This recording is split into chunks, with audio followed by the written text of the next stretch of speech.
Wonderful. Hi everyone, Lemonbird back again, where it's finally time to confront Mom. And all she has done, or hasn't done. Whatever, I'm hyped. Let's do this. Alright. Trial, Ed Walker, totally blind. Heck yeah. You might notice I also changed my sword. I went back and replayed a bunch of the last two dungeons. So now I have actually the whole Caduceus set. And on the right side I have the full Aetherius set because I didn't know. I was a bit disappointed to find out, but Ideascope actually doesn't have any left side gear. I mean, I guess they thought they wouldn't give you a set that would actually show in your character for only one level. At least all the other dungeon gear lasts 2 levels, so there's that. Also, I just woke up. This could be the music that plays in actual Trial, and I wouldn't be disappointed, really. Not at all. Let's look at her closer, shall we? You know, the wings plus the things there, it's very cool looking. Are those horns? Or is it just a head decoration? But seriously, looking at her, I cannot... This is very Yoshitaka Amano. Like, this is his art style. This looks absolutely like something he'd do, and it's so great. So great that this guy is still working with us after, like... How old is the Final Fantasy franchise again? It must be well into its 30 now, right? How old is Final Fantasy? 34 years. Holy crap. After 34 years, this guy is still around. Well, I don't know if... Was Amano actually around during the first? Like, was he there the whole time? I couldn't tell. But anyway, the guy is freaking... Also, this is just a beautiful area as well. This also could be the area, and I wouldn't be disappointed. It's a bit big, though. I feel like a lot of it won't end up being used. Unless they, like, shrink it. Ugh. Unless they, like, shrink it when the fight actually begins. I wonder, I can probably just small talk to them while we wait. Pain and despair. Aye, we're old friends. I've lost count of the times I've cursed my own powerlessness. But it's the blessed moments in between that I choose to hold in my heart. Memories and possibilities. I fight to keep those things alive. And Thalia and Reen, to say nothing of you lot, I know, would never settle for less. What do you have to say, honestly? What do you have to say? From the ruins of sundered paradise did she rise, to grant this star new life. As its will, long hath she harbored to guide her children. Make no mistake, this trial puts the brute final in its own fate. Sorry about that. Should we bring our sigilant talents to bear as one, even gods may fall. Nevertheless, at birth throw thyself not into peril, lest our curative resources be spent. Don't rush in, I can't heal that much. Emetzel called us incomplete, pitiful creatures, he said. And maybe we are. Pain, grief, fear, they walk with us wherever we go. But we prove to him that we deserve to live, and we'll prove it to Hydaelyn, Meteon, and the universe itself if we must.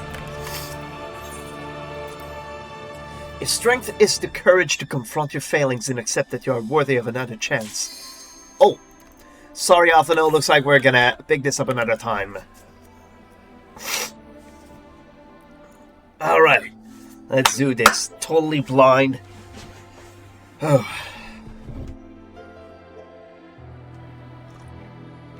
Am I emotionally ready, though? Probably not. Let's keep the conversation then. To rise from the ashes while the fire still burns. Bloody, but... Well, I didn't have time after all.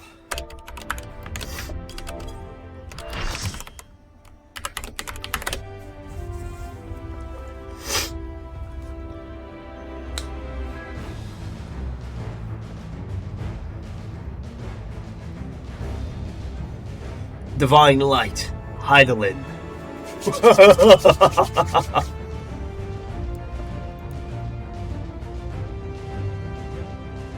I, the last of my kind, shall test thee. Come, prove thy worth. Part of me wants to believe that she just wanted a rematch after all these years.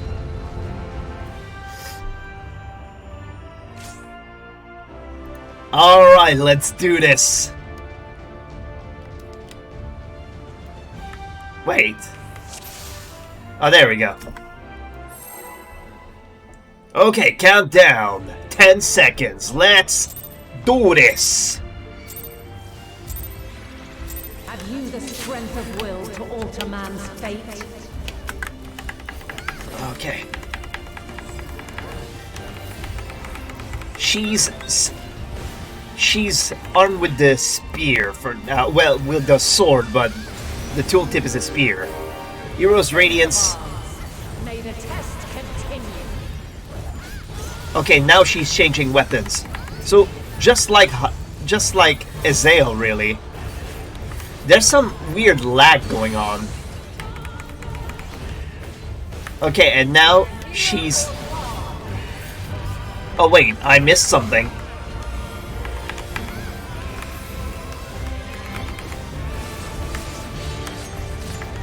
And now this.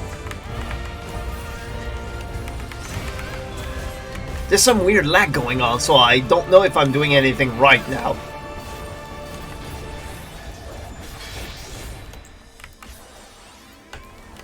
Light unyielding. Yeah, I'm having very weird lag.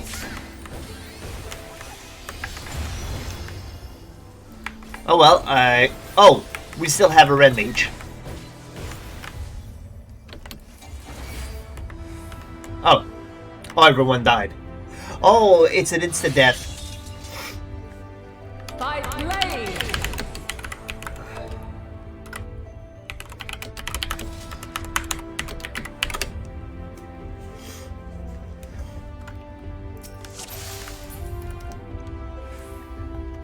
Yeah, there's lag there. Red stat markers, tanks only. Okay, wonderful.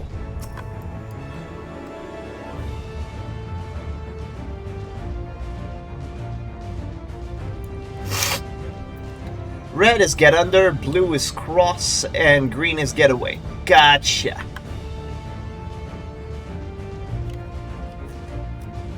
So depending on the weapon, she'll have a different sort of color, and we're supposed to interact with that color differently.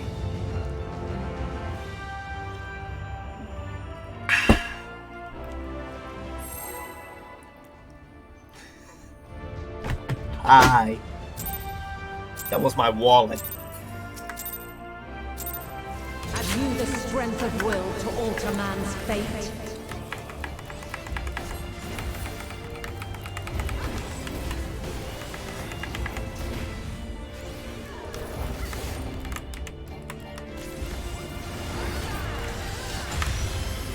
A change of arms. May the test continue.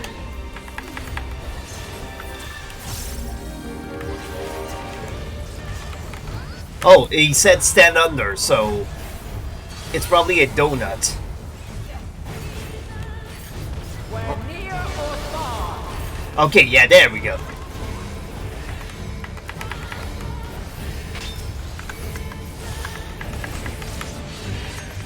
And now this. Yeah, there's weird lag. The animation starts, but I don't get the bullets until like a full second later.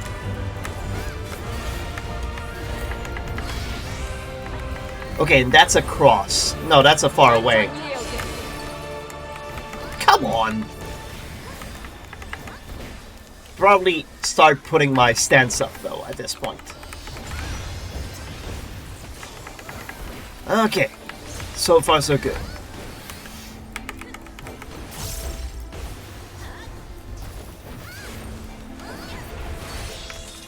Okay, blue is stay away, I think he said. No, it's across. Freaking hell, I got both.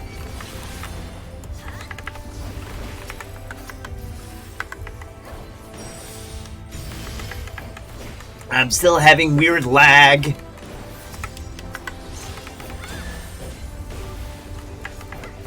Okay, so Dawn Mantle is when she changes weapon, really. Oh, and that's a donut. We're near or far.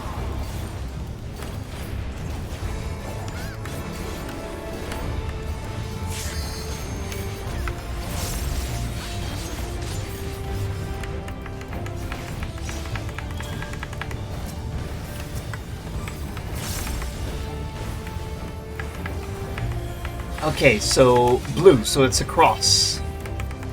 By blade. Haha! Alright, I did a thing. And I finally lost all my Von stacks. Crystals of light. To me. Crystals of light? What's going on, Mom? Oh, she's changing the arena. By the way, the arena did get smaller. Oh, these! I remember these. Here. We collected them. Hear, feel, think. Is that what we're... Song of creation's end. Feel Oh, I thought it would push us, so... the sorrow at hope's demise. Think. Oh, she's going... Find your way in the darkness.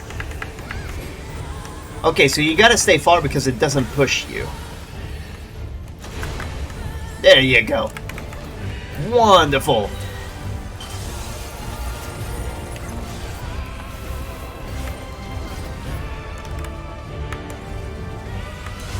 Commit! There you go.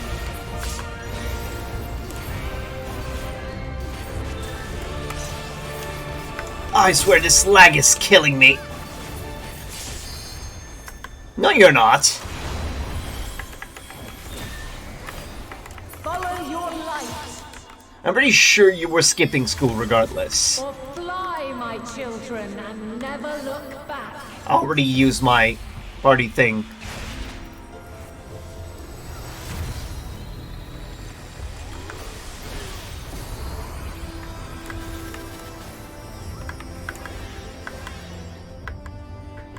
Then you are resolved.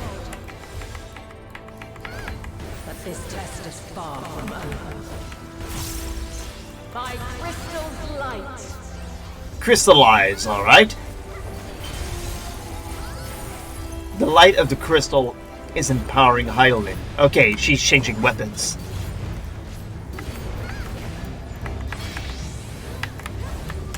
That's stay far away. Ah, she... I'm a doofus.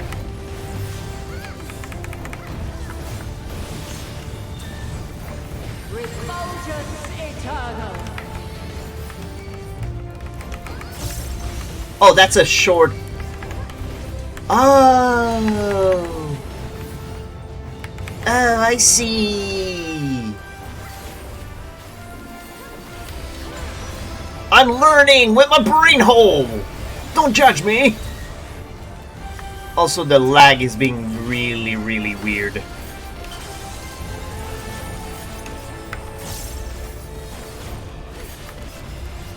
Okay, Dawn's Mantle, she's changing weapons again. Ah, donut. I can get under that.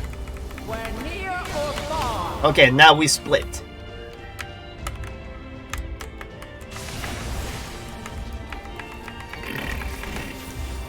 Swear, it happens like half a moment later.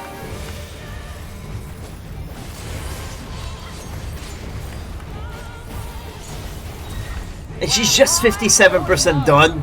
Damn.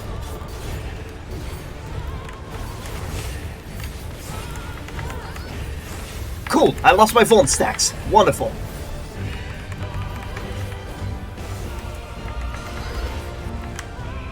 Oh, she's doing it again. Oh, nuts! Somehow managed.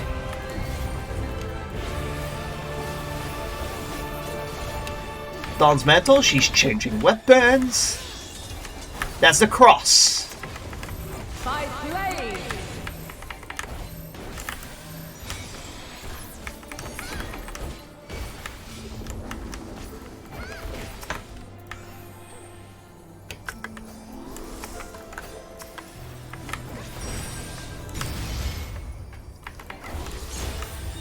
I was thinking, hopefully that. Oh, I'm lagging again. I'm still lagging to heck and back.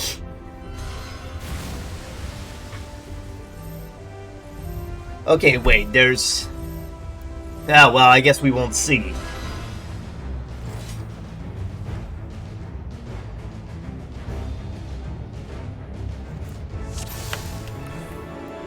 I just cannot maintain this. I'm lagging too hard. Sometimes it takes a bit for the thing to land, so it's not the best environment to learn a new fight. Have you the strength of will to alter man's fate? Alright.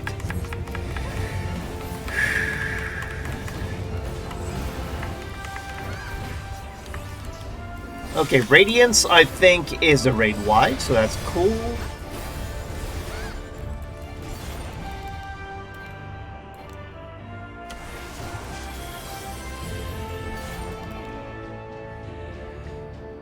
I think I'm disconnecting. May the test continue. Did I not get hit by anything? Oh, jeez. I didn't see it! I'm lagging! Freaking hell! You can see I just pushed... And now this. Oh, the hell is this? Mom, stop attacking my internet! Okay, now she's changing weapons. Look for the color. Green, stay away. Light unyielding. Perfect, okay, cool. I'm managing somehow.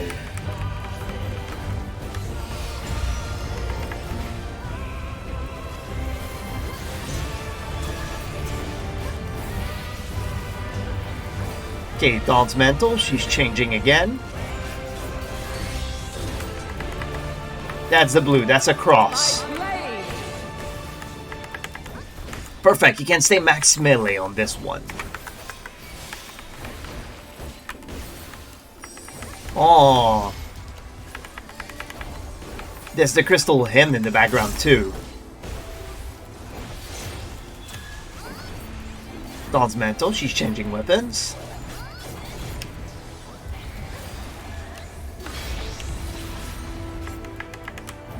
Oh, that's far. Ah, too freaking late. No, that wasn't lag. That was just me being bad there.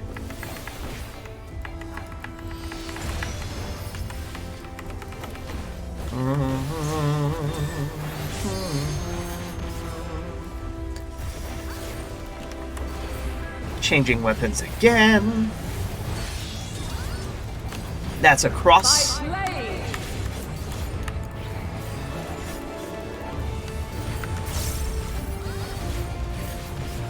Crystals of light, to me. Alright, now's the time.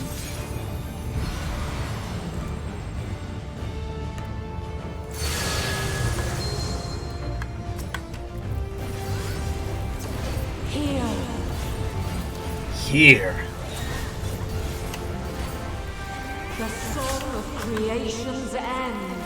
Oh, you're talking about Meteon's song, the Song of Despair. Deal. The sorrow at hope's demise. Think. I'm gonna get another bullet and then I'm gonna no mercy this.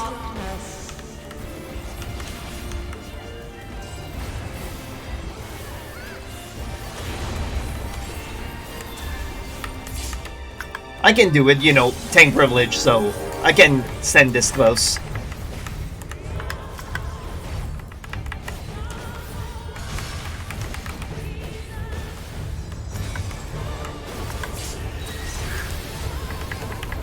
Come on, get it done. We won't get it done.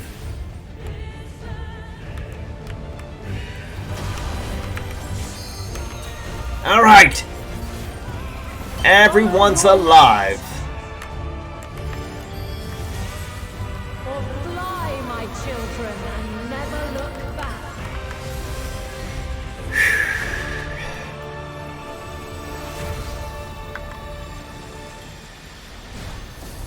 Wow. Her shape in the light there was so cool. Then you are resolved. But this test is far from over. By crystal's light.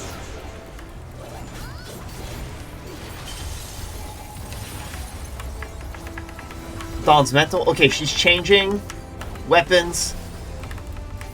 So resolve the weapon first. Go far away. Light unyielding. Boom. Oof, we almost split each other. I think my lag is gone for now. Touch wood. Touch wood. Refulgence eternal. Okay, go for the small bits. Does it blow up in the middle as well? It does. Okay, reprise that because it's a raid wide. Wonderful. Okay, everything's falling back into place. I think I'm waking up. I mean, if I wasn't lacking, it would already do better, but take what you can when you can. Okay, now she's gonna change weapons.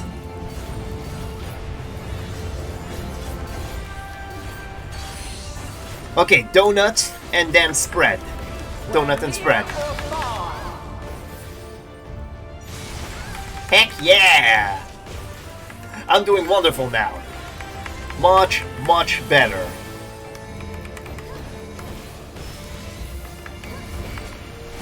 I'll need my third bullet. High or low? Okay, and now it does the opposite after.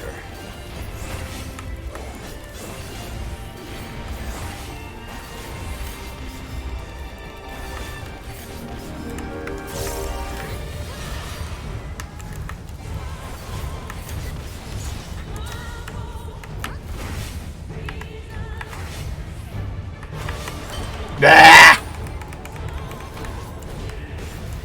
Maybe I should use my frickin' eyes sometimes too. That's a cross. By blade.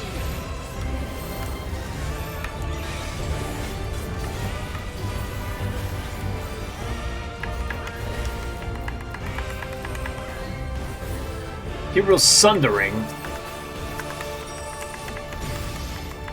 Why is that healer not going LB3 right now?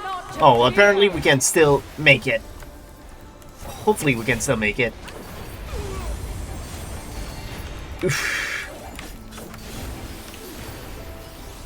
Light wave. Oh yeah, that's the thing that we finished on last time.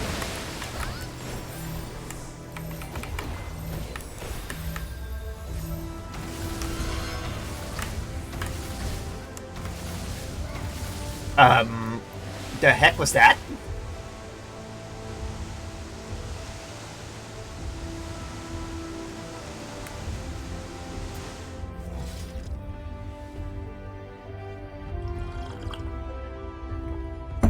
That was a stack one. Yeah, we saw.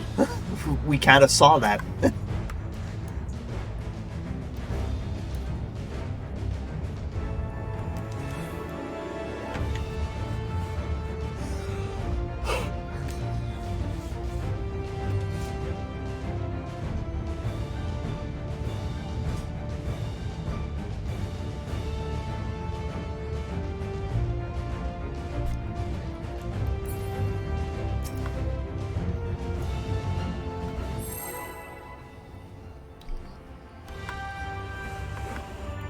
Alright, let's do this. Have you the strength? strength of will to alter man's fate? Why do you start your fight with provoke? That accomplishes nothing. Okay. A change of arms. May the test continue.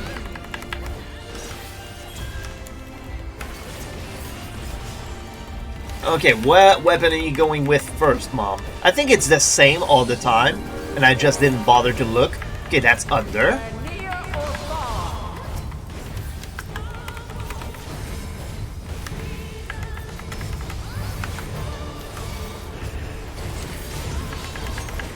And now this. Now she's gonna change to either the green or the... Oh, it's probably her stance. Like, green is her healer stance, so maybe that's an easier way to... Yeah, that's it. Light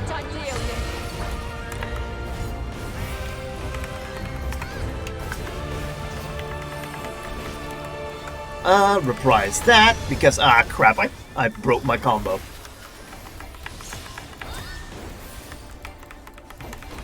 She's changing weapon again. This time, it's the cross.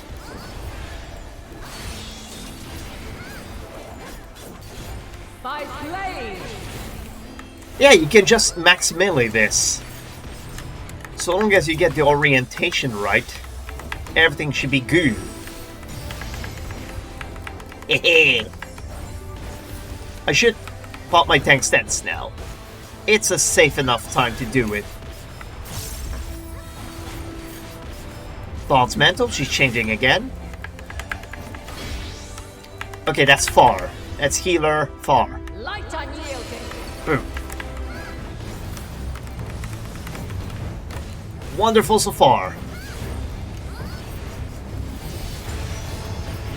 I was probably a bit late on the group AoE there.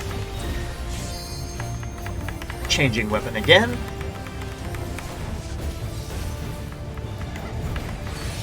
Tank, cross. By blade.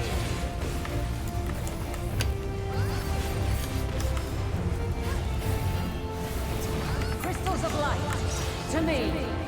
Alright. Time to slap.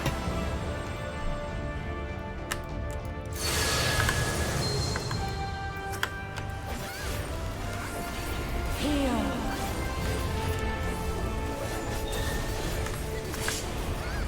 The song of creation's end. Feel.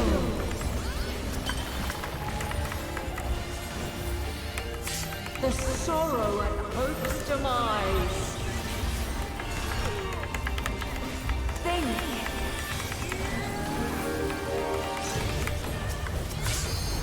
And find your way in the darkness.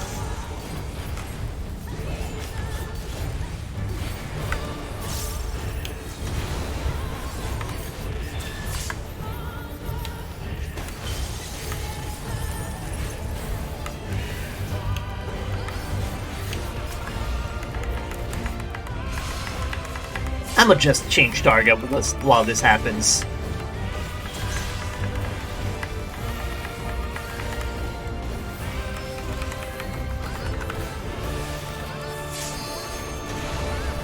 Follow your light. I can take the abuse. Fly, my children, and never look back.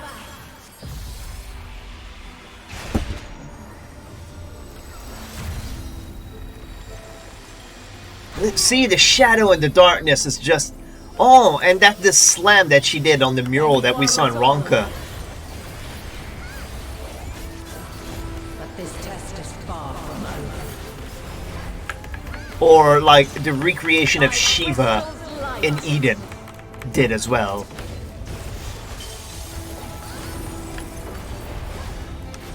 Okay, Dawn Mantle, and this is an empowered one, but figure out the weapon before you figure out... Okay, that's Donut, and then Spread. We're near or far.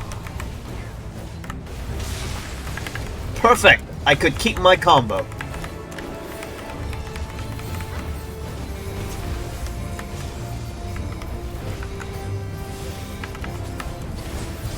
Doing better and better. Wonderful. Okay, just use your brain hole and figure this out now. There is a safe zone, don't panic, you can't find it. Unless there's just more.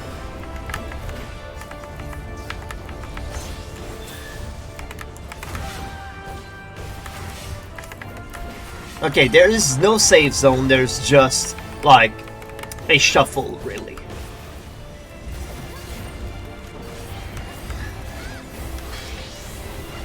Okay, that's far.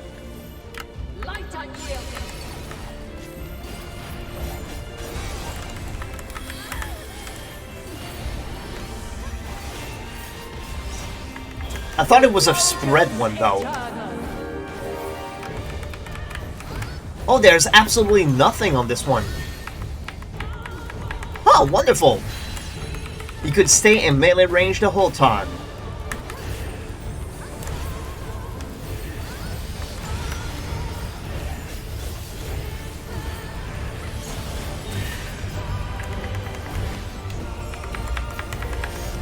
It's probably the cross one.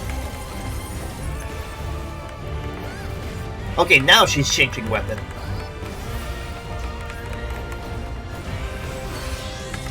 Cross. By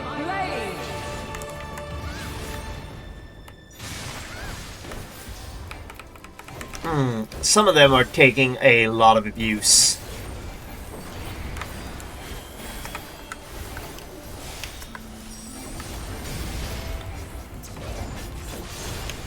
Succumb not to fear.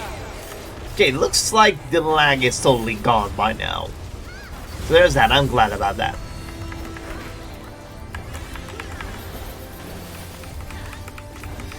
So take it away from the waves.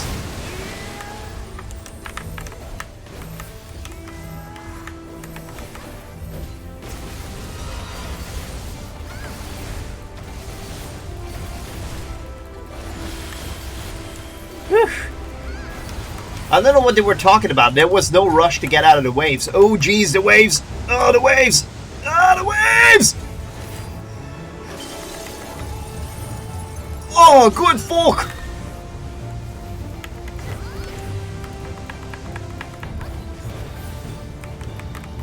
Okay, what weapon are you charging to? Okay, donut. Where near or far.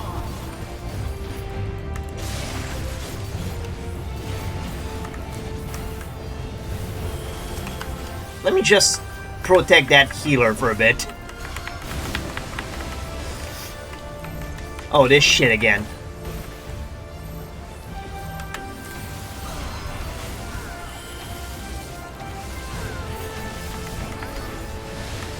Whew. Perfect! You decided to do the thing. Absolutely wonderful. I like that there's a square hitbox around them too.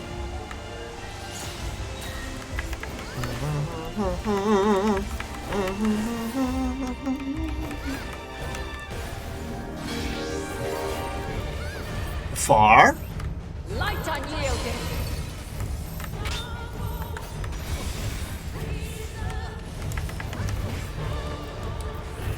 Rip DBS. He tried to help us.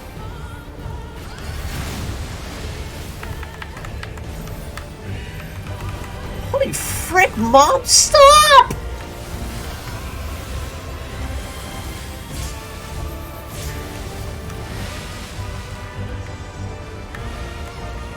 Wait, I died? Oh, I hit the ring. Oh, shame. A shame on me. Absolute shame. Thanks, I didn't deserve this. By blade.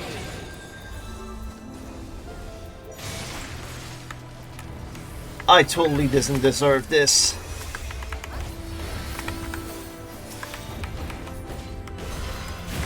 Okay, this shit again.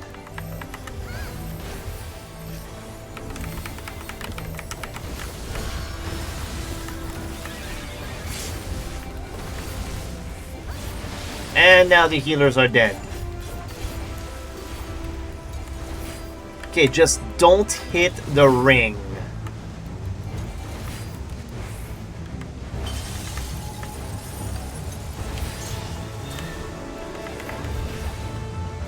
Oh, and the red mage decided to not keep enough MP to restore the healers.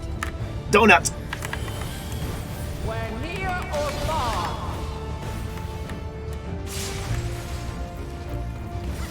Seriously, they're just popping Valkyrs and not using berets there. Did they remove that in Endwalker, or...?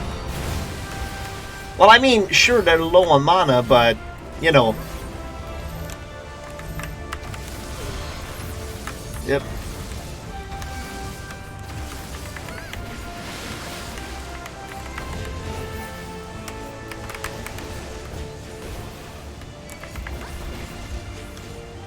Yeah. I figured if I could just Super Bolide and take it alone outside the party, well, you can survive that. But what? Vote abandoned? No. Someone's pissed.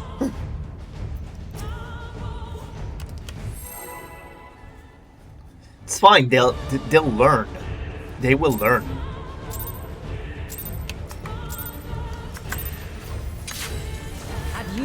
All right. I'm at my best now. No lag, and I know what's going on. Look at that statement. Bite me in the ass later.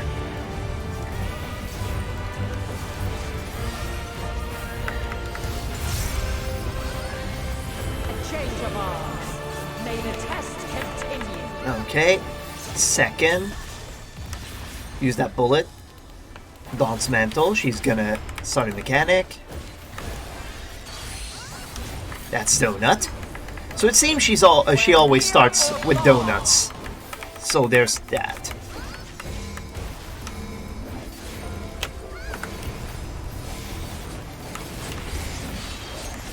And now this.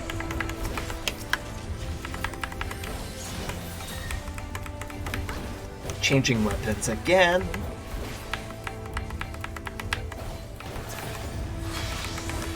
Far. How far she goes? Okay, I divined where the thing stops, and we'll check if we can max melee this. Actually, we can check it now. No, we absolutely cannot.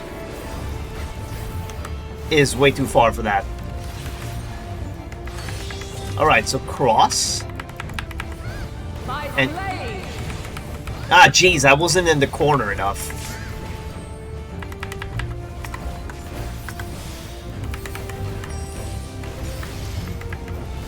I wonder if these shields stacked with each other.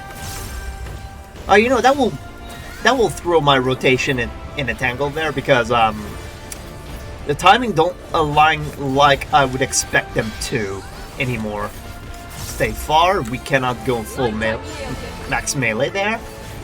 So the best thing I could do to keep my rotation up here would be to just cheekily land a hit and run out as fast as I can. This is a sprint moment, basically.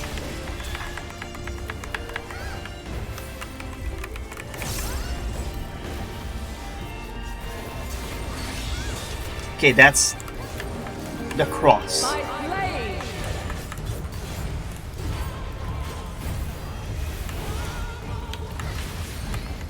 Crystals of light to me. Okay, so far we do decent. We got one stack, but it's just because we're being a moron. Alright. Ow, my.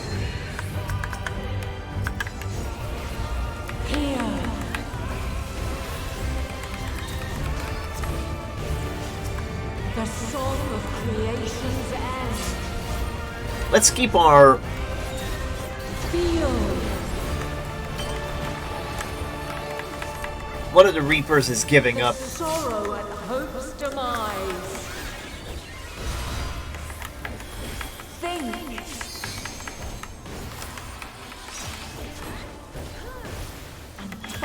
your way in the darkness.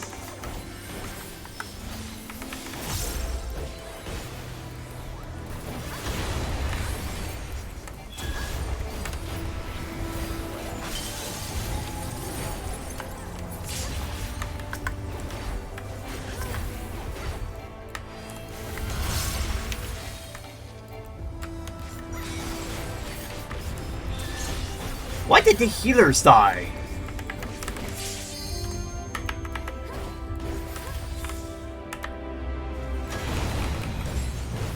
Yeah, one of the Reapers totally given up now. He keeps spamming "I'm done" in the party chat there. Follow your light. Okay, it didn't happen. My children, and never look back.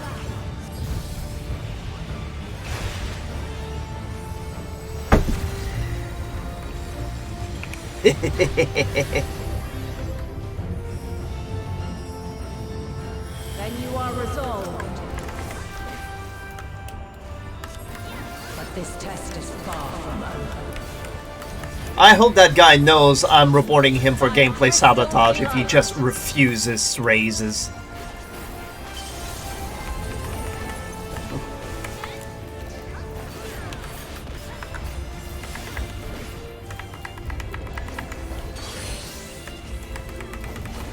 Oh, that's a donut. Shit! We're near or far.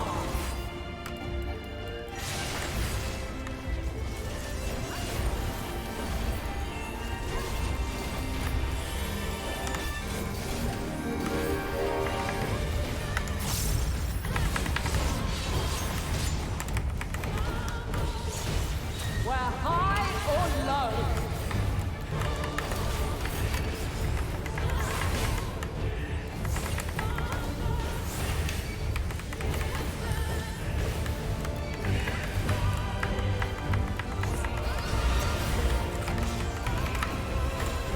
Okay. Perfect.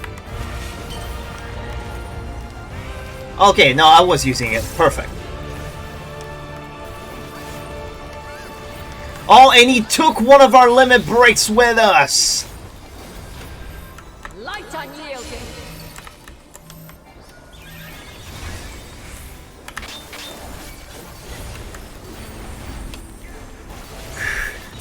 Refulgence eternal.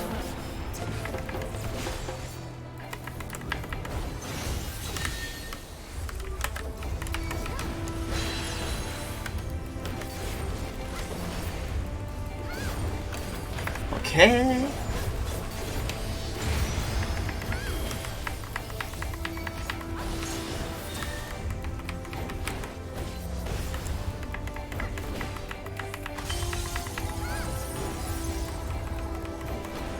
Okay, what weapon are you going for? Sorry, I kind of blanked out for a sec there. That's a cross? By blade.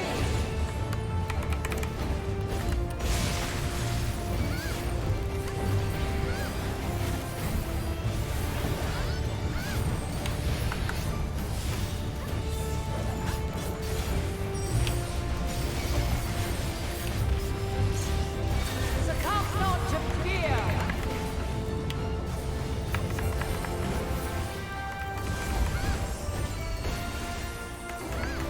Okay, now we're entering the last phase of this fight. Looks like it's waves until she dies.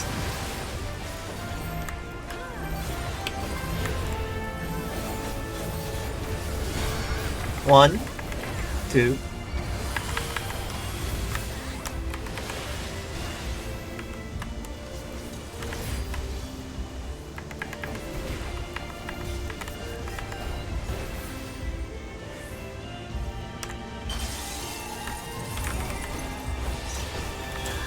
Okay, and she moves to the middle on her own, so I don't need to reposition her, so that's cool. Stay far. Light unyielding. I wonder if you can tell what she's going to do before she do it, like if it's a spread or if it's a stack.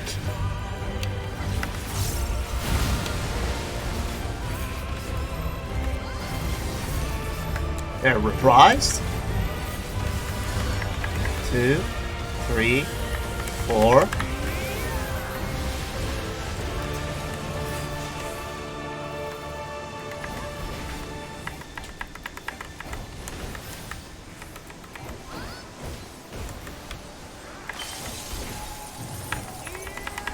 It's fine, she'll move to the middle anyway, so I don't need to reposition her.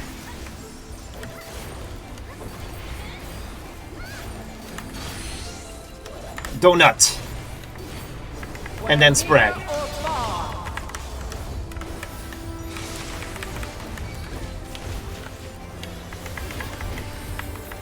1 DPS got it bad.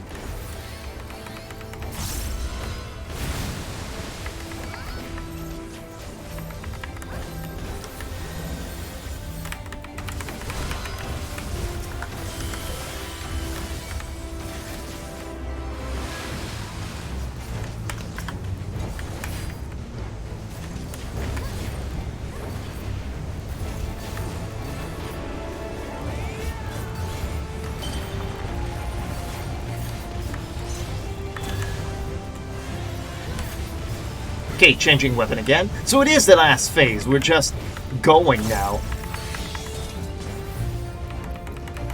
Oh wait, what was that? Okay, cool. Whew, barely enough.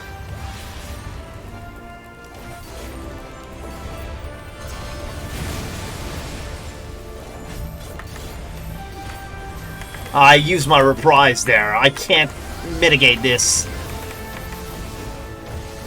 Okay, so it's this side.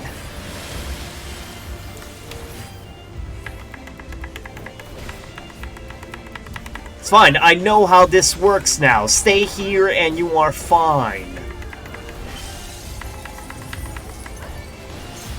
And now she's back in the middle.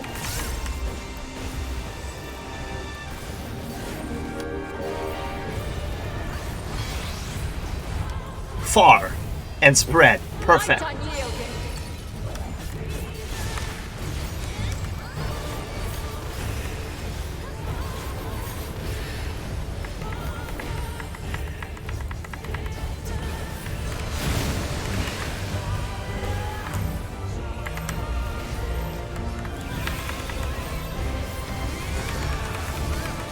Three, 4, 5. It's 5 hits. Gotcha. I'll know for next time.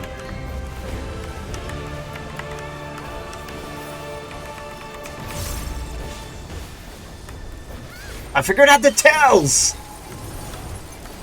I'm learning stuff!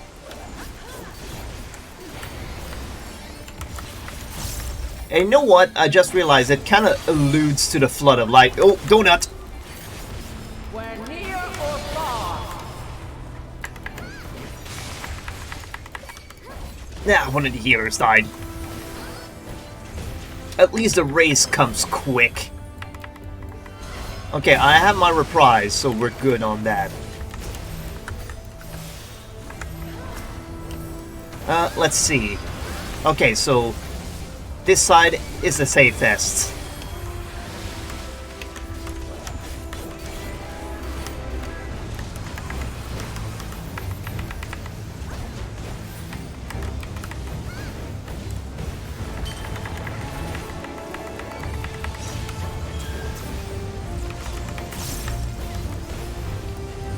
Okay, weapon change.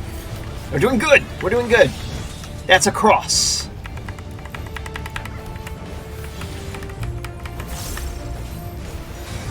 Oof.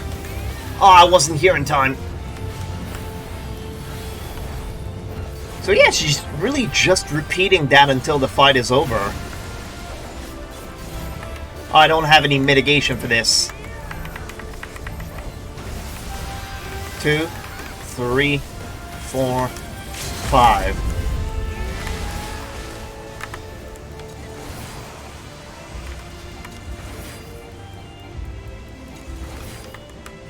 Sorry, I spotted it a bit late. This is my B. This is my B.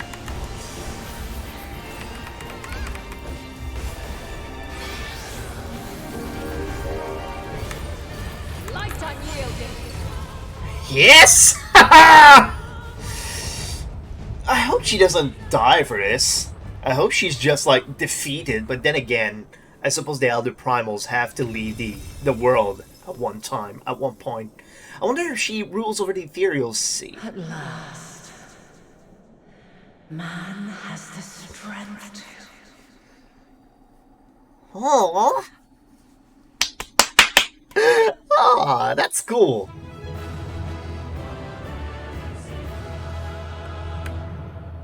Ow. Sorry, it's something in my eye.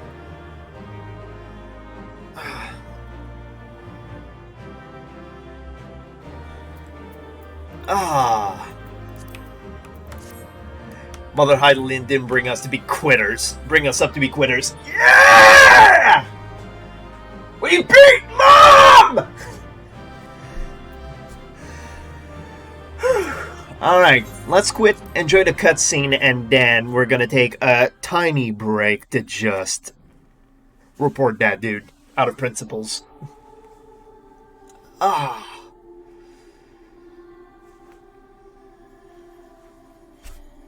No, this can't be happening. Oh no, we killed her. Oh wait, did we?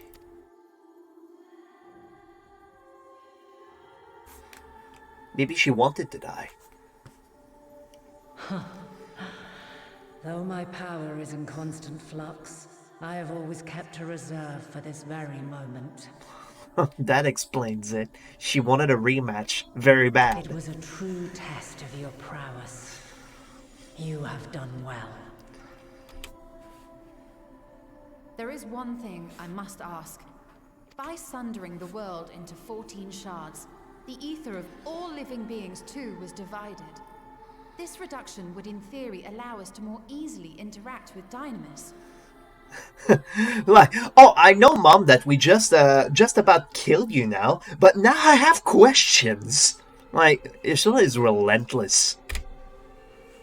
Having seen mankind brought to the very precipice of extinction, you wished for us to develop a means to overcome despair. You believed we had the potential, and sundered all creation to see it fulfilled.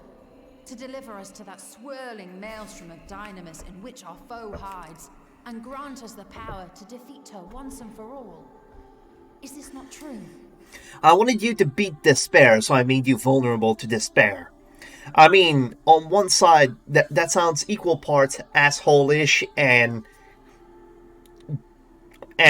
you know, good sense, actually. If you want to overcome your weakness, well, you fight your weakness. You don't just put a shield on it. Anyways. It is as thou sayest. 'Twas the trial to which I subjected mankind, and it hath led to untold bloodshed and suffering. There was no kindness, nor justice in the tragedy I wrought. When confronted with the almighty Zodiac, my only recourse was rend him and the world asunder, that his power be diminished for a time. And so it came to pass. Now you, my chosen, have surpassed my expectations. Surpassed me. I entrust the fate of the universe unto you.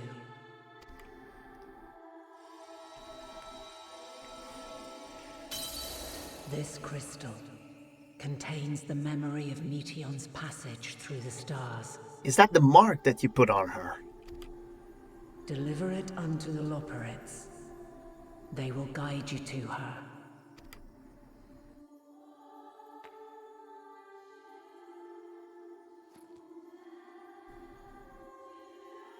Though they may be capable of crossing great distances, there is a vast difference between traveling to the moon and the furthermost reaches of the great expanse. Yeah, I was thinking, are we gonna fly the moon to the end of the universe? My theory that we go to the end of the universe is the last zone. I hope it's true. Please And don't. unlike Meteion, we cannot simply soar on waves of Dynamis to our destination. Indeed.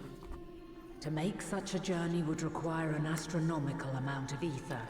So her plan was never to flee. Her plan was never to flee the Aetherius by seeking refuge on the moon. Her plan was always to take the moon to fight Meteon. Or I think. Let's just let her explain. But a solution lieth close at hand.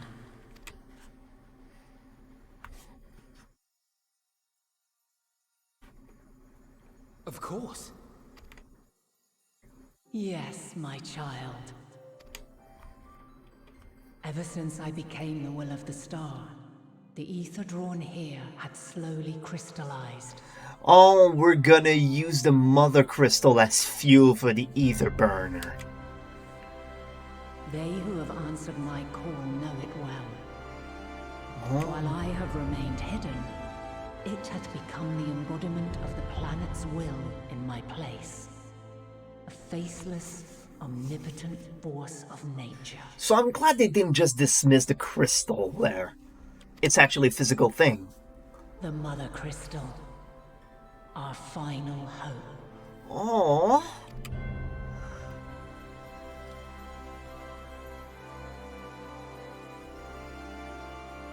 Alas, I can do no more.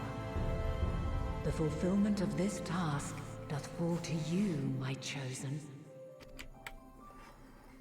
Now, heed these words.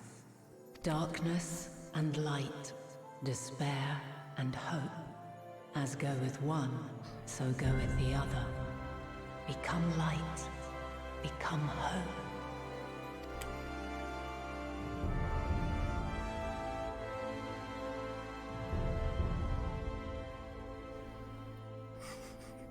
I have a gift for thee. Come closer. A gift? You gonna give me your sword? What are you gonna give me?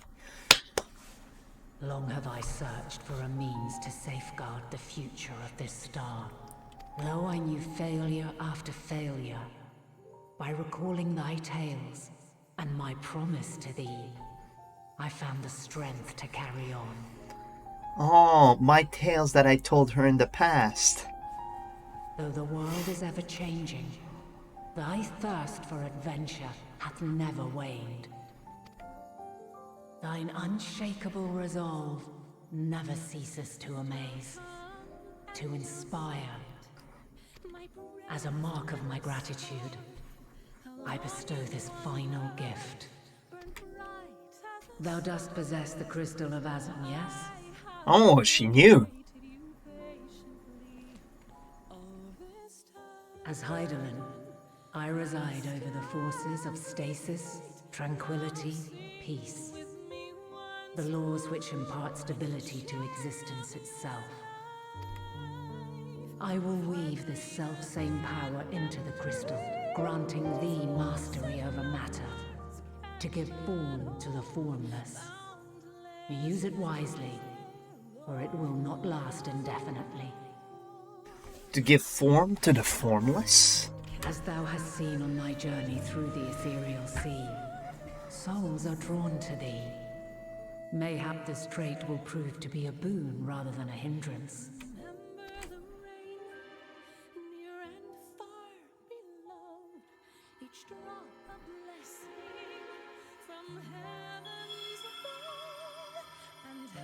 It is thy hopes and prayers that enable Azum's invocations and give them life. So keep them close. But pray, remember this. When the way forward is hidden, even from the mind's eye, look not to the invocation, but within yourself. These were the words of the crystal's original bearer. Oh, the unsundered Azum.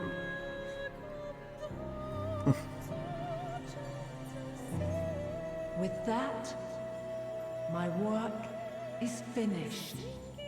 Oh, you can go now? Fulfill our promise. Right the wrongs committed when the world was yet whole. Silence the song of oblivion. Teach her a brighter melody. Show her our journey is far from over.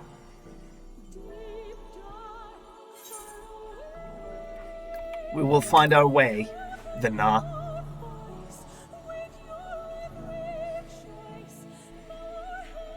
Oh, she's crying. Of this, I have no doubt.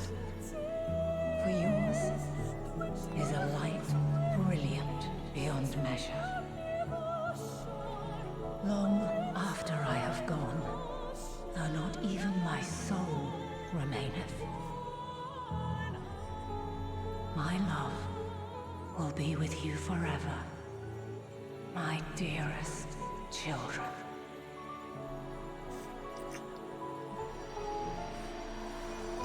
Oh, I'll miss you, Mom.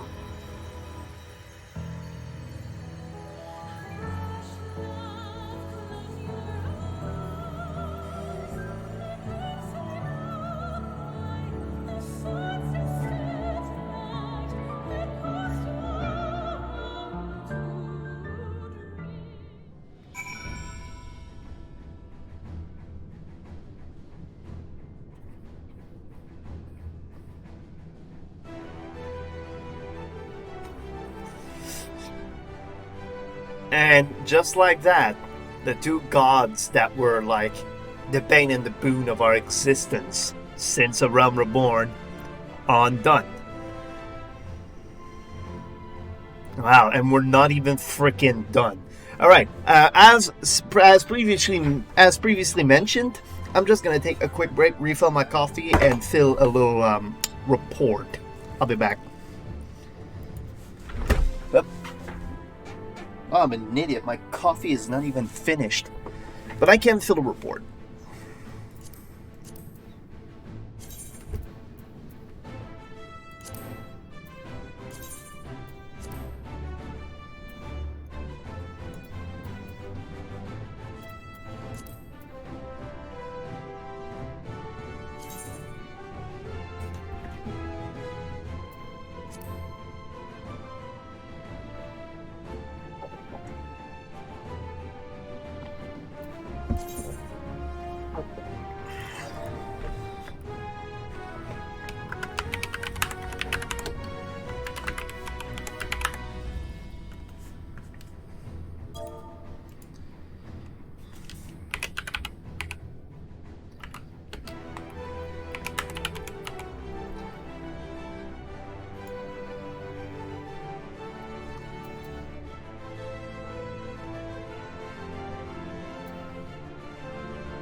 now refill the coffee.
Alright, we are back.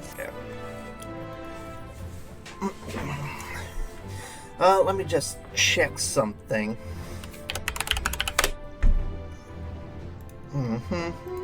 Alright. Farting way and pooping way. Oh, hi, Lasagna. How is you? Okay, let's see what they have to say about that. It is fortunate that Fortuno hath kept living way apprised of our progress. We require the Loporrit's aid more than ever. A bit small for a welcoming party, but I've never been one for crowds. If Dynamis is ruled by emotion, perhaps prayer has more tangible result than I suspected, albeit the one that are not always obvious to us. In which case, we may hope that Heidelin wishes continues to move the hearts of men as they step forth time and time again. Huh. You know what? Wait a second. Primal summoning. They pray. Well, but they need an offering of ether. Okay, yeah, so never mind. That theory's out the window. In which case, we may hope that Heidelin's wishes to continue to move the hearts of men as they step forth time and time again. Far be it from me to refute Heidelin's own words, yet even if our actions were neither kind nor just, we can yet give them a nobler meaning. We can make her faith the salvation of mankind. She and Heidelin were two of a kind, weren't they? Full of love for the star and its people, always holding to hope for our future. I will keep Heidelin's words in my heart, as talisman and lodestone both. She has given us all she can. We must share what we know with Father and the Loporrits at once, that it not go to waste. Thank goodness, I never would have forgiven myself had any of you come to harm. Yeah, what about that thing that you had that was supposed to, like, yoink us out of there as soon as something went wrong? Didn't you think that at one point, you know, when you lost sight of us, you should have yoinked us back? Yeah. Also, is this the, like, did Yashtola fall off the edge? Is that why? Is that why she lost sight? Because they say the live stream is a raging current, but we went to the heart of it and there was not such current, so did she just fall off the edge? Questions.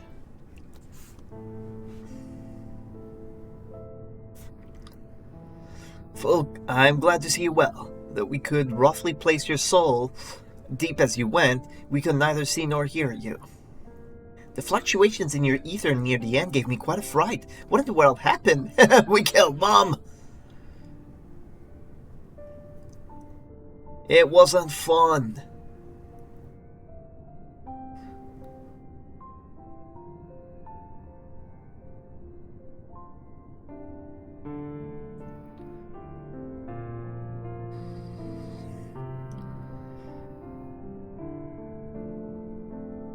You mean to say Heidelin is...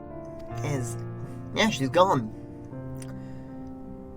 There's no time to feel our feelings. We must carry out Heidelin's will without delay. We'll find Meteon if it's the last thing we do. If you wouldn't mind handing over the crystal, that is. The fancy navigatory one. It's a navigatory crystal? Oh, okay, I see. So it is the homing beacon, basically. To the edge of the universe, where congregates the despair of countless stars. You're determined to see this through.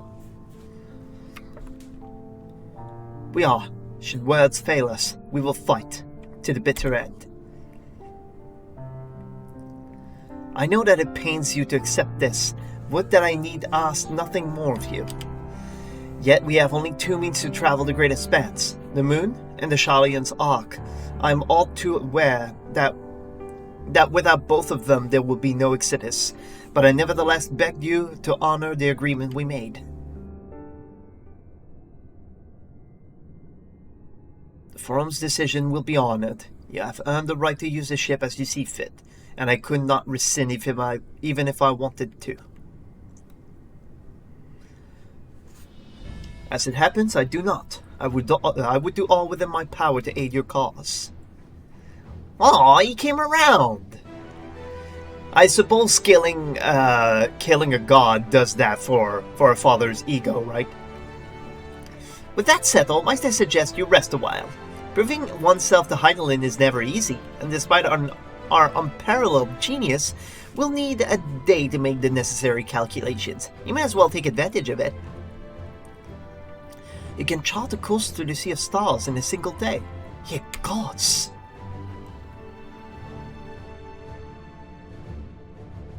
Shall we head above ground for some fresh air then? Perhaps a nap?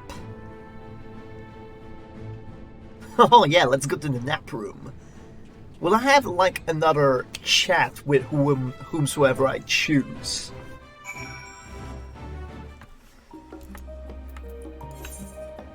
Oh yeah, we are at...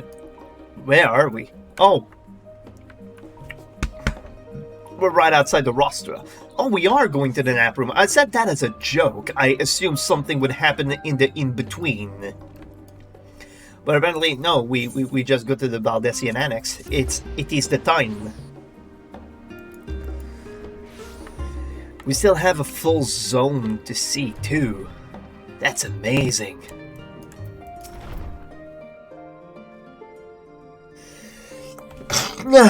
Sorry about that.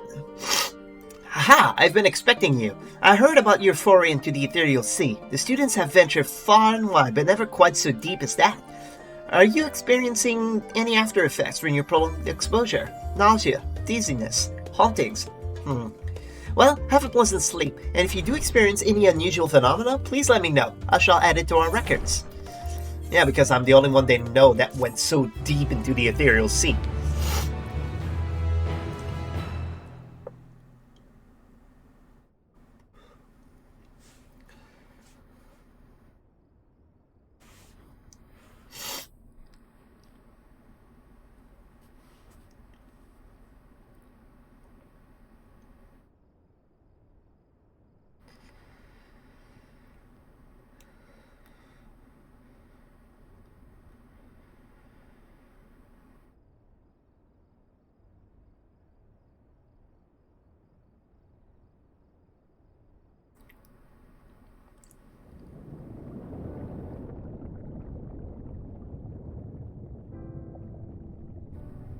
Huh? There you are. Who? Some time, indeed. Yes. For you, at least. Is this Ephodeus?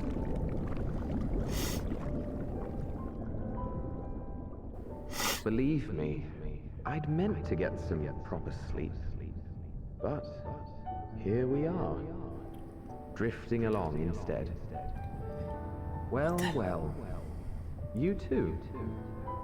And so we remain, to watch and wonder. What the hell?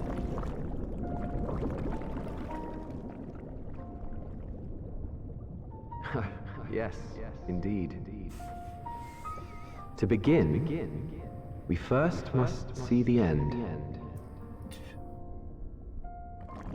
Well, wait, we're sinking deeper and deeper. The light is going farther away. What? What's going on?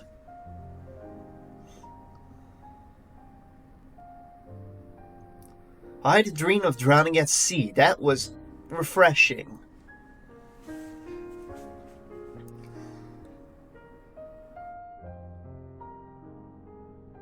To begin, we must see the end. Oh, it's daytime now.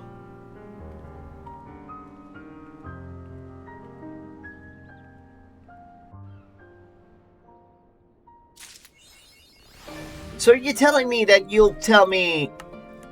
Are you telling me that you'll tell me... that was good English there. Are you telling me you'll only let me know what's going on with that after we've seen the end? A great many of the helping hands that delivered the adamantite are still here in Shalien, and I for one couldn't be happier.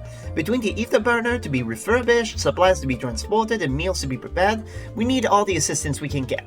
Even Lord Amanelane has been doing his part, albeit at a snail's pace. Still, it's the thought that counts. but a bit more effort wouldn't go amiss. I trust you've had a good rest? I was drowning all night. What do you think? An envoy of Master Fourcheneau arrived not long ago with a message. The Loperids have determined the Meteon's location. We've been asked to gather at the Rostra. I'll meet you there, along with the others.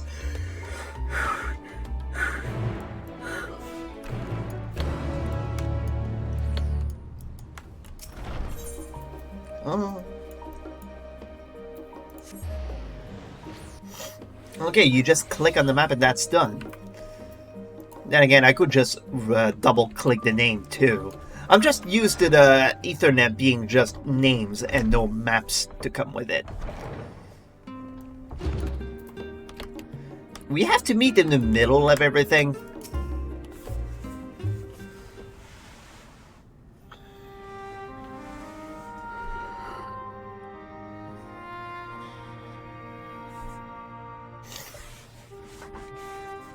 Everyone appears to be present and accounted for.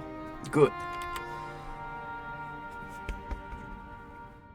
As you know, the Loperids have deduced the whereabouts of Meteon by means of a crystal bequeathed to us by Heidelin herself. Your quarry's location is a place far beyond the moon, in the farthest reaches of the Sea of Stars, at the edge of creation. A veritable Ultima Thule. Ultima Thule?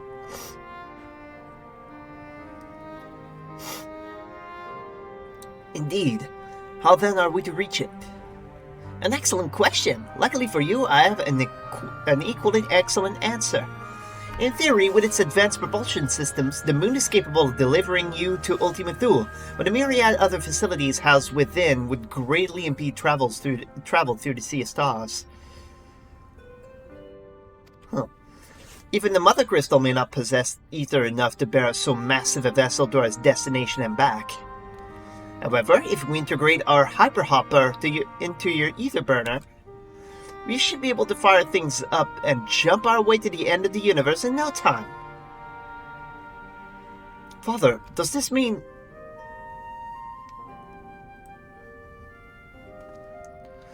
Bear in mind, this decision was not made solely at my discretion, but with the consent of the Forum. Hearing of the Loperid's proposal, the Forum was faced with a grave decision. To commit the Ark to this endeavor would mean abandoning both our plans to evacuate to the moon and to resettle on another star. Needless to say, the proposition invited fierce debate. In the end, however, the Forum was swayed by the simple fact that Heidelin believed you possessed the strength needed to overcome this crisis. The Great Exodus was, after all, a plan of Heidelin's own making. Therefore, if in the 11th hour she would proffer another means by which we may seek salvation, we would be fools to dismiss it out of hand. Indeed, she sacrificed everything, her very existence, to avert the destruction of the star. That is why we have chosen to place our faith in Heidelin, in you. The Ark will be made ready for your voyage to Ultima Thule. Oh, so that's the name of the place now. What of all the people you have labored so tirelessly to prepare for the evacuation? They must be furious. I would not be so sure. I have not forgotten your deeds there on the Magna Glacies. Nor did your instrumental role in orchestrating the delivery of adamantite go unnoticed. No, the people do not protest. Quite the contrary. They have expressed unwavering support for you and your mission. Are the Loperids too willing to abandon the Exodus? Were you not listening when we said we were born of Heidelin's love for Aetheris and its people? If it means your survival, we would do anything to help. Even though at one point you wanted, you were thinking, but you're endangering the plan. We can't let you go. And you'll most certainly have need of our expertise where you're going. What is this? What is this? What is...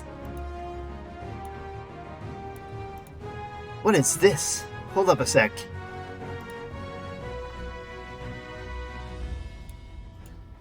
What's this mean? You get to name a character, item, or town in the game. Wait, don't tell me you're gonna... No. Okay, and you'll most certainly have need of our expertise where you're going. There's no guarantee Ultima Thule is a place that supports life, and otherwise vexing problems our know-how can remedy.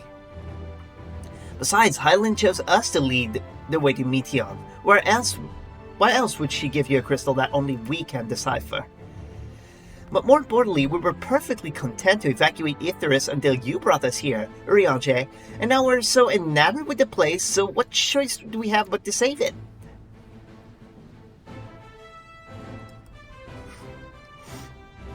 Of course, none of this is possible without you and the science, so I must ask, are you certain you wish to do this?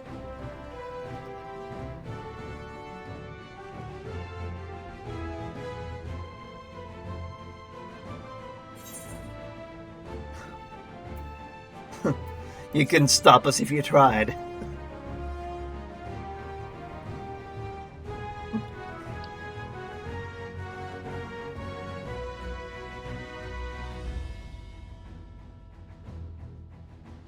Very well, we shall inform the Forum of your decision, and begin preparation to bolster the Ark with the, Hyper Hopper.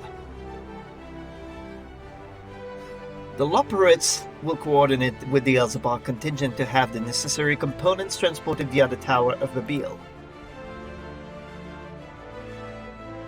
Of course, it will take time until the work is complete.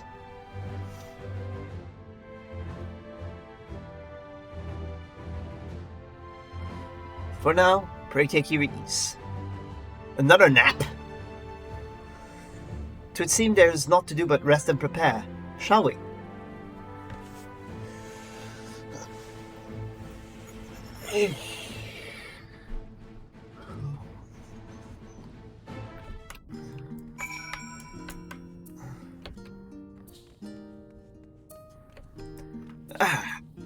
I don't know what it is. Sitting down and opening the camera just makes me sleepy. I never know why. Oh, wait a second. I can do this. You know what? Nope. Another time. So we're gonna have another burger party?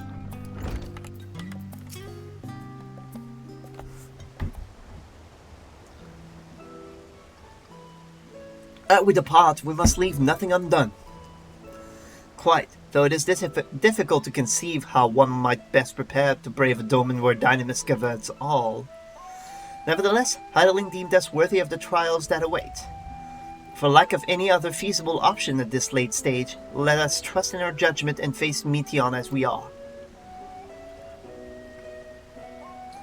Which leaves the not-so-small task of coordinating our efforts here to you and Tataru. If all goes to plan, we'll be back before you know it. So does that mean nobody will get the Echo ever again, then? I certainly hope so. We will be praying for your safe return. Mayhap it will affect the Dynamis for the better. With that settled, we should get some rest, and make the most of the time we've been afforded. Oh, Tataru! Hi! The meeting's over, is it? You weren't there for so long I started to worry. What did they have to say? We're going to the stars! The edge of creation, I see.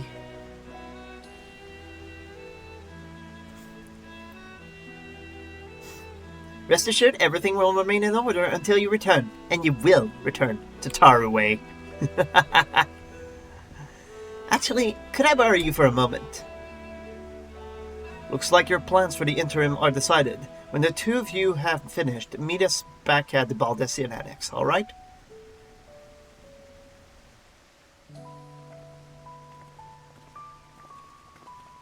So she needs to talk to me for a bit. Come with me to the Agora. I have something to show you. Probably a new suit? You think? Most likely.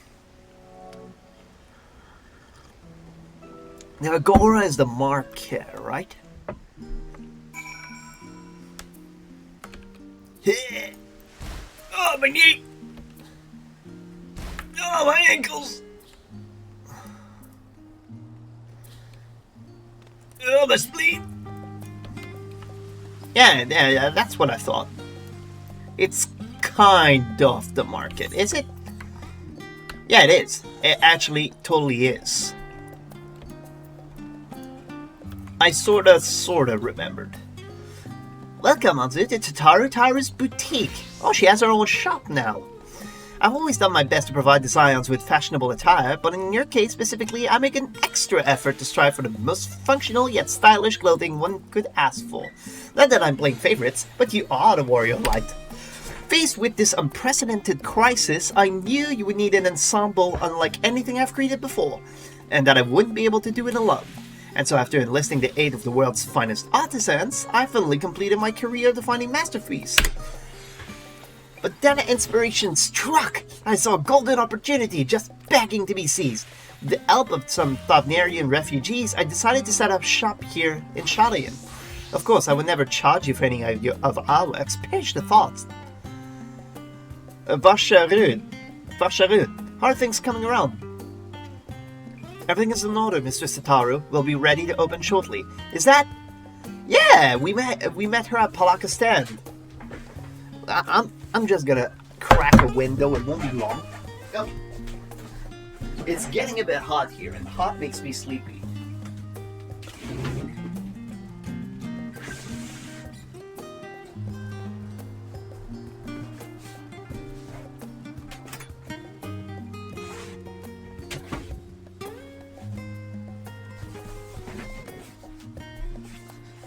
There.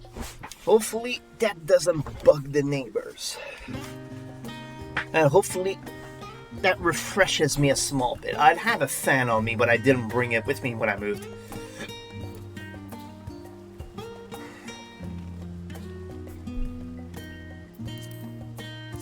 Okay. Which is why I brought you here, to be our very first patron. Would you mind waiting here a moment longer? Okay. Wait. The following events cannot be skipped. You may wish to cancel any pending duty finder registration.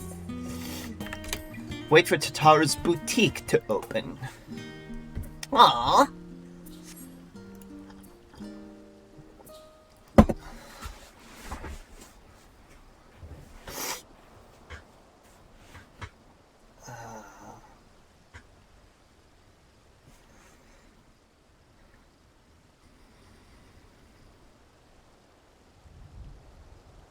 Oh, I did not expect to find you here. Bashan! Hello! Oh, while we wait for the boutique to open, we're gonna see all of our friends, right? I imagine that Donna would also wish to offer regards. Alas, after delivering our dragon scales to the engineer, she remained to assist with their work on the Etherbanner. This simulacrum too will stay in Shalian, while oversee matters in Ratahan. It is a rather convenient means to keep abreast of developments pertaining to the final days or anything else. It also allows me, after a fashion, to watch over my people in this distant land. Bashan, I was hoping you'd stop by. I can't thank you enough for allowing your artisans to work with me here at the boutique. Please, it is I who should be thanking you. This establishment has restored a sense of normalcy to their lives. You have blessed them with newfound purpose, and a means by which to support themselves in these troubled times. What's more, when they at last return home to Ratzahan, the experience and knowledge they have gained in your employ will no doubt prove a boon to the artistry and commerce of our land. In fact, I came here to see how your new employees are settling in, and to express my gratitude for granting them this opportunity. It's an opportunity for me as well, believe you me. Your artisans have taught me so much about Thavnarian craftsmanship. Their resourcefulness and ingenuity are nothing short of inspiring. I can't wait to see what wonders we come up with. I pray you every success in your endeavors, Mr. Stataru. Before coming here, I heard word that the forum's decision, of what will soon be attempted. It was only then that I finally understood why my father called this star the last bastion of hope. Indeed, it was the last bastion, for the flame of every other star he encountered had likely been extinguished. Yeah, like I said, in the Omega cutscene, We see Omega chasing Midgard Stormer through space, and he reports on all the dead stars he found along the way. In the boundless dark, the light of brimming life must have been blinding in its splendor. You journey up to the heavens to protect that light. May the scales of my kin serve you well. I have faith you will prevail and restore peace and tranquility to the star. Well, the Ahaiwan was alive to see it. Yeah, the Satrap. I should like to visit Ratzahan again when this is all over. What that Hakamon was alive to see it. He liked him. I will not see his sacrifice squandered, nor shall I rest until Ratzahan is returned to its former glory. Aww. Forgive me, but I must take my leave. Fare you well, and remember, the people of this star have not yet given up hope, and neither must you.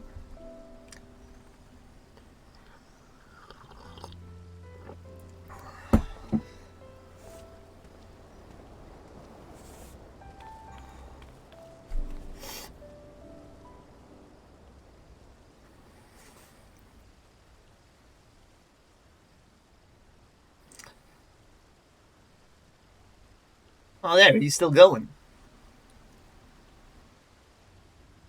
Who's this lad in heavy armor to the right, to the left, though? Ugh, where must I go to get a meal with some flavor in this wasteland of taste? And Madeline. Well, I have the solution for you. Go to the last stand. Please hold. I need to, a moment, please.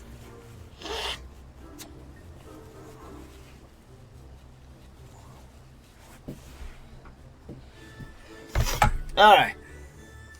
Also, old girl, whatever you're doing here? A new boutique, you say? I have been meaning to expand my wardrobe. Yes, something with a little more flair, perhaps befitting of a man of my station. Though I have nowhere to flaunt said raiment so long as my confinement continues indefinitely. I, the young Lord Fortom, insist that, so long as there is work to be done, no matter how trivial, I must abide here in Shali. Thus do I toil, though every fibre of my being rails against it.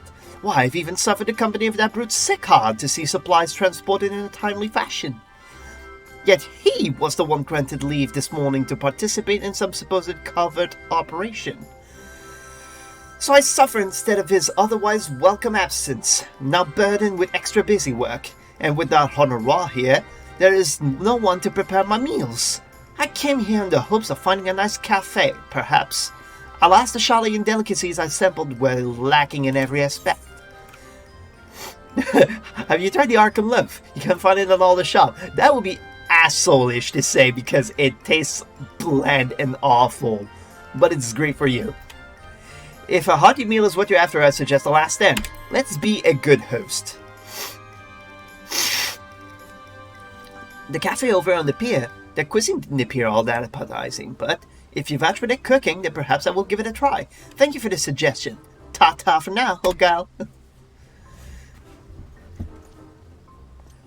I like that part in Heaven's Word when Thancred just slugged him across the face.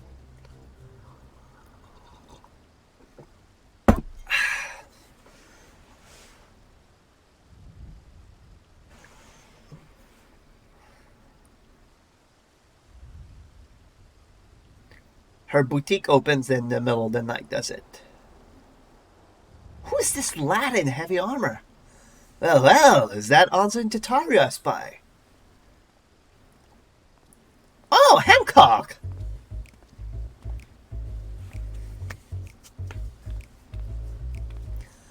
Hancock! What are you still doing here? You said you were returning immediately after dropping off your cargo. Yes, that was my original plan. After all, any expertise required aside from the delivery of goods is well beyond my purview. But what manner of entrepreneur would squander an opportunity to study the markets of the northern seas? Were not, I will return straightways to Kagane once I have finished. You know, Hancock made his fortune before being employed by the East Aldenar Trading Company. Trading Company. He was a guy who would find books or buy books and resell them at an absurd markup. Basically, he was a scalper, is how he made his fortune.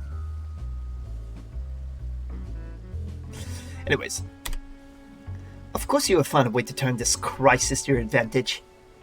She wounds me, the industrious woman running a new boutique.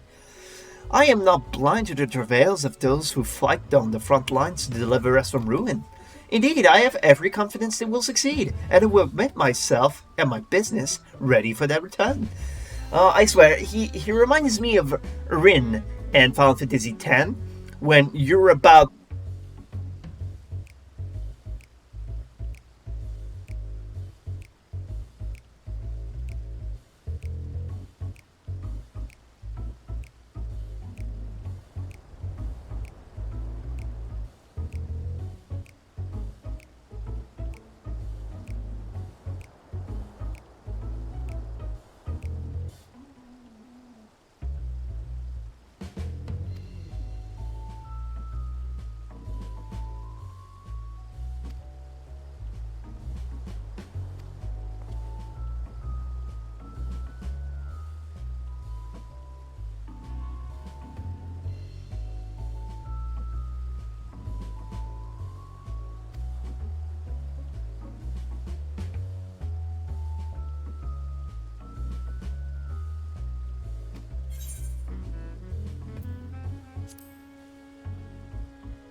Oh, I wonder how long that has been the case. Let me fix something real quick.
There you go.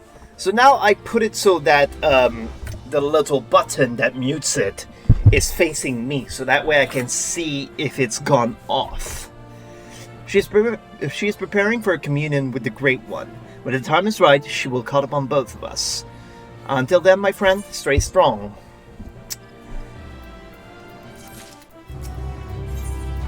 '87. We still have 3 to go. The situation has worsened since last we spoke. Gleipnir grows bolder in his attacks, and the conjurers are spread thin in their efforts to attend to the victims.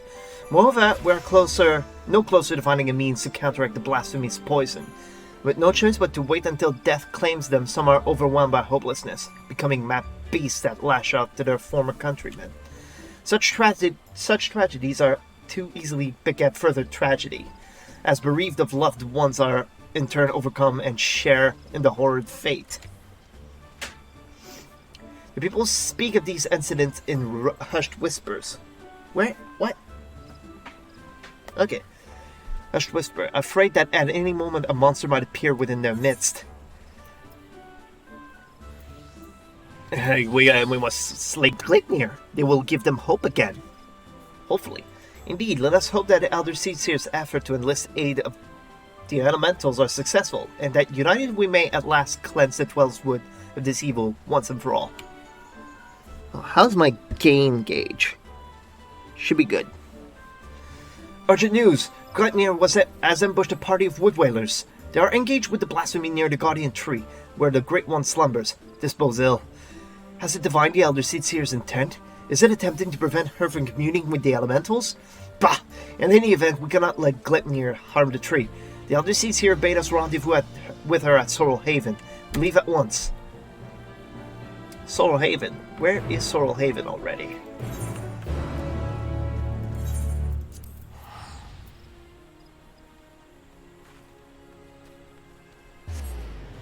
In Central Shroud? Wait, where? Okay, yeah, the area is called Sorrel Haven. I get it. I see you. Hiding in the tree, I see you.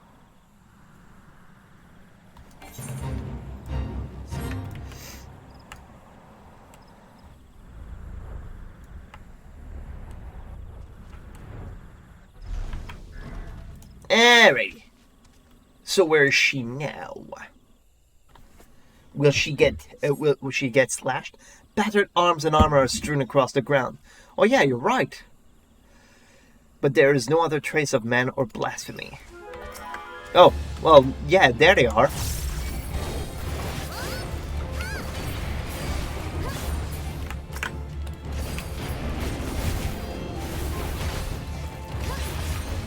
You know, I should have maybe started with that. With Double Down. Battered equipment. Maybe they were the people that I just killed.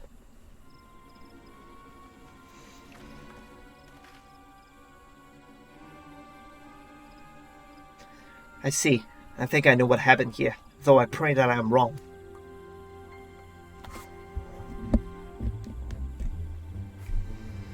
There is no sign of the Wood Whalers save their arms and armor. Seasoned warriors never cast aside their equipment, but here it lies, and I see not a single body. Blasphemies, all of them. In the face of certain death, even the bravest among us can succumb to despair. Before the blasphemies' poison took them, they transformed. Yeah, that's what I thought. That's why it bears the marks of the chain, just so despair hangs faster. Gleipnir could not have gone far. He may be watching us even now. Be on your guard. The air is thick with corruption. If the Wood Whalers succumb to a man, then we can expect a hard fight. Though I dread the thought of hurting our brave soldiers, we cannot allow the creatures they have become to roam free. Let us form 2 groups to more quickly track down and cull the beasts. Once we have finished, we shall regroup under the bough of the Guardian Tree.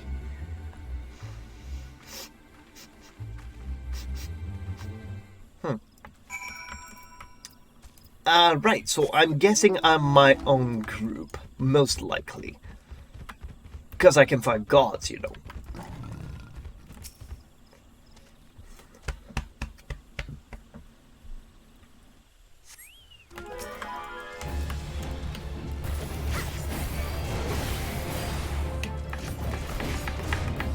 Alright, maybe I'll get a bullet from you, and that way I can use it in the next fight.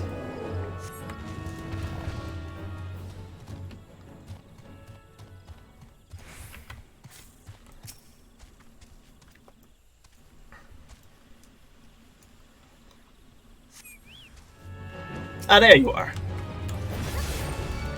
I had already used no mercy. Damn it.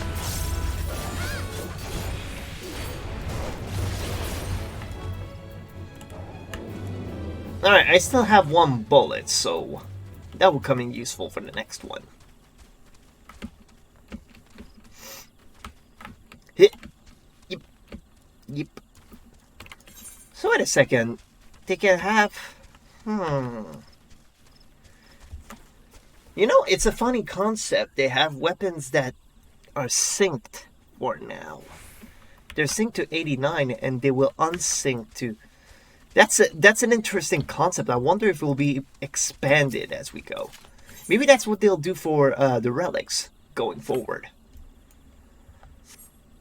You have laid to rest the last of the Turned Whalers. Reunite with your companions at Evershade. Evershade is... yeah, that's what I thought, the Guardian Tree.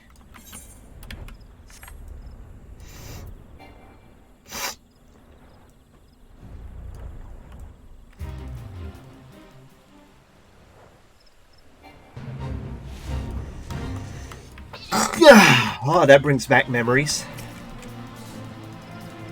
When you start in Gridania, like the last big fight of the area is there.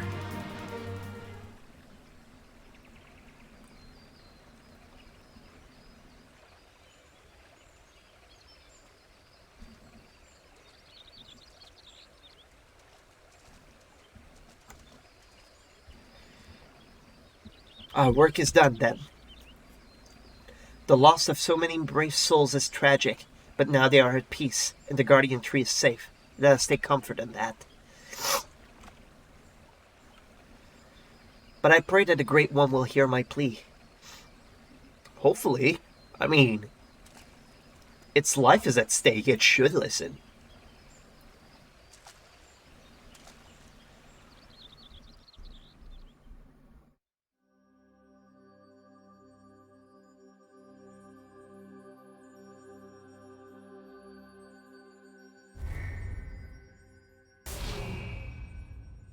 Oh shit.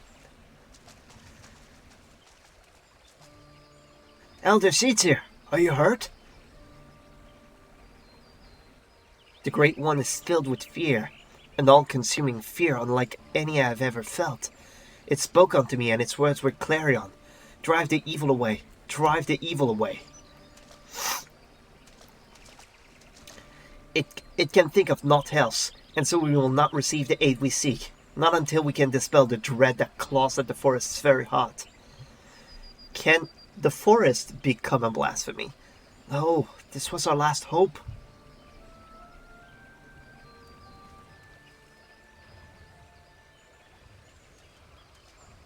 Oh, we hear it. We'll see it on the branch there. We are not alone. There it is. Hi! Oh, it's a behemoth.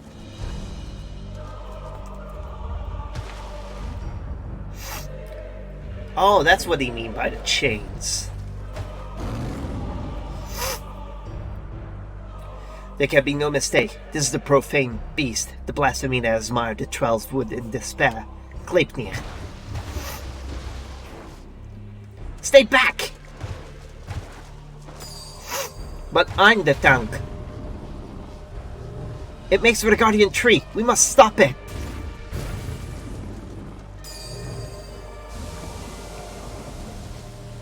The poison! You mustn't let it touch you! Such fearsome strength.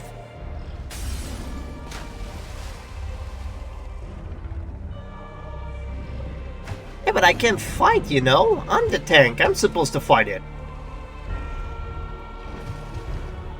There we go. Finally I'm doing my job. Oh, it has a belly. Oh, Echo.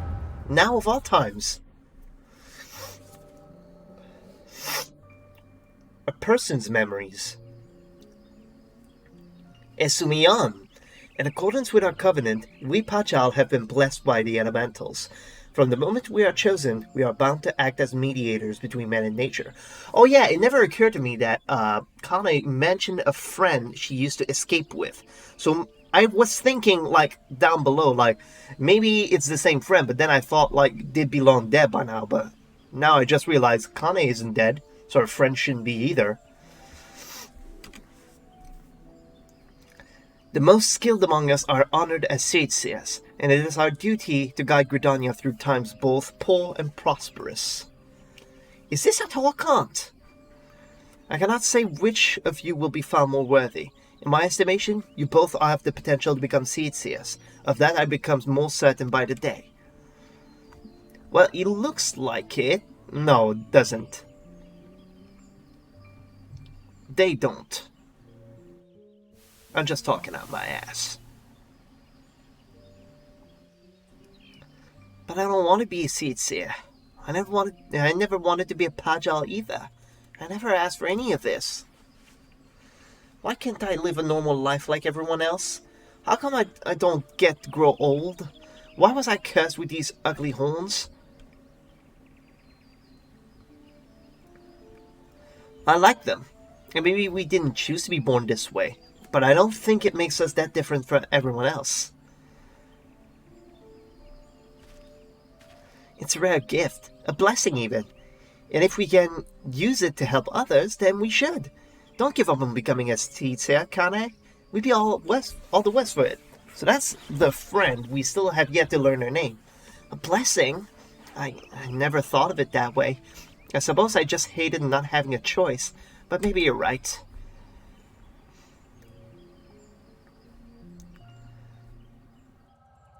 It's funny that this hope and the darkness becomes the hopelessness gnawing at you right now. I'm willing to bet this is them, because the echo happens through an area's memory or through the person's memory. Direct. God. They can speak. Now they're gonna retreat. Yeah, that's what I thought. I wonder if the poison got to her, though.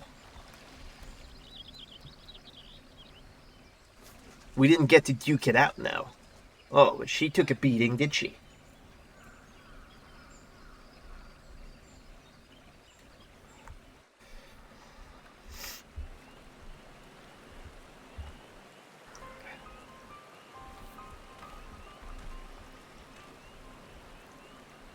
The matron is merciful. The other seat here has fallen unconscious, but is otherwise unharmed. The blasphemy must not have touched her, for I do not see the telltale mark of poison. Still, I am no healer, and she should be looked after by those who are. I shall carry her back to Gridania. We must leave before Gleipnir returns. Await me at the Adder's Nest. Okay, so this quest is done. We have 2 left now.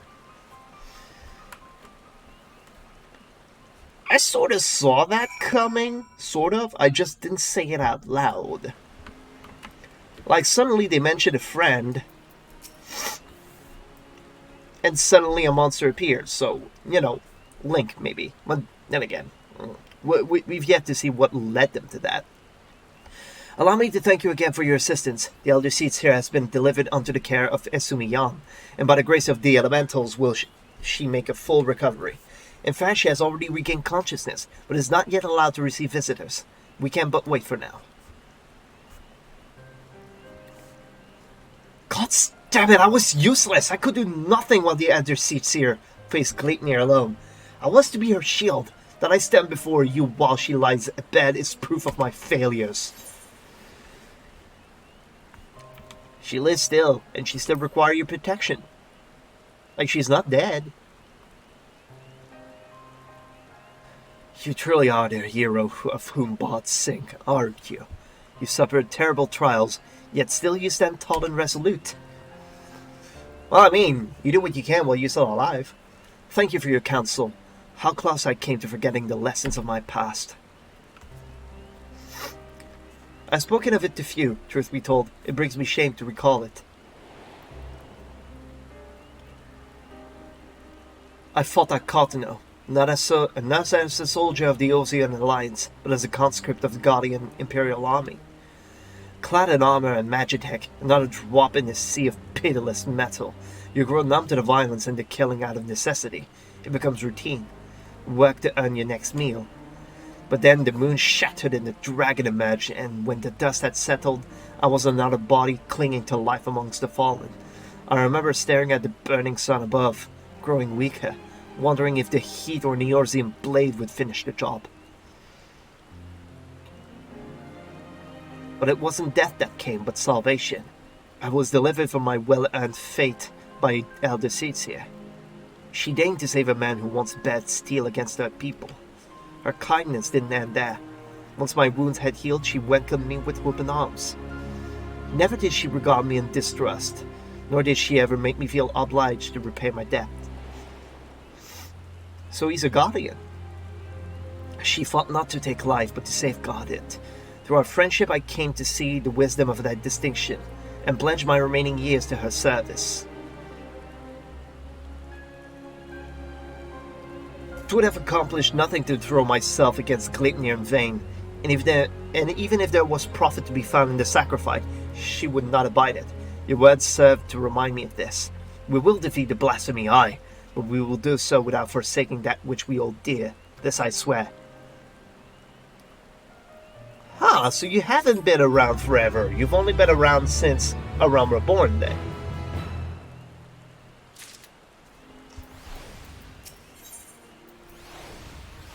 Alright, 88. Oh, wait, there's one at 92. 88, 89. Oh, so we have 3 left. The Elder Seats here has grown strong enough to receive visitors. Come, we must go to Stilglade Fane at once. Oh, wonderful. Oh, so we're going straight to the Conjurer's Guild. Okay, gotcha. Cargo pets. Are you... Okay, no, yeah, I thought it was like a new VR mail thing. Cargo pets. I swear, some people's names.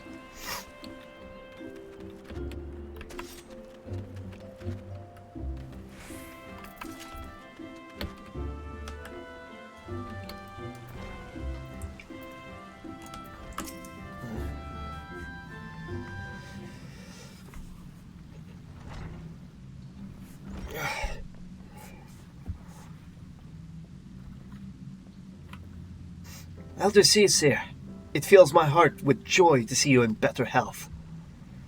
I'm gladdened by your presence as well, my friend. Unless you wonder, know that the conjurers found no trace of the poison in my humus. If you are ready, I would resume our search for Gleipnir. They may be up to the task, but you are not. 'Tis one thing to engage in conversation, quite another to go gallivanting about the Twellswood, hunting a blasphemy. I am aware you are a conjurer of surpassing skill and would not presume to gainsay your judgment, but have my wounds not healed? Those visible to the naked eye, perhaps. I worry that the strain of your communion with the Great One has taken a toll on you in ways we may struggle to perceive. The Great One is a being of purest ether, and you were exposed to its unbridled despair, its raw terror. There may be consequences. I am aware of that, but Gleipnir must be stopped. Until the blasphemy is laid low, people will continue to die. How am I to carry out my duties cloistered here? How am I to deliver the forest and its people from this despair? 'Tis your duties that demand you remain. I understand your frustration, but if you were to fall in battle, if your guiding light you bear were to fade, then all Gridania will be lost. Rest, Kane. Rest and gather your strength, so that when the time comes, you are fit to do what must be done. In the meantime, trust in your allies. You are right. That said, I see no reason I cannot join in planning our next step. As you said before, our conversation is quite unlike gallivanting around on a hunt. Our encounter with Gleipnir has made it plain that we cannot hope to triumph over it as we are. Only with the Great One's power can we achieve victory. When the seventh umbral calamity was nigh, the Great One committed a portion of its boundless strength to extend a barrier over heaven and earth, the immense hedge. Thus was the Twellswood spared the west. If we could convince it to again lend us even a small measure of that power, we would not need fear the poison. Therefore, I believe we should pour our efforts into placating the elementals, that we might earn their favor. Make your voices heard then. The quieting worked before. It may again.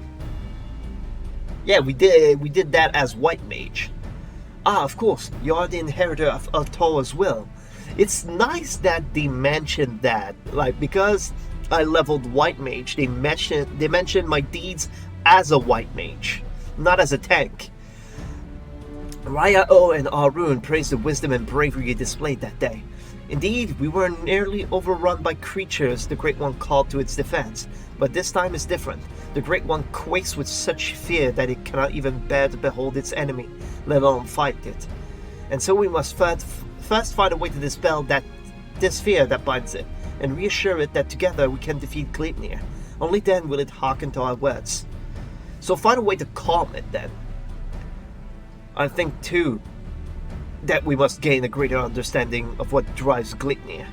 It seems to bear resentment towards the elementals, the Great One in particular. Why? Oh, hydrate again.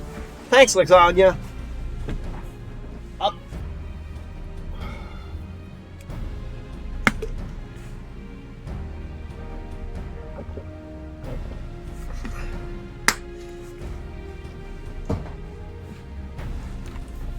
I've pondered the question myself. Lingering memories of the person Gleipnir once was may be responsible.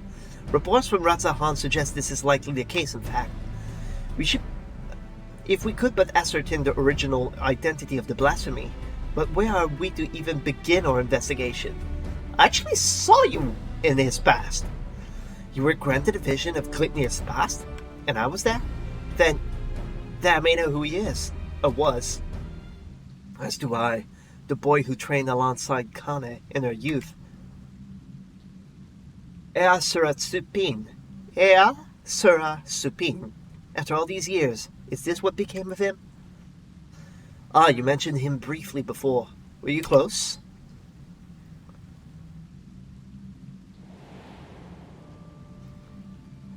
Ea Sura was a Pajali, like me, but he had never known his parents and devoted himself wholly to his studies. He embraced the role the forest had bestowed upon him, and truth be told, was much better student than I ever was.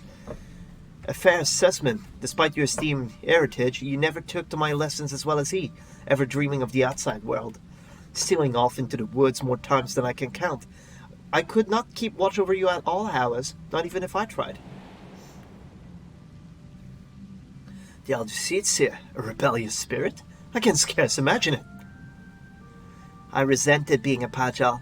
It was inconceivable to me that it could not live among the others. I did not scruple to express my misgivings to Isumian at every opportunity. Yes, sir, I was a pillar of constant support. It was thanks to his encouragement that I at last embraced my destiny and resolved to use my gifts for the greater good. We would become seed seers together, I believed, until one fateful day when we were gathering herbs in the forest at Isumian's behest. We met a wanderer hailing from a distant land who told us his beloved was with child, and that he had traveled to Gridania to besiege the Great One for a painless birth. He asked us to guide him to the guardian tree. However, entry into such sacred places was not ours to permit, and there was something odd about his demeanor per slides. With regret I refused him, but Yasura was loath to turn away a goodly stranger in need. He agreed to guide the man, despite my protestations. I ran to Isumian as fast as I could, and together we made haste to the guardian tree. We found the man motionless on the ground, having succumbed to the Great One's rage, and next to him was Iasura, alive but unconscious. In time he recovered and related the whole story. In truth, the man had been an adventurer, and seeker of wealth and glory, and as he had knelt to make false supplications, he lunged forward to tear a branch from the guardian tree. He was yet a child, and Iasura had no inkling of the darkness that could dwell within man's heart. He learned the lesson that day, but the price he paid for it was great indeed. The Great One stripped Iasura of his horns, and with them the right to call himself Pajal. I was forced to expel him from the fane. Also, he was expelled, and he always wanted to return home. I never saw him again, nor heard a word of what became of him, though not for lack of trying. Despite his hardships, did he remain in the Twelveswood all this time, I wonder? He dreamed of naught else but becoming a seer, of a life in service to people and the forest. He knew the weight of responsibility and was eager to bear it. But he was deprived of that purpose by the very elementals he loved, and yet he did not lose that will to serve, I suspect, and instead resolved to watch over the Twelveswood in his own way. Aww. I shuddered to think what could have hastened his transformation into Gleipnir, as if his life was not harsh enough.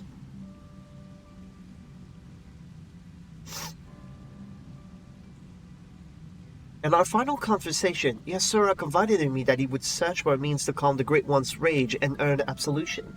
To that end, he said he would seek the counsel of the Mughals.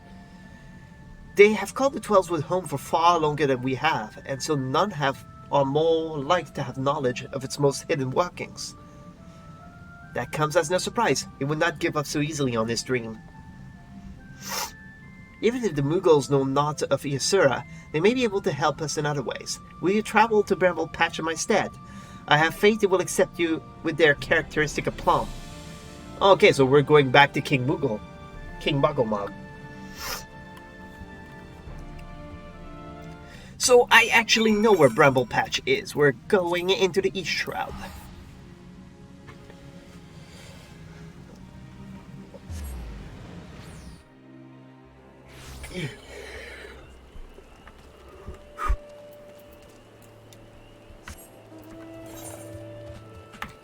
But at one point in that, though, Yasura ended up resenting the Great One, because he just tried to attack it.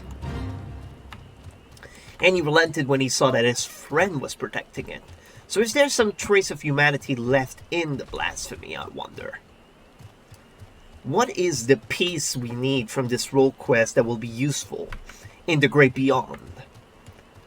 That's what's gnawing at my mind here, because, oh geez. I will help you! Here, one's down. I won't take them all out for you, but there you go. I hope that helps. Oh yeah, that's Whiskerwall. Yeah, his name is there. I was trying to remember from the trial itself. Quite a peculiar face you have, Kupo. Familiar too. You wouldn't be the same warrior who gave the legendary Mughals guard what for, would you? Hansa, was it? Bukopika. Huh. Ha It's an honor to meet you. Allow me to thank you personally for bringing that silliness to a hand. Pukwabika's the name, and what brings you to our neck of the Twelveswood? That's a big Moogle. Why, what a pleasant coincidence. We were just discussing how we ought to go about calming the elementals, Capel. That blasphemy with dreadful horns has got them on edge, and for good reason. I've yet to ask my personal guard here to sleep with one eye... I've had to ask my personal guard here to sleep with one eye open. In case you haven't noticed, the beast's corruption has been spreading all throughout the woods. Needless to say, we've all got to stand up and put the Twelveswoods to right. Raya-O suggested that the Moogles contribute by scouring the forest for even the smallest sign of taint. We've got to cleanse it before it gets out of hand, you know? Difficult and time-consuming work, but it's in service to the forest, and we'll do it gladly, Capel. Hey, I know you. You're the adventurer who gave me some of my finest scars. Coop-de-coop of the Moogle Guard. No hard feelings about the whole Hail to the King Capel bit, I suppose. Not going to call for a rematch either, in case you're worried about that. Raya-O and the others cured us of our tempering, and afterwards sat us down for a stern lecture. No more calling upon good King Moogle Mog to dwell for us. Muggle Mog. May he ever remain unsummoned in his royal grace and splendor. Indeed, and what better way to make up for past indiscretions than to serve the realm? Even now, our kin scour every ilm of the Twelveswood, and we would be remiss not to do our part. We would be overjoyed to have a hero such as you helping us as well, if you're willing. Something tells me you have a sharp eyes for the taint we seek to cleanse. Can we count on you, Capel? Your reputation for magnanimity is well deserved. Let's begin by moving to higher ground, that we may survey the area and locate any particularly nasty spots of light. Also, we're just going to cleanse taints again. That was like the main plot of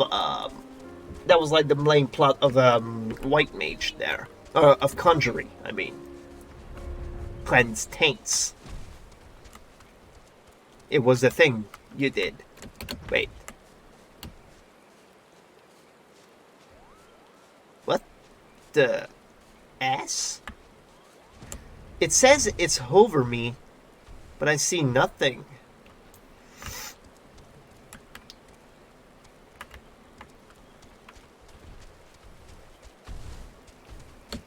It says it's up, so... Oh, there you are. So this quest actively requires you to fly to it.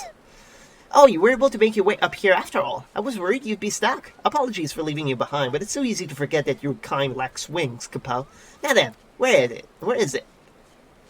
It's the first time I remember having a quest giver, having any sort of interaction in the air. I mean, in Heaven's Word, they flat out had you fly to the flagship in order to unlock the last dungeon. But it's the first time you actually had to interact in the air. There, to the south. Let us cleanse that festering taint at once. Ah, yes, the taint. Let us cleanse the taint. I don't know why I said it, and it sounded way more disturbing than I thought.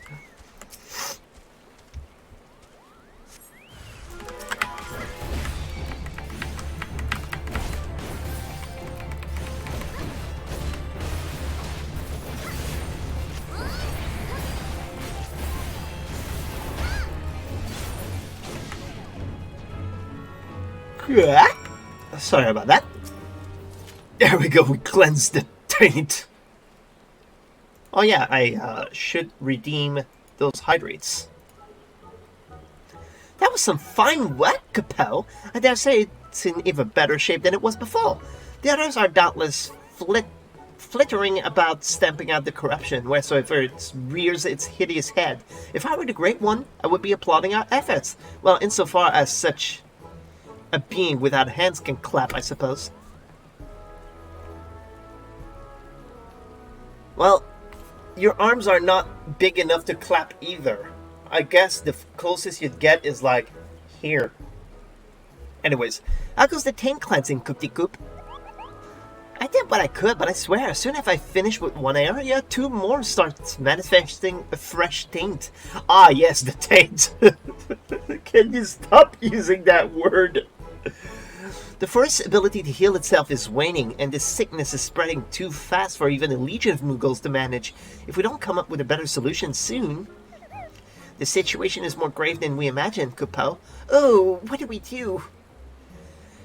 We should make efforts to purify the forest regardless, but since there are only so many of us, we must also help the forest to remember how to help itself. A brilliant idea, I think. How do we go about doing that?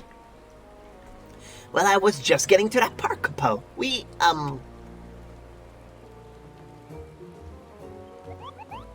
I've got it! We performed the friending. Friending? The friending, what in the name of good King Muggle Mod 12 may you shower us with love and compassion and Koopa nuts, is that? Truth be told, I couldn't remember the ancient rite's name, so I just made something up on the spot, Kupo. But let's forget about that for now and move on to the stuff I do remember. It's an old ceremony, first performed when the nation of Gridania was but a spark of an idea, of a random thought in its founder's head.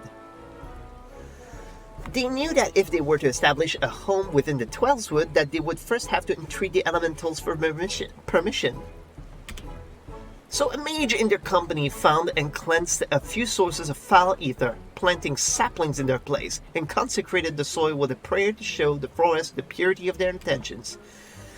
The elementals were so taken by his display that not only did they permit his people to settle within the forest, they also bestowed upon him their blessing as proof of their new covenant, Kupo.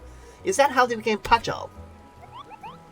I remember now. The Gridanians still honor the agreement to this day. For every tree that is cut down, a sapling is planted. So if we follow history's example, we can soothe the forest's pain and also nourish it with new life. That's right, Kupo. But I wasn't finished with the story. Remember the mage who planted those sacred saplings? It was none other than Joran, sire of Iohopota, the very first Pajal. From that day forward, the elementals would bless a select few heroes with the horns, favoring them with their fellowship. The Pajals were exalted by all peoples of the Twelveswood. Even we Boogle look upon them with awe. So that's how it all begins. So, the Pajals are just heroes with horns, basically. I thought they were another race, but it looks like they're essentially heroes. I mean, that was obvious, but it's good to have clarification. Something wrong, Kupo? You have a strange look on your face. Glitnir may be a Pajal, a former Pajal at least. Glitnir's poison is particularly deadly against heroes. It did say something about the heroes. It left no hero alive. How dreadful, Kupo. But what exactly are you saying? So the man you think may have become Glitnir was a Pajal stripped of his blessing, and the blasphemy kills with a poison that manifests symptoms that resembles those of creeping death.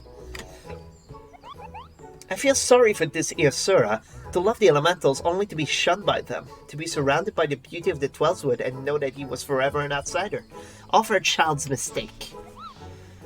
That despair could easily have caused him to turn, and this poison that preys upon those who bear the Twelveswood's blessing, the heroes, just like the creeping death once did, might be another manifestation of that despair. Wait a second, let me reread this.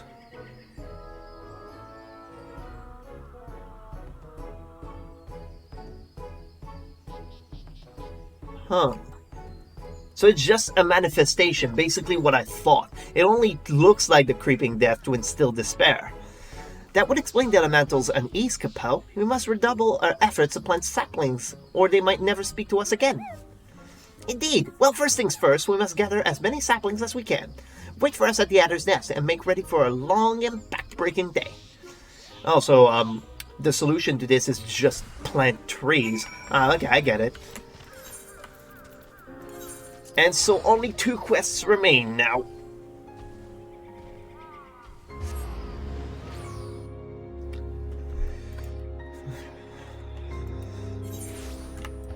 But, by the way, how far is my... Oh, geez, almost 18. I will be needing more Thavnarian onions, and given their current price, I think I'll probably just bite the bullet and buy them anyways. But still. I could grow some. Welcome back. Did the Muggles have any insight into our problems? The reenactment of the ceremony which laid the foundation of Gridania? A fitting plan, given the gravity of the threat our nation now faces. As ever, there is much work to be done before we can even begin. While the Mughals gather saplings, we shall continue to scour the 12's wood for new beasts that must be purged. Let us pray that the Elder Seeds here regains their strength quickly as well. For now, take a rest, my friend. 'Tis a rare indulgence these days, and one you've earned 1,000 times over. Oh yeah, what everyone freaking tells me. Rest already. Rest! 89, we're almost there. 2 quests left. Glitnir has not been seen since our last encounter. This brief respite may be our best chance to quell the Great One's terror. Yeah, we'll need it. Make way for the saplings, Capel. We've had plenty of practice cultivating our gardens, so selecting the most robust ones was a simple matter. Plus, that was the hardest work, so you can help us with the easy part. If you see a spot of corruption, cleanse the taint and plant the sapling in its place, Capel. Do it enough time that the Great One is sure to understand that we're doing all we can to heal the forest, which ought to brighten its mood. We'll see to the East Shroud. You should have no trouble taking care of the rest, Capel. Your efforts are much appreciated. We will begin without further delay. I trust you will not object to my company. I dare say healing the forest is one task for which I am more qualified than most. Oh, okay, it was someone I didn't even check the name. Elder Seeds, are you well enough to leave the city? I should like to think I have been for some time. And in any event, assume he has finally grown tired of my objections and ceased his attempts to detain me further. Allow me to wait a one to consecrate these saplings. It would be an honor to offer words of thanks to the forest for its bounty. Please do, Capel. A prayer from the Elder Seeds herself would surely hasten their growth from tiny sapling to towering tree. Yeah, because it's basically one of the things that they can do. If you go into the Lavender's Bed, which is Gridania's housing district, there is a huge tree in there that's called Kane's Pride. So basically a tree that she grew herself. So it's what they do, basically. Such is my hope. As Joran did before me, I shall approach the Great One in friendship, that it might see through the veil of fear that blinds it and remember our covenant. Joran, the first Pajal. Let us begin by cleansing all traces of corruption in the central shroud. To Greentear, I sense that the flow of ether has become warped there. Impressive, Capel. Not even my keen eyes could spot corruption from such a distance. She is the trees. It is but one of many talents I owe to the elementals. Well then, shall we be on our way? Ba, ba, ba, ba, ba.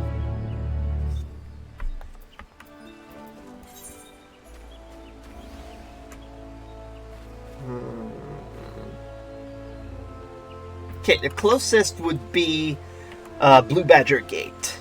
Leads us to the very exit of the Central Shroud, and then we fly from there, I think. Then again, the teleport would probably have been faster. Ethernet, Blue Badger Gate. That's right, it's double-click now. Alright, and now Lust Rose. That's an interesting name. I don't know if this qualifies as an inappropriate name, but really it doesn't bug me, so I'll just leave it be.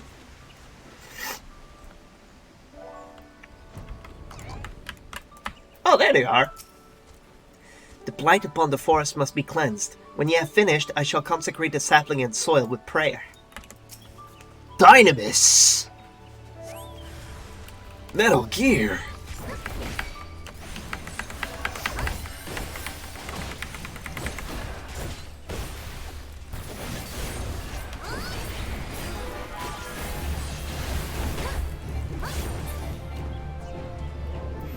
There we go. The taint has been cleansed, but it will only be a matter of time until it manifests once more. Until we put the sapling down.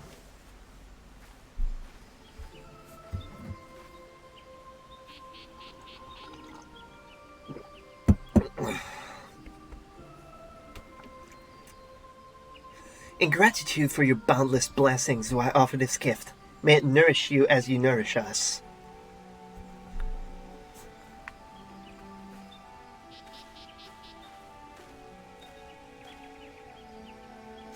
At last the earth is cleansed. There is a settlement not far from here. We should tell them of this sapling, and bid them watch over it and keep it safe from harm.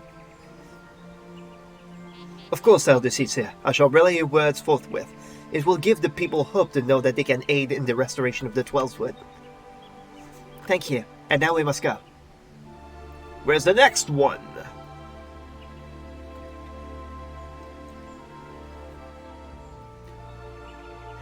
It's funny, it's nice that to Silent Arbor, there's something foul impedes the flow of ether. Let us hurry. Silent Arbor. Oh yeah, it's just south of Quarry Mill, if I remember correctly. Let's see if I remember correctly. Without looking at the map. Let's go to Quarry Mill. But it's nice that after all this time, they finally go to resolve some mysteries, like what are the Pajals? Well, we knew they were like the guardians of the wood, the ones the elementals see in the brightest light, basically, the ones who care for the wood. But like their origins is because of Joran. He basically quelled the wood's rage, the elemental's rage or fear, and he was granted a blessing which gave him horn. And ever since then, the horns have been a sign of the people who will work for the elementals, the Pajals. Okay, so looks like I was wrong. Let's just look at the map. Oh, this is Snake Mold. I was thinking this was Silent Arbor. I was right in so far that it was close to Quarry Mill, but it wasn't quite in the direction I was going for. Here they are. Look, the flowers here have withered and died. I shudder to think what the forest would look like if this were allowed to spread. Praise ye to the corruption that I may plant and bless the sapling. Okay then, at least I get to fight something. It's what I do best. Alright, let's go! Actually, I want to try something. I want to see if you keep the bullets from one map to the next.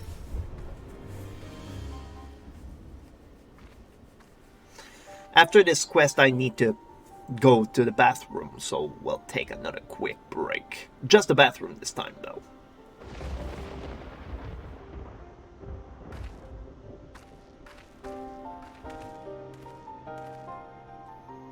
The injury has begun to heal. Our next destination lies to the north.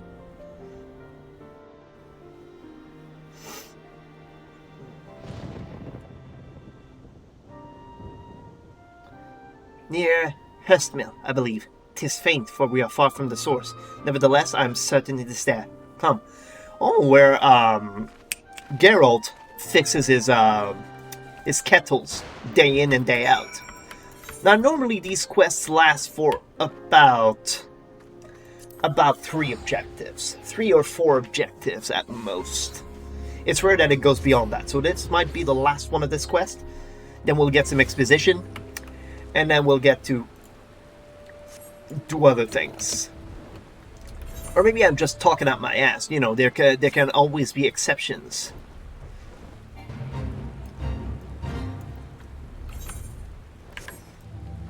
Like that one time in Labyrinthos, where I had to speak to 8 people around an area, and I wasn't given where, and some of them could be bogus. 8 of them. That was a long freaking quest. So close to the hamlet. Is nowhere safe? Where must people seek shelter from this corruption? Oh, it's flat out a cutscene. Tis fortunate that the corruption here is faint. A simple prayer should suffice to cleanse this soil, after which we may plant the sapling. Okay, she can do it on her own.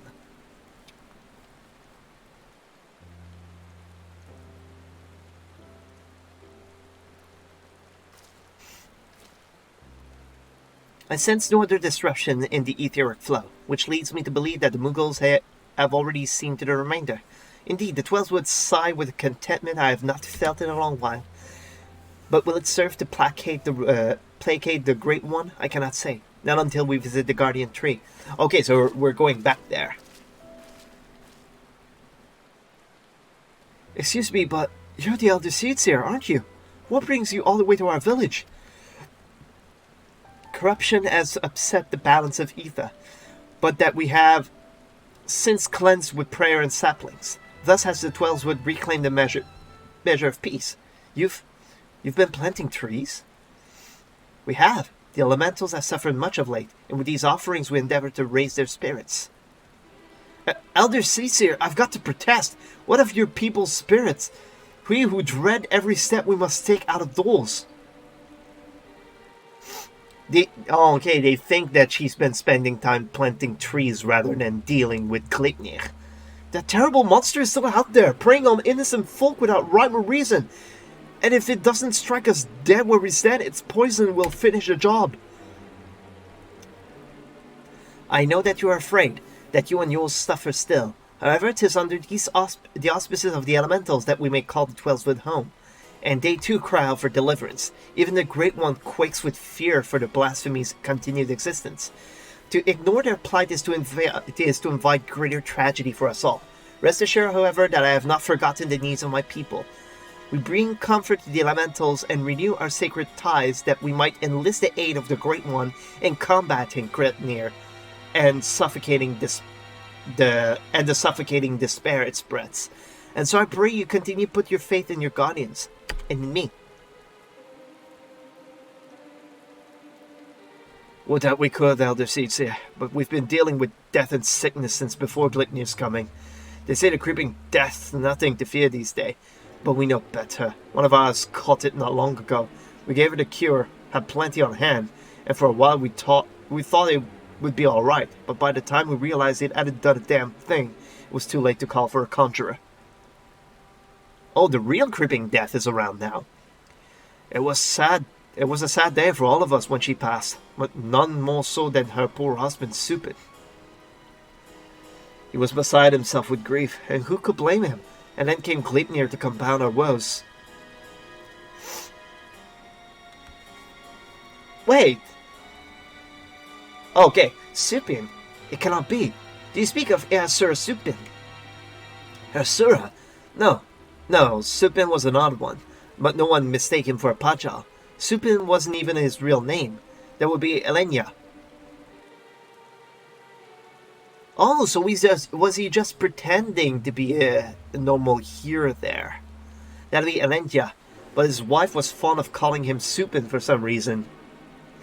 And it caught on to the rest of us. Oh, so he was just laying low here until he caught the creeping death. I see. And what did Elenya look like?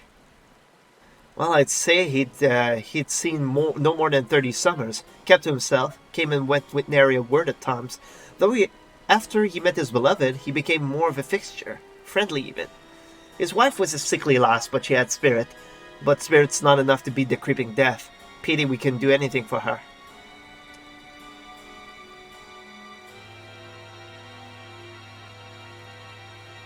He had finally made a new life for himself here. Thank you for recounting Elenya's story, sad though it was. It has helped me better understand how much you have all suffered. So that's how he was overcome by despair. He lost his wife. He had finally put all that behind him, started a new life, and then his new life was robbed away from him. I promise that you will all have cause to celebrate soon. Until then, I implore you again to place your faith in the elementals and in me. Together we shall overcome this crisis. Well, at least he could be persuaded.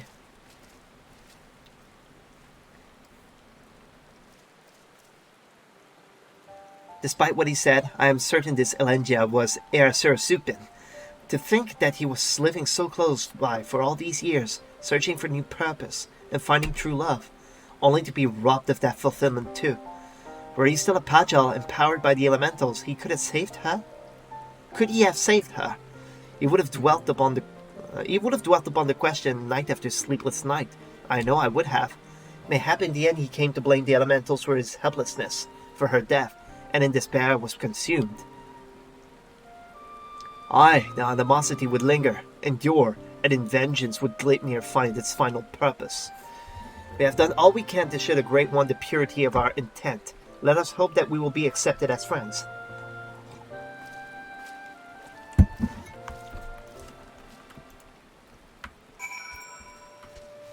It's a case of twice he tried to rebuild his life. And twice he was robbed by the elementals, he think. The first time he made a bad decision and the elemental robbed him of everything that was, robbed him. They had granted him in the first place. They granted him the horns in the first place. So, it was theirs to give and theirs to take away, as far as I see it. But then he found his own purpose. And then it was robbed by the creeping death. And for some reason he went back to blame the elementals for it. But the elementals didn't bring the creeping death. And how come it didn't heal her, though? Our supplications cannot have escaped the Great One's notice. May be enough to receive an audience. Hopefully. Let's see.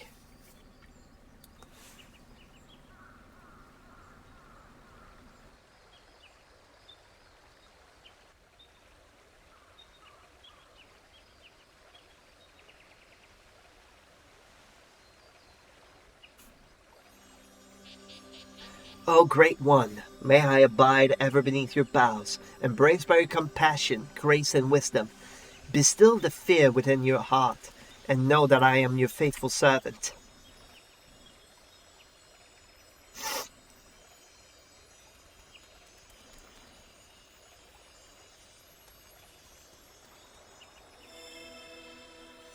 Ah! Oh, is this possession? Will he talk to us through her? Is that what's happening? All feeling. Passing corruption, refreshed, renewed green, flesh restored. Child of child, covenant honored, friend, friendship, peace. Does it just speak in keywords or something? It worked! The Great One speaks through the Elder Seeds here. We were right to follow Joran's example. Thank the Moogle King!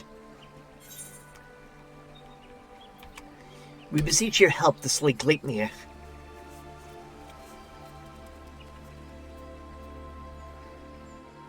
Profanities spawn, despair's orphan, sadness and anger, sadness, death's sprayer, one and all, poison potent, wounds unmending, withering bark, no strength to share. After all we have done, you deny us? After all the Elder Seeds here has endured, she has pledged herself to you, devoted her life to the 12th Wood. The people cried out for salvation, as she answered. The elementals cried out for deliverance, and she answered. Only you can help us now. If you do not, then we are lost. She is lost. Please, I beg of you. We beg of you. Oh.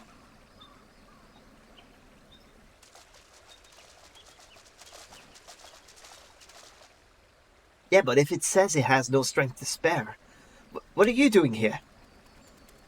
We've been depending on the Seed Seers all our lives, blaming them whensoever something goes wrong, without even considering what we might do ourselves. Aye, but no longer. The Elder Seed Seer has gone to incredible lengths for our people, and so our people have come to return the favor. If our plea alone is not convincing enough, then we raise our voices in support. We couldn't let them make the journey without protection. That, and we couldn't let them put us to shame. We too have come to stand with the Elder Seedseer and beseech the Great One for aid. We all want the same thing, don't we? Peace restored to the forest. So please, share what you can, however little. Do not forsake us. Do not forsake her. Oh, everyone loved their Seedseer.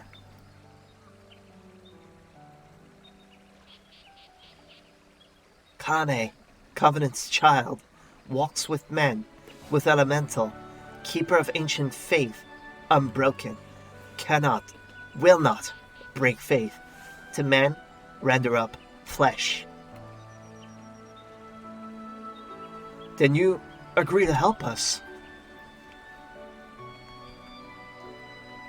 flesh, branches, take and join, to oldest elders, renew bond, as one stir.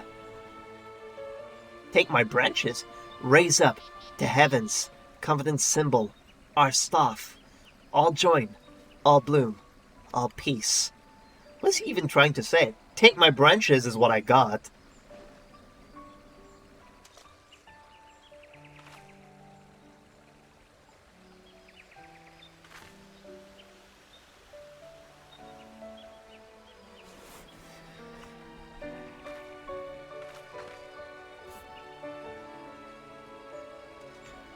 My duty weighed heavy on my heart, so heavy that at times I scarce remembered to breathe. For days and nights I worried that I would be found wanting. But by your faith and trust has the path forward been revealed to us. You came hither, united in purpose, and bared your hearts before the Great One. Gridania, is forever in your debt.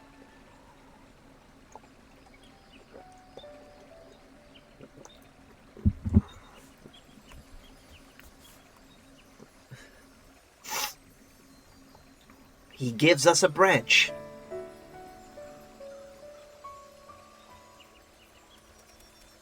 Oh, he gives us branches.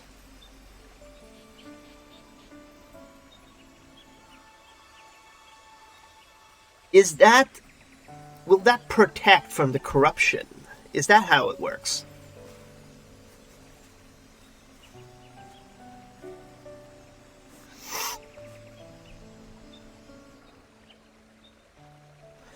May I rely on you all once more? I bid you take these branches to every corner of the Twelvewood and join them to the eldest trees, that we might finally win free of this despair. It shall be done, Elder Seeds here. We swear it. Bring the branches of a big tree to smaller trees? Is that what it means? Once the trees have been bound together in spirit, I shall carry out the Great One's final instruction and cast its cleansing power all across the Twelvewood. Yet I must remind you, my friend, that Gleipnir still stalks the forest. It will not remain idle. It will attempt to stop us. Go with hope in your hearts and do not lose sight of the danger.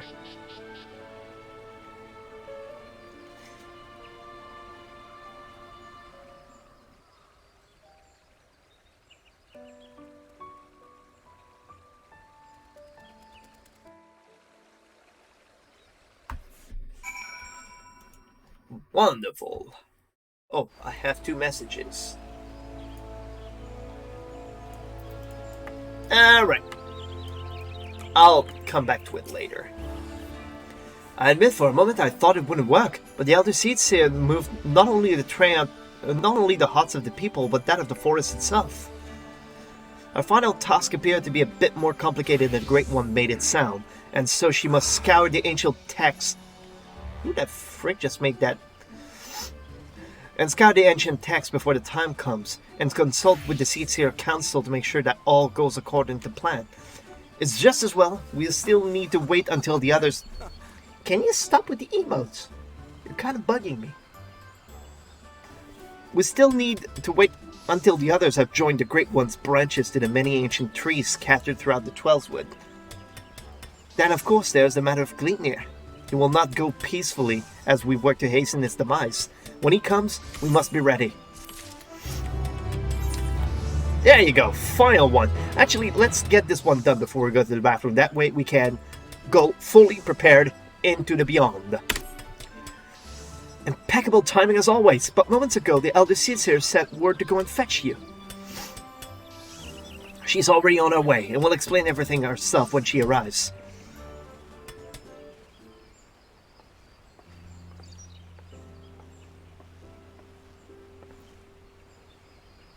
The children of the Twelvewood, both Moogle and man alike, have sallied forth, branches in hand, to the far reaches of the forest. Soon their tasks shall be completed. Though the shadow of death yet looms large, they do not allow despair to their hearts. Into their hearts. They hold fast to their faith in a brighter future. We shall see their hope rewarded, and by the grace of the elementals, consign these grim days to memory. We need only succeed in summoning the Herman's Hedge. So, is the hedge actually a physical thing, or is it like a magical barrier or something? You may recall the Great One's words were muddled and esoteric. I believe it was an instruction to carry out this esoteric ceremony in order to expunge the corruption befiling the forest, that the once tainted earth may begin to mend. For you see, when the Ermin's hedge was last formed, it was to protect the Twelvewood from threats without. The Great One acted as a guardian, embracing the wood to shield them as a father would his child. In this occasion, however, we will call upon it to nourish and revitalize, as a mother nurses her child to make them strong against sickness.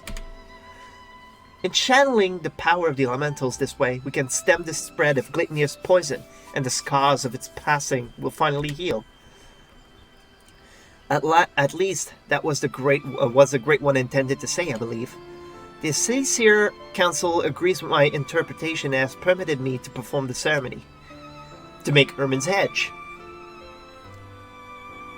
I have in my possession a single branch, the final one to be attached to the eldest tree of the Twelvewood. Well, for all that you have done to aid us thus far, I ask you to accept this honor. Who better to set the final stone in the new foundation for everlasting peace? You who have sacrificed so much for the sake of others. If we had even a sliver of your courage, we could move mountains. Could you, though? I'm pretty sure... Did I move a mountain? Well, Mount Golg is one, but I didn't move it. I just helped with making the talos that held it down. Thank you, my friend. We will find the tree of which I spoke in front of the Leather Workers Guild. Let us depart.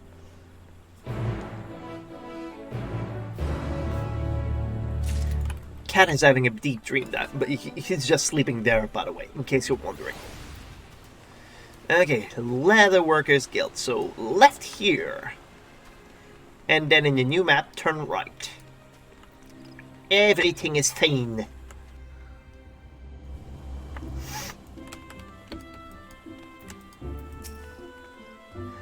Look to the bow above, and you will see a spot where the branch has been discarded by age and the elements.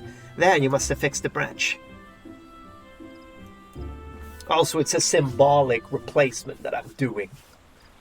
You ascend to the ancient trunk and affix the branch of the guardian tree to the withered bark as directed by the elder Aesir. You haven't climbed trees. You're quite the climber, and with that, all preparations are not complete.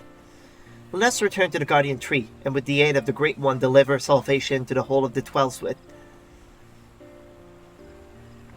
Let me guess, we'll have to defend her as she prepares the ceremony from Gleipnir.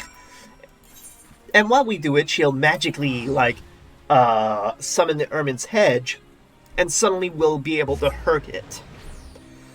I'm thinking something like that.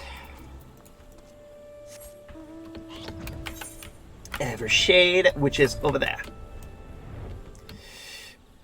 Oh, okay, it's a physical object. I was like, that would be funny if the balloon was actually not a physical object and you could just clip through. There was no collision detection.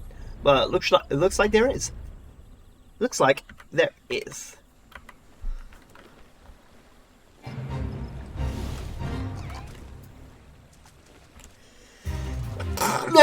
Sorry about that. If it is truly Asura's lingering resentment for the elementals that drives this blasphemy, then surely it will come. For the sake of the man he was, I must try to appeal to his reason. But should I fail, then we will have no recourse but to fight. Regardless, this day we shall bid farewell to Gleipnir. Alright, let's do this!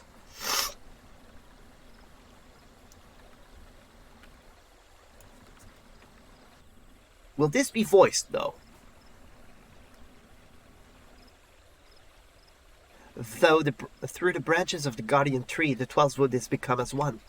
In summoning the Hermin's Edge, every helm of the sacred land will be imbued with the Great One's nourishing ether. The forest will be empowered to heal itself, to break free of Gleipnir's despair. The ceremony is complex and delicate, and I must maintain focus. I trust you will do what is necessary to see that I am not interrupted. Oh hey, something that I was calling. There he comes. Gleipnir comes! Defend the elder Aesir!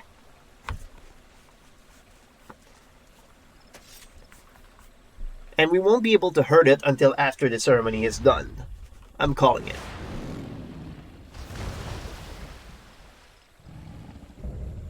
Blasphemy. Claytonir. It's nice that they present it as like a boss. It's kind of cool. Are the elementals so deserving of your scorn? Do you hate me too for my horns? I knew a boy once, a boy who called them gifts, symbol of the blessings he resolved to share with the world. Yet the beast before me now brings naught but misery and death, mocks its victims with chains to bind and condemn, to share in its suffering. I was not there for you then, but I am here for you now, to unmake what you have become. I shall begin the ceremony. Stand fast, and remember what we fight for. You didn't really appeal for long, did you? Oh hey! That's Yuna's dance! From Final 10. That's kinda cool.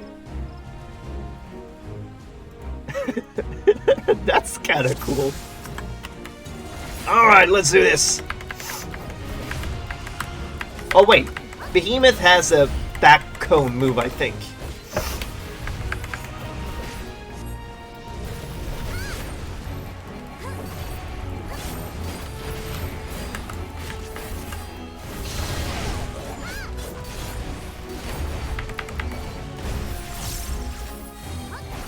The pain is too much to bear.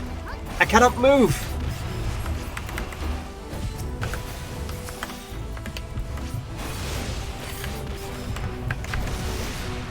Okay, when I get that, okay, pain wrecks your body. Oh, okay, that's... Ah! I can do this!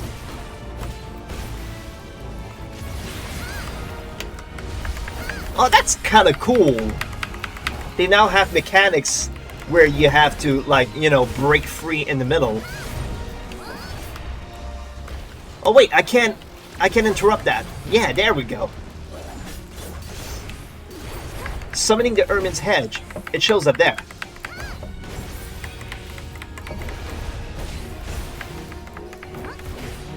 Aether wanes. Oh yeah, they're still poisoned. Poison shower. Oh, that's what I thought. It follows. Just make sure you don't drop it on them, is the thing.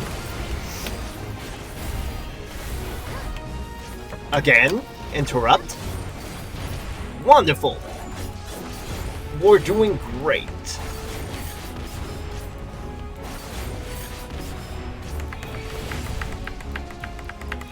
Okay, we're at 45%, so we're making good progress, but... ah, shite.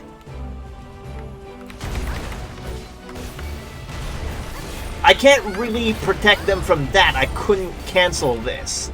I could maybe give her a bit of healing, though.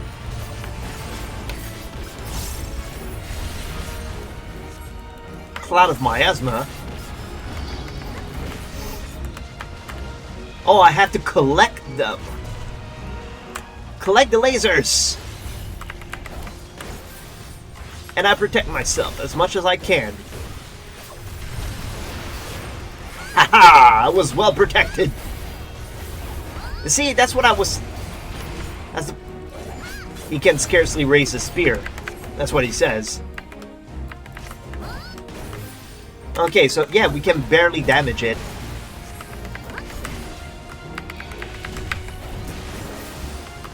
And interrupt that at the same time.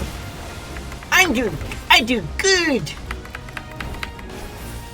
Okay, so it looks like he doesn't have a butt cone attack. So there's that. That's cool. Oh well, he sort of does.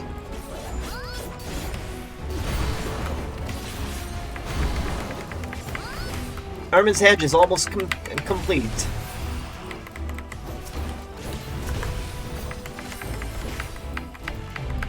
Shout. No, you don't. Okay, shout is... oh, Christ!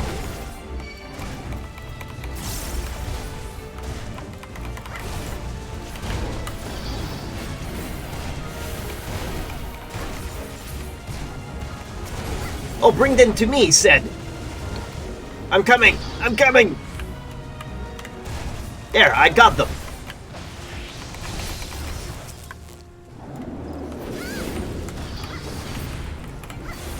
Now he just spams lethal poison.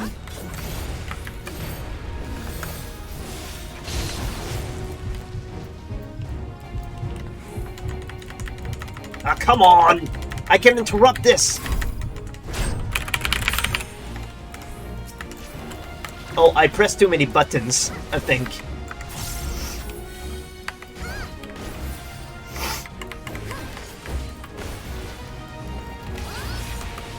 Her ether is exhausted, she cannot stand. Lend a Seer a portion of your power. Okay, so interact with her.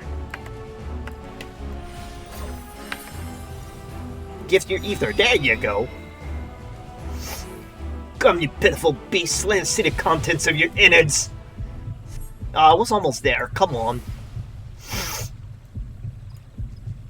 My prayers have been heard.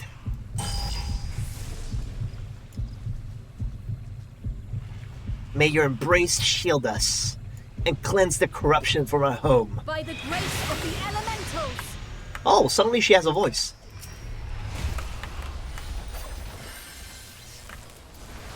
I got him!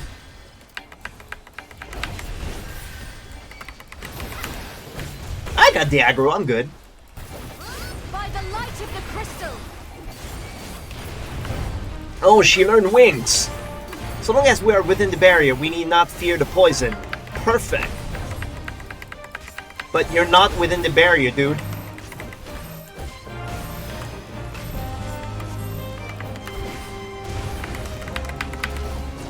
Yeah, bring him inside so that way the dude can be within the barrier as well. Earthshake. Alright, that's probably raid wide. Well, not quite. That's a pattern I've yet to see. Oh, then again, it's probably Eden Titan. The pattern of the Titan inside Eden.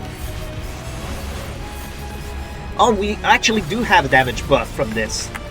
Can I be... Yes, I can be max melee! Great! Oh, now he does them all. Oh, he angry. He's very angry now.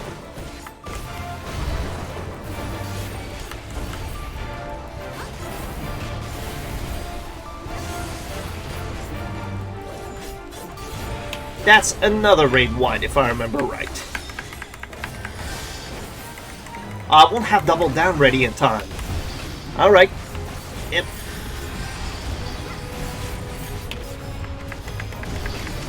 Okay, he's just doing it over and over now. Even Gleipnir latches out in the face of death, bringing him to its misery while the barrier still stands. Alrighty. I mean, something we can definitely do. Okay, he's just getting stronger and stronger with every cast. Now he's at 2 stacks, now he's getting to 3. The barrier may not last much longer. Is this like a DPS check? I'm doing pretty much as well as I can.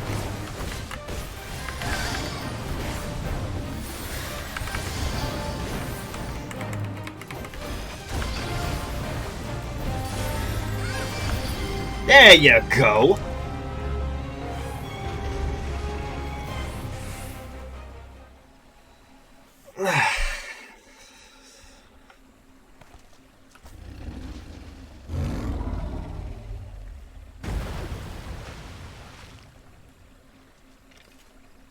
He's gone now.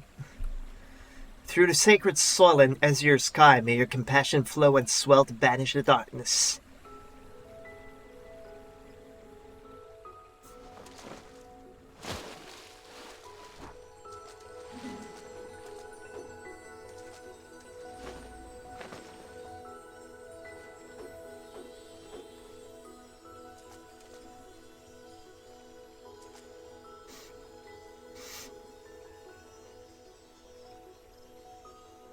It feels better now.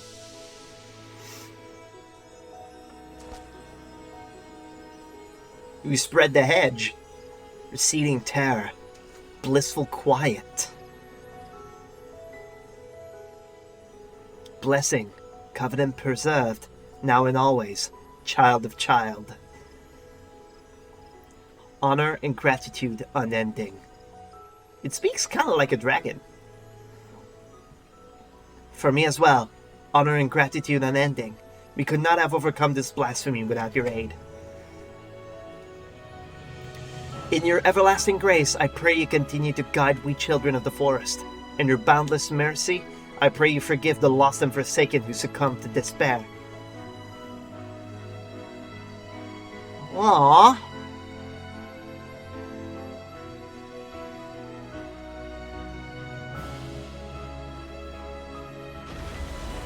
It's gone though now. No ether left. To you, my dear Iasura, I promise I shall never forget your words of wisdom.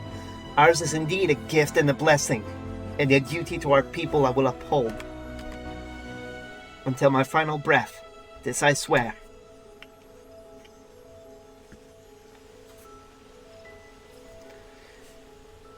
She was probably not meant to be the Elder Seer, but she is now, and she'll do what she can. Aww. The Elder Seer's childhood friend suffered so much tragedy in his life. Of that there can be no doubt. With his passing, he and the realm may once again know peace, and we may finally begin to mourn the innocent lost to his rage. Yeah, but the final days are not done yet. Meteon is still singing of oblivion in the end of space. Thank you, the great cleansing could not have succeeded without you. The blight has been purged, and the blasphemous beast which bore it laid low. The sacred wood that once held its breath in fear now breathes a long sigh of relief.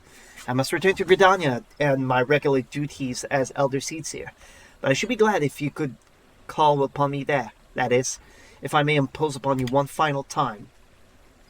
Thank you. I promise to not detain you at length. Let us again meet at the Lotus Stand. Let us meet again at the Lotus Stand. Blah, blah, blah. It means the same thing, you know. Alright. The Lotus Stand. Oh, we're not going to the Adder's Nest, so we're going to have a nice, long, private chat then.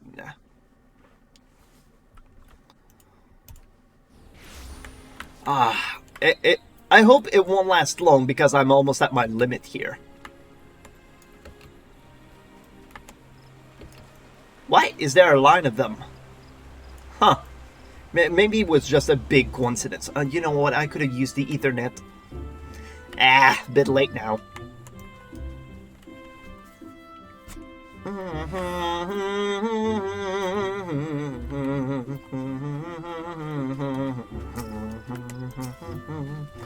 The Elder Seer awaits you within. Shall I escort you to her? Right into a cutscene.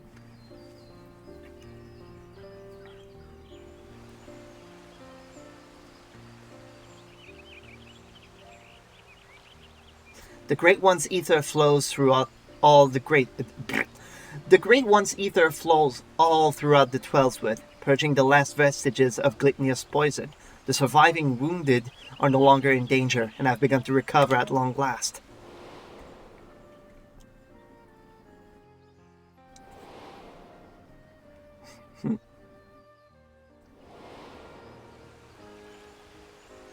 We have much cause to rejoice, in no small part because of you, my friend.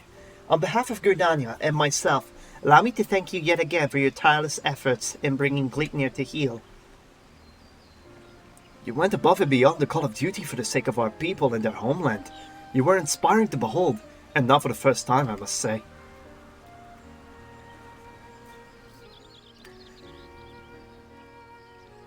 I wonder, if you're a legacy player, does that guy actually remember you from the Fields of Carteneau? Forgive me, Elder Seer, but with this crisis behind us, I would suggest a new course of action. Oh, and what would that be? Rest. In all our time together, I have never seen you so hard-pressed. Surely your Warian could benefit for a brief respite.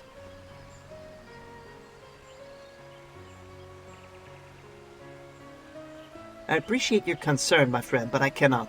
Will not. One day, perhaps, but not this day. But Elder Seer, recent events have given me cause to reflect upon my past, upon lessons that I once thought I had taken to heart. When I did not yet understand the duty with which I had been entrusted, when these horns of mine were but chains binding me to a destiny I did not choose, 'Twas the Asura who taught me to appreciate the gift I had been given. Had he not been... Could you not? Could you not? Had he not been there to help me keep the proper path, where would my errant feet have taken me instead?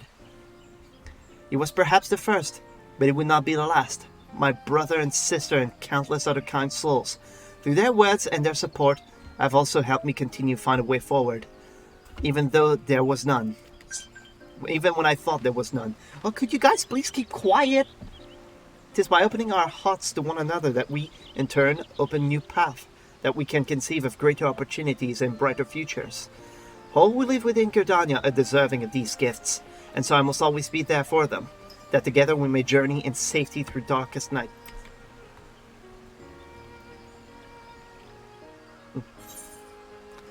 Not tempted to live a wild and free life like an adventurer? Why not? I'd love to have her around. It is not without its appeal. I recall fondly the few occasions I have traveled beyond. Our time together in the churning mists left a lasting impression. If ever there came a time when I need no longer serve as Elder Seedseer, I should very much like to accompany you on another adventure. Yeah, because she came with us to Churning Mist in order to convince the Mughals to reveal themselves to us. Regardless of what the future has in store, my present course is clear. So long as we Pajals serve as bridge between man and elemental, Gridania can weather any storm. And so I will continue to walk hand in hand with my people and my patrons, along with a path that we discover together. Aww. She found purpose again. What about the staff? What did we gain from this, though, that will help us in the great beyond? I was thinking it would be kind of like Shadowbringers, where you gain a crystal at the end. Oh, could you not? Oh, it's not done. Though the blasphemy is no more, there are still administrative matters to resolve. If it is not too much to ask, could you bring word of these recent events to our delegates in Ratahan? It has been an honor and a pleasure, my friend. May the elementals watch over and keep you. Okay, so it's probably... I'm probably just talking through my arse there, and there wasn't actually an item that you need to finish the game with. But at least I'll unlock the eye level of my gear there. It won't be 89 anymore, it'll be 90. So there's that. Okay, now remember, you do not go up. You just go through there and you'll end up at the Radiant Host. And not a moment too soon, because black is cool, but nah, it's not really what I want to wear all the time. Like, black is so everywhere now anyways. Everyone wears frickin' black. And I'm just about at my limit! Come on! Welcome back. I pray you have brought glad tidings. Yeah, it's all done. Gleipnir slain. You've brought joy to me on an otherwise uneventful day. Of course, I had complete faith in your success, but had begun to worry ever so slightly when you did not return as quickly as I anticipated. I shall report your success to the envoys at once. If we have further need of you, I pray you will answer our call. Is there like one mega? You can now die level 90 gear for all tank rolls. Oh, and now they're not locked anymore. Alright, I gotta go now. I'll be back in a few minutes.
Oh, yeah.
All right, we are back. So, what did it say already? You can now dye level 90 gear for tank rolls, but they're not 90 yet.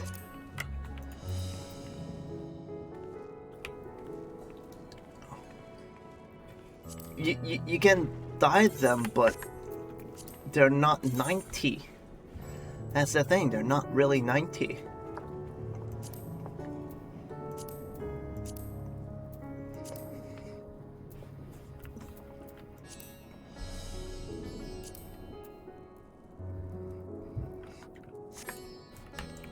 We'll figure that out later.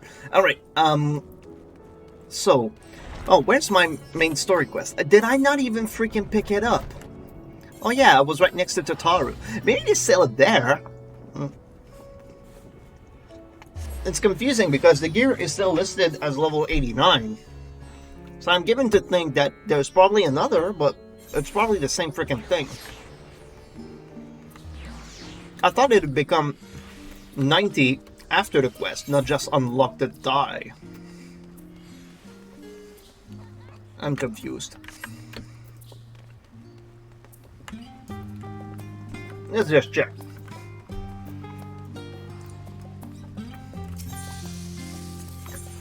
Is there more ignominy, Chaosbringer? I want to check them, but I won't. Okay, and there's no like recheck the information, so.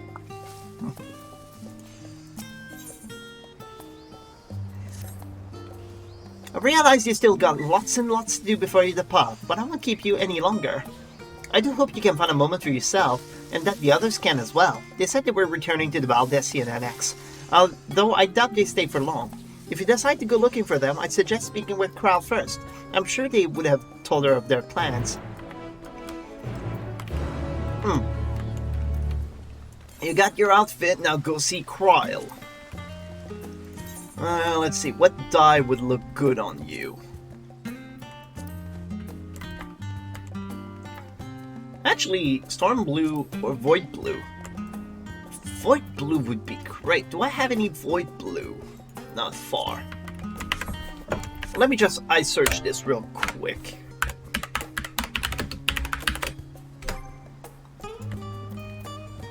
I do.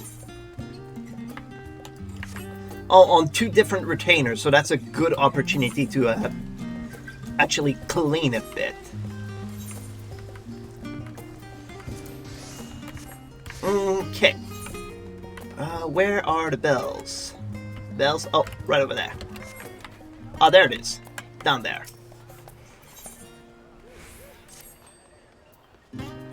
So, 4th tab of your inventory, you have some Void Blue. Wonderful. Alright, so let's dye this. And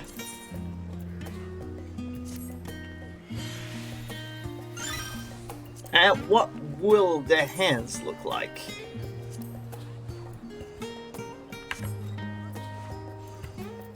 I could make it 1 shade darker.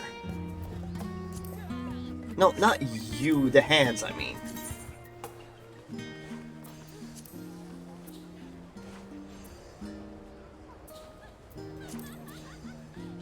I don't make it 1 shade lighter, though.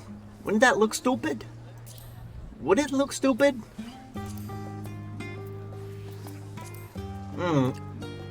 Alright, do I have some ink blue somewhere? Or I could just leave them black. Nah, I gotta stay with the theme at least. Okay, I search ink. Oh geez, so many results. Ink blue dye, there you go. No, it's the same retainer.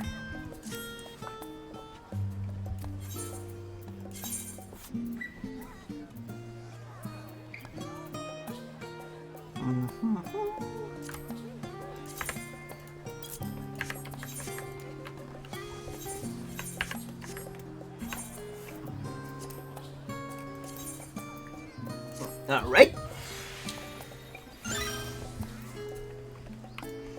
Now the pants. I'd like them to be some shade of gray, because I kind of like to have gray pants.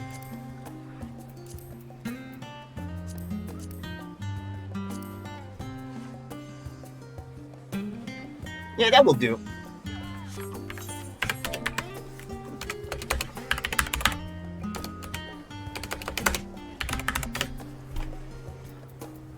Slate Gray is not there, so it looks like we'll have to find a junk monger.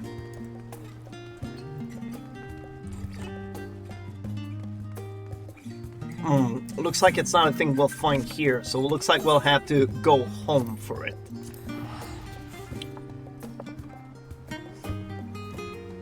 We're taking time, but looking good is half the battle, you know?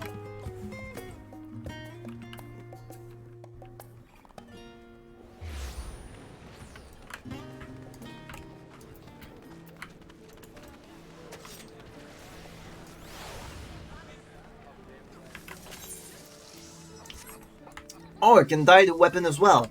Okay, so which one of you already sells the... It's not you.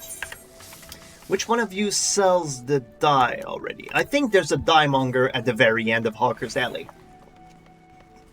So, if anyone has it, it'll be the dye monger, of course. But is it here or am I... Yeah, dye monger, there you go. If you could only all be called that easily. Slate Gray. Wonderful.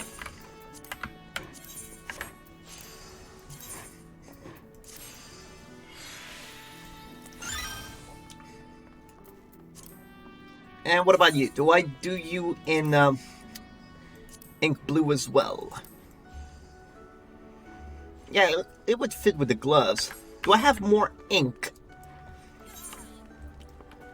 Pretty sure I do, and I know where to get it too. I remember.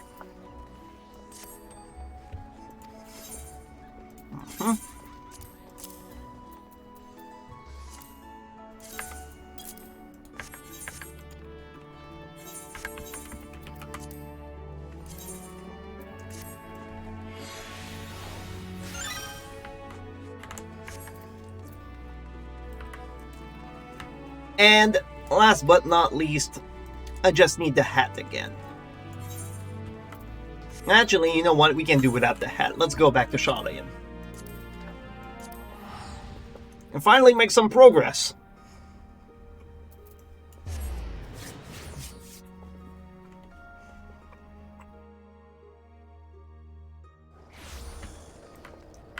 Alright, Baldessian Annex. Right over there.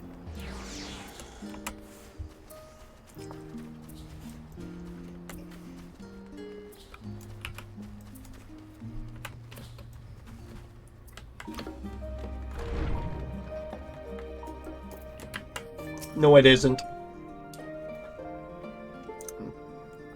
You're back. I take it you received your gift from Tataru. Well, I'm wearing it, yeah. It was a surprise long in the making, with many, many long hours of fretting to get everything just right. I'm glad to see it realized, and with great success. If you're looking for the others, though, they have already taken their leave. Yashtela, Tancred, and Ryaja have gone to the last stand for a bite to eat. Alisa and Grahatia, meanwhile, thought their time would be better spent poring over books at the Numenon. As for Alphino and Estinian, they've elected to pay a visit to the Lavera estate, though Estinian seems somewhat reluctant to go. I'm sure they would all be glad of your company, if you have a mind to seek them out. Should you be feeling peckish, I'd suggest heading to the last stand before Yashtela and the other finish eating. But above all else, it would be foolish to run headlong into battle a fatigued mess, so do remember to get a good night's sleep. Again? I swear, the last 3 MSQ were all about rest, rest, rest. Sure, I'll do it.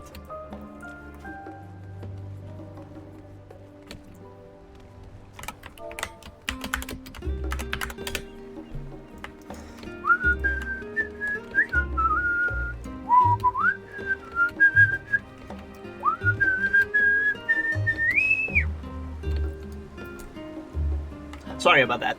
I love whistling. There they are. Trashimai Tatara had no chance of standing between you and the hearty meal. Don't worry, we saved some for you. Have thou perchance had the opportunity to partake of the rainbow pudding? Owing to its striking flavor and somewhat garish appearance, it is quite popular. Indeed, so popular that the last stand stock had entirely been exhausted. I should hope at the very least, Puddingway did sup upon this most delectable of the sad. Yeah, Puddingway. Come to make our trio into our quartet, have you? Please, have a seat, and we'll see about getting you a drink.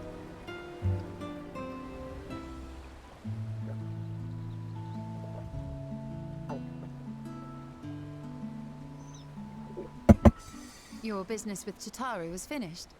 Oh, it's voiced. My, what a thoughtful surprise. Whatever would we do without her? Wait, doesn't she strike you as a bit odd?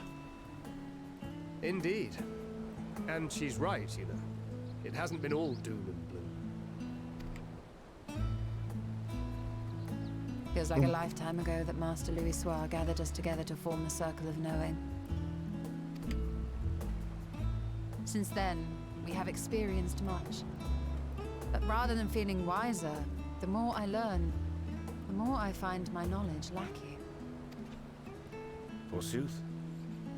As a student, vainly did I believe that I held the secrets of creation in my grasp.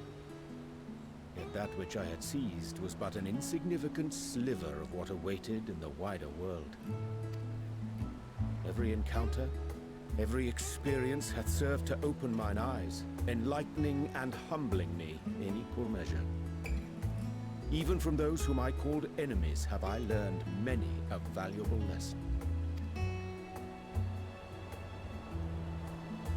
What will we learn at the edge of the universe, I wonder?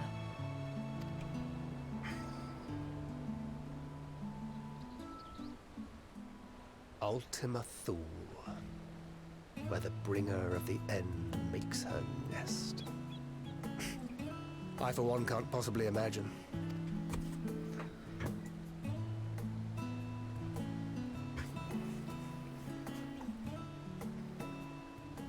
But whatever awaits us there, we will survive.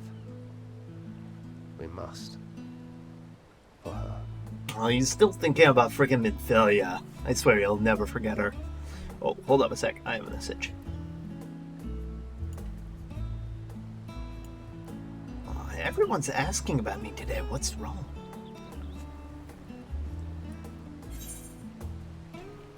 There's nothing left to prove. Not Tareen nor Minthelia. Just make sure you bring enough ammunition.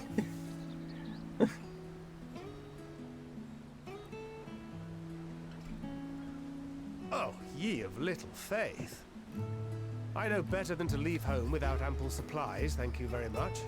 Didn't pick up the gunblade yesterday. Yeah, you technically picked it up 5 years ago. But yeah, I don't know why I said that. Tancred is a veritable source of resourcefulness. That was bad English, I apologize. But to think I used to prefer fighting from the shadows. Gods, I really have changed.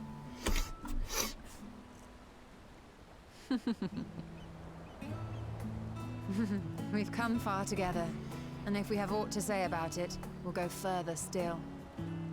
Aye, we will avert this calamity and return home. Why are you setting all the death In flags? preparation for which, we must give thought to what we hope to achieve after the proverbial dust is settled. What with the primals and Ascians all but dealt with, I suppose we'll need to look for new hobbies. In all seriousness, though. In uniting to overcome a common foe, the disparate peoples of the world have found a way forward together. It's a truly gratifying sight to see. Indeed. Though it was many years in the making, we have successfully set in motion the gears of fundamental change. With this, we have fulfilled our humble role as a symbol of hope. And I dare say it is time to bow out.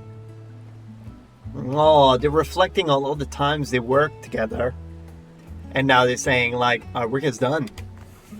After all, there is no shortage of hands to bear the torch in our stead.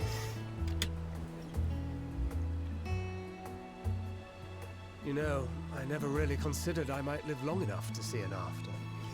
But, you know, I know that they said that Endwalker would conclude the saga of Zodiac and Hydaelyn, and that afterwards would be embarking on a new adventure. And so we might have to say goodbye to some of our most beloved faces. And honestly, I hope it doesn't mean they'll die, but it really sounds like I've seen enough anime to see to recognize what could look like a death flag. Like, the most famous one is, when this is all done, I'll come back and get married. That's like that's like the most cliche death flag there is, but I hope those are not death flags. I hope not. Even if my time as a scion came to an end, I don't expect that much would change. Traveling the world, going wherever the wind blows, lending a hand to those in need. A journey for journey's sake. It doth suit thee well. I must confess, I too have yearned to see more of the world. If thou art amenable to the suggestion, I would accompany thee. Mine ability to affect an air of normalcy through artful disguise is much improved, thou must concede. Aye, well, improvement is relative. You still look suspicious no matter what you wear.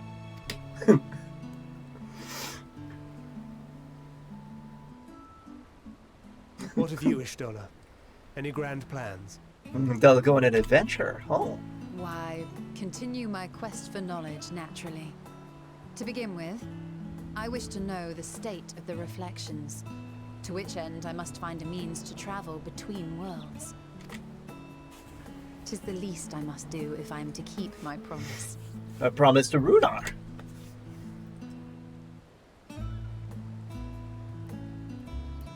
Should my pursuits prove unduly arduous, I won't hesitate to call on you. And in return, I will take you to see Reen one day. I'm sure you cannot wait to see the fine young woman she has become. Spare me.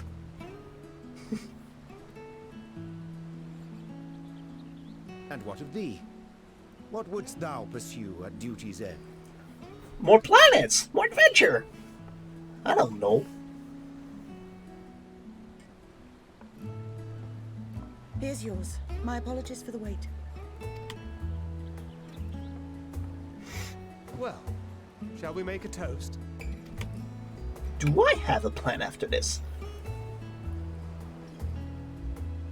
To victory. To our comrades. To the future of the star. Oh, I don't get a say in the toast. I thought this was perfect moment to give me like a little choice.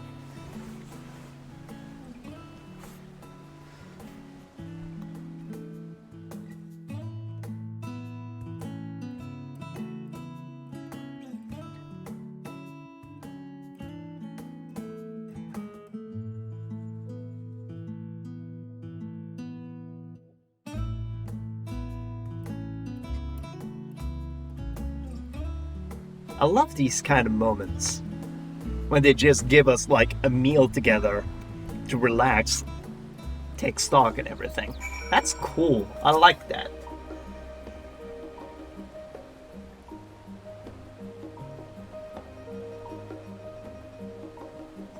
You can always count on your friends to help you maintain perspective. A pity mine take a perverse pleasure in it. I like to think I give as good as I get. Though I fare better with the occasional assist from a consummate nodder. That's me, the consummate nodder.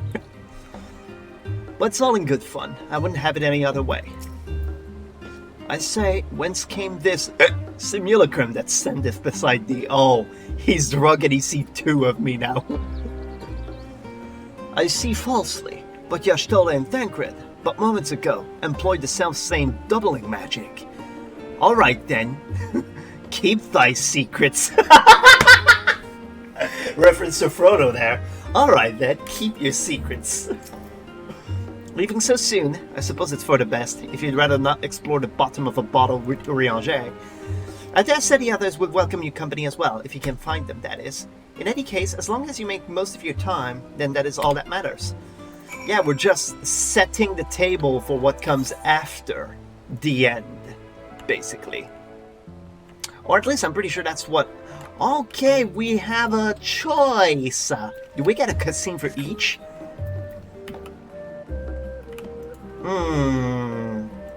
Let's go see Althano first, actually. Because, you know, I've seen more of Althano than I've seen of Alizé, honestly, and I've not seen much of Estinian, so basically that's my reasoning. Don't judge me.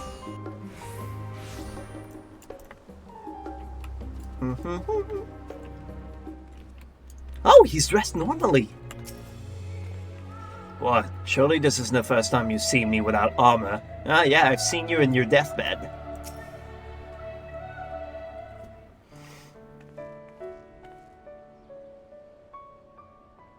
Oh.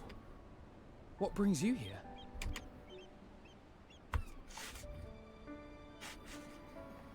Ah, so you were worried that the Levier household might again be gripped by turmoil. All is well, I assure you. In my letters home, I had made mention of Estinian, you see. My mother wished to meet the legend in person, and so we arranged to have a spot of tea together. Where were you in my hour of need? Fell beasts I can face, but I'm not made for idle chit-chat with lords and ladies. You spent plenty of time with lords and ladies, though. Well, I for one thought you held your own. Mother was the picture of delight. I might have been delighted myself, were we in a tavern with more agreeable drink. The thought of fleeing crossed my mind, but what then? I'd never hear the end of it, least of all from Tataru. He still fears a lot of fell women. I'm sorry. 'Twas not my intent to cause you such distress. It's just... It was one of the things I didn't want to leave undone ere we set forth. Oh, why do you gotta put death flags? That's not to say I think we won't be returning. Yet, given what lies ahead, I did not wish to leave for later that which I could do today. After all, tomorrow is never promised. It's fine. Not like I had better things to do. Besides, seeing you with your mother brought back fond memories of my own. Be we rich or poor, family is family. Well, it's past time we were on our way. Oh, he's embarrassed.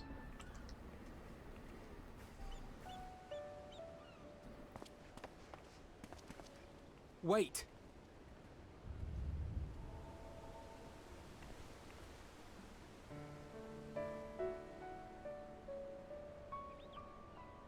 Since I left home, I've made a great many mistakes. Mistakes for which I can never make amends. But through it all, you didn't give up on me. To have returned here with you at my side, it means more to me than you know.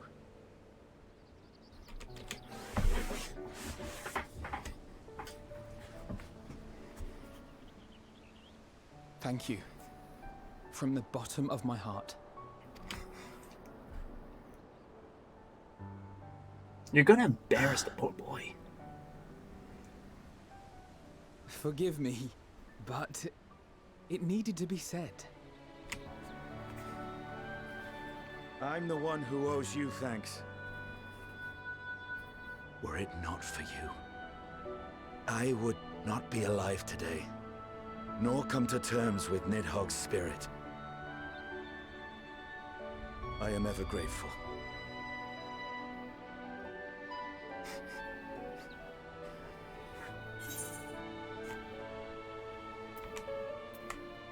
I suppose I ought to thank you both as well. I don't remember why, but...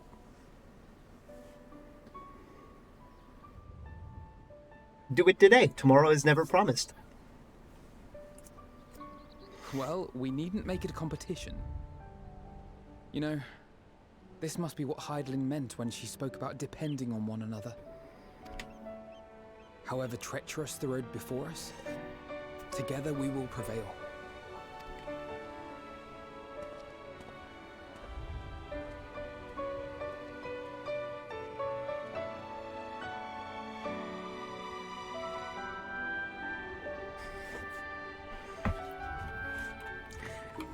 There's a cool little moments together, but now, you know, it just feels like everything's ending. And I don't feel especially. A few of our comrades decided to remain a while in Shalin after making their deliveries. Did you happen to pass any on your way there? All that remains is to return to the annex and give my armor one last polish. I expect Alphino has maintenance to carry out on those floating things of his, too. Oh, he forgot what the new lists were called. Like, I feel like everything's ending. And the studium. There you go, that's the closest. I feel like everything's ending, but I don't really feel unfulfilled. I don't really feel like it's unwarranted. It's not... What's the word? I don't really feel sad that it's ending. We've had the many, many adventures together, and I'll miss these guys. But I enjoyed my time with them. He's sleeping.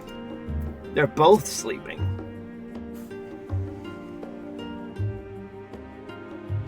You tried speaking with Alize, but she is fast asleep. They both asleep in the afternoon?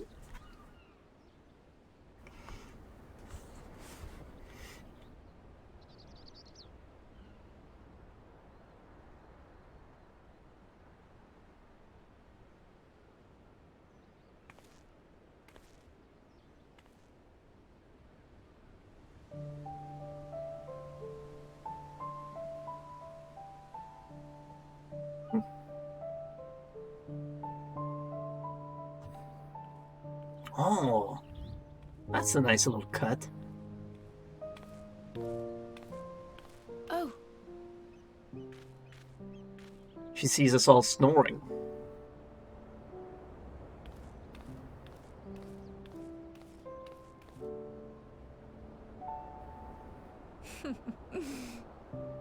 Knowing them, they're probably dreaming about the celestial adventures to come. Just as well. They've been running themselves ragged of late. No wonder they're sleeping.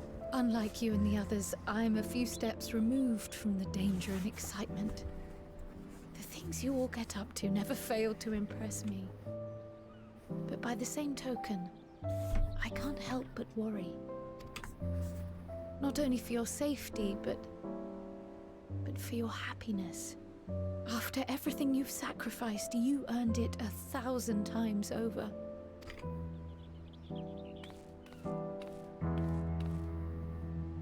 From the simple pleasures of tucking into a hearty meal or collapsing into a comfortable bed,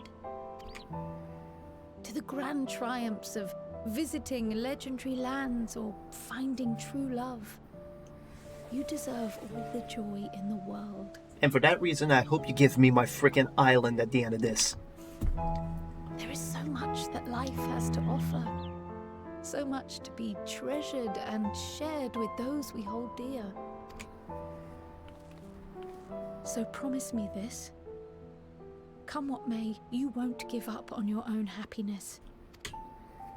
When you're out there fighting tooth and nail, it's all too easy to forget. But in the end, your passions will be your greatest strength of all. Remember that.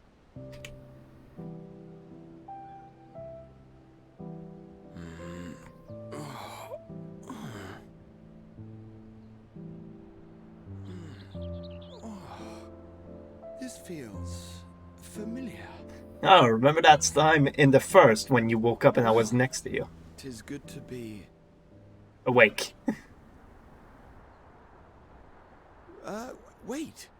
What am I? Gods, don't tell me I fell asleep.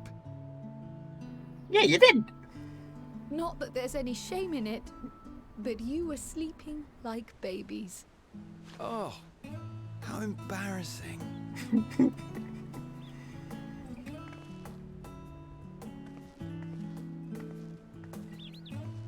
Not a word to anyone.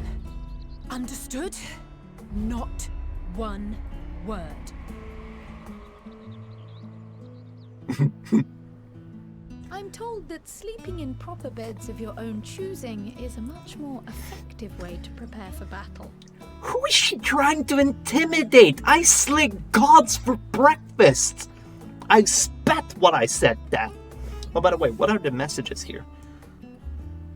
People are still talking to me on Discord. What the heck? Oh, it's Dan. Oh. I'll check this later, Dan.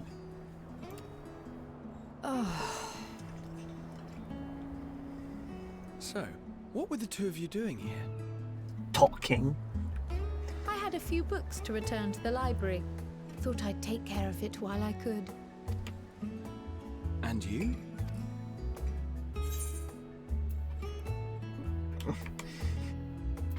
It's a secret.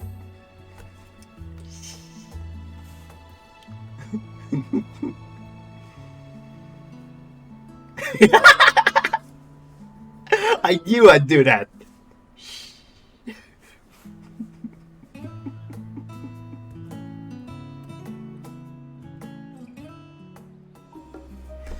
It's lovely, though. It's a lovely time. God, I didn't realize I was so tired. One moment I was resting my eyes, and the next, I should go and get some air. Maybe a quick bout of training, but not sleep. I'll sleep when I'm dead. That's enough reading for one day. As we don't know how long we'll be away, I'd best return these books before we depart. And eat. I'm absolutely famished. What about you? I just ate with Urianger and... I see. Perhaps I'll stop at the last stand on my way back. If nothing else, these two seem to be in good spirits. Still, I'll see them back to the annex for some proper rest, even if I have to drag them by the ears. One has long ears, the other has them on the top of his head. Behind his head, basically. They're more towards the back. Not that it's important or anything. Anyway, back to the Valdesian annex. We'll finally get our last night. Maybe we'll get to drown with Hythlodaeus again before we go. And after that, we're going. I hope it's not a thing where, like, you stay at the end of the universe when everyone else goes without you, or something like that. Like, I'm just speculating as to the ending there. I still think Xenos will be our final guy to kill there, because he did say he wanted absolute despair. I'm pretty sure he'll find a way on the ship and become our final boss or something. Welcome back. Return to catch a final few winks before embarking on your mission, I presume? You'll be happy to know that your chambers have been cleaned and fresh linens laid out. I pray you enjoy the sweetest dreams on this final night before the big day. Sure. Ba ba ba ba ba ba ba!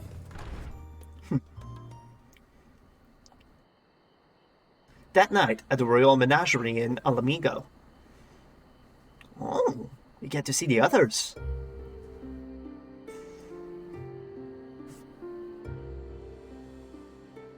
I hope they fix the plant.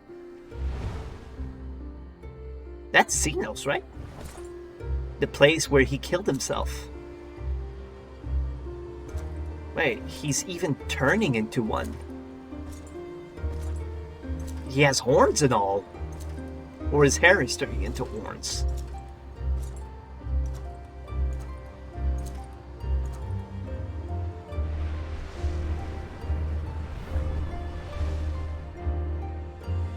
Huh. You will never get what you want. Not even the battle you pine for so dearly. Oh, it did bug him in the end.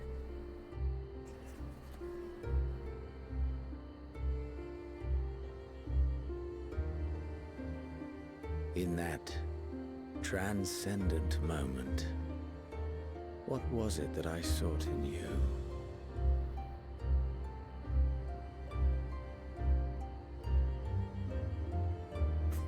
And what was it that you sought in me? Oh, they even changed his name. Xenos Viator. Got this. And thus it dawns. The day of reckoning.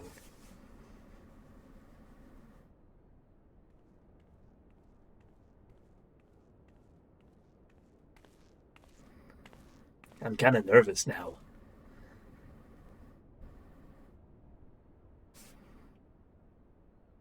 Oh, she too, huh?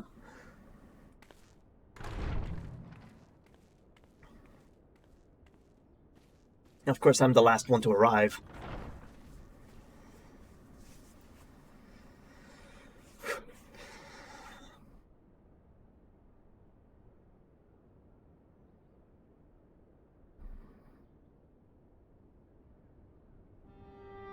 How often have we thus assembled?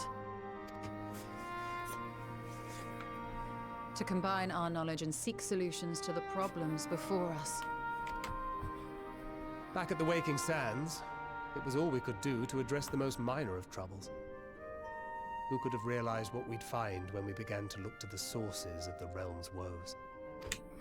At the Rising Stones, we made great strides and shared many moments. From the joyous to the sorrowful. We've had occasion to call other places home too. Be it Ishgard or Kugane, we were fortunate to find sanctuary wherein we might take stock and continue our fight.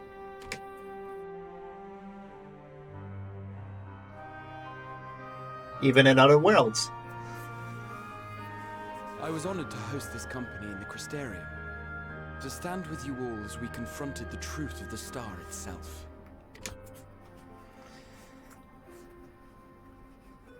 And now from this place, we go to fight the most important battle of all.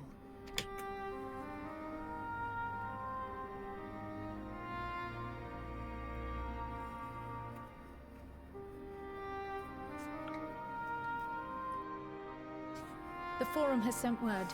The Ark is ready. The Loporrits naturally will be commanding the vessel. They will see the 8 of you to Ultima Thule. I'm nervous.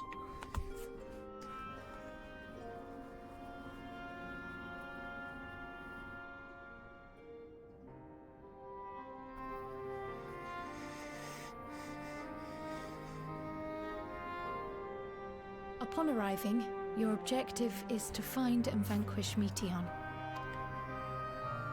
As a final formality, the Forum bade me ascertain your resolve. So, are you certain you wish to do this? I don't have much of a choice.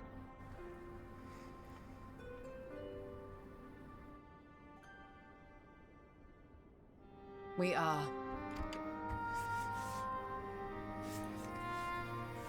Then, ere you report to Thalmasane, I leave you with these words. Well, because she's not coming with us.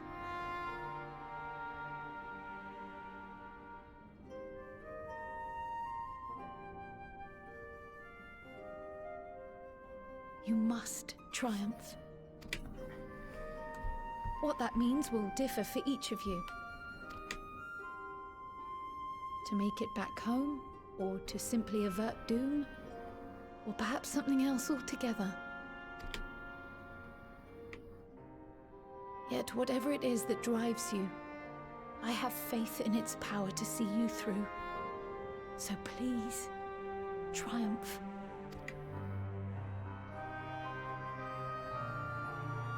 Triumph, as we who remain behind believe you will.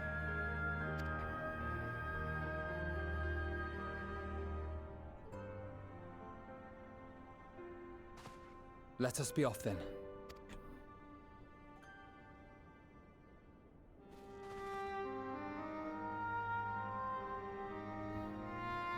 Wait!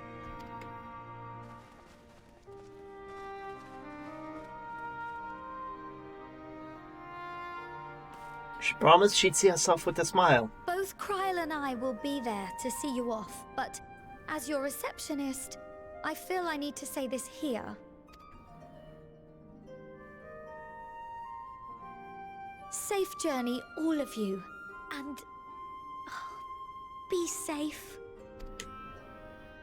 With a smile. I'm sure it's hard for her. You too, Tatara.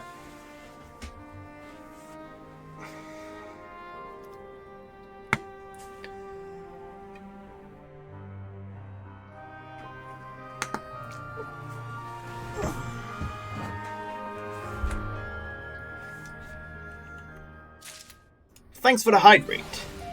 Just claim that.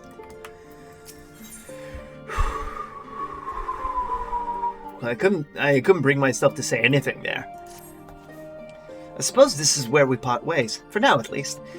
Would that I had sage words of wisdom after share you depart. I had the teaching of Galuf Baldessian was suffice.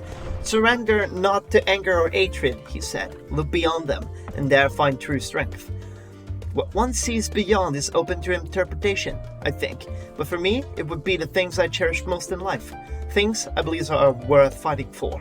Something to consider as you venture into the Sea of Stars. I gotta say, they did that well, because Jesus, I'm nervous for what we're about to see now. Hella nervous.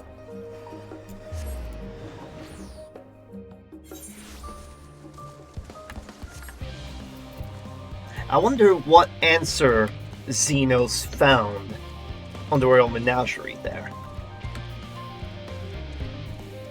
He's trying to find out what he wanted.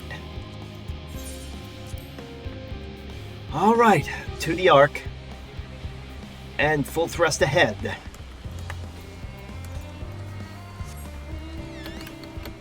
Alright, I didn't get the quest to fly here yet.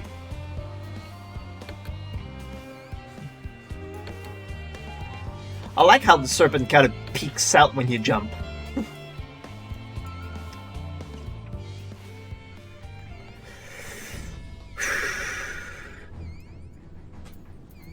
Everyone is here.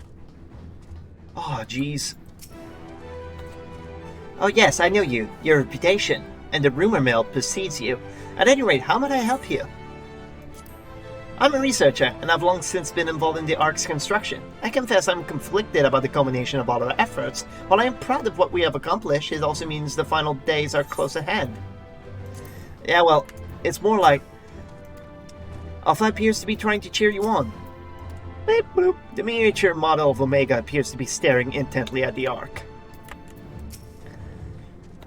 Man is said to fear what you do not know, yet you would venture upon the greatest of unknowns. I say to you, daughter of man, that you need not fear. So long as the man shares a bond with dragonkind, so too does he share our kinship with the heavens, and our ancient home amidst the star is infinite. I pray you go forth, and prove this bond of ours, tempered and tested, shall endure unbroken for a thousand years. First the great Exodus, and now this. It seems there is no end to our work.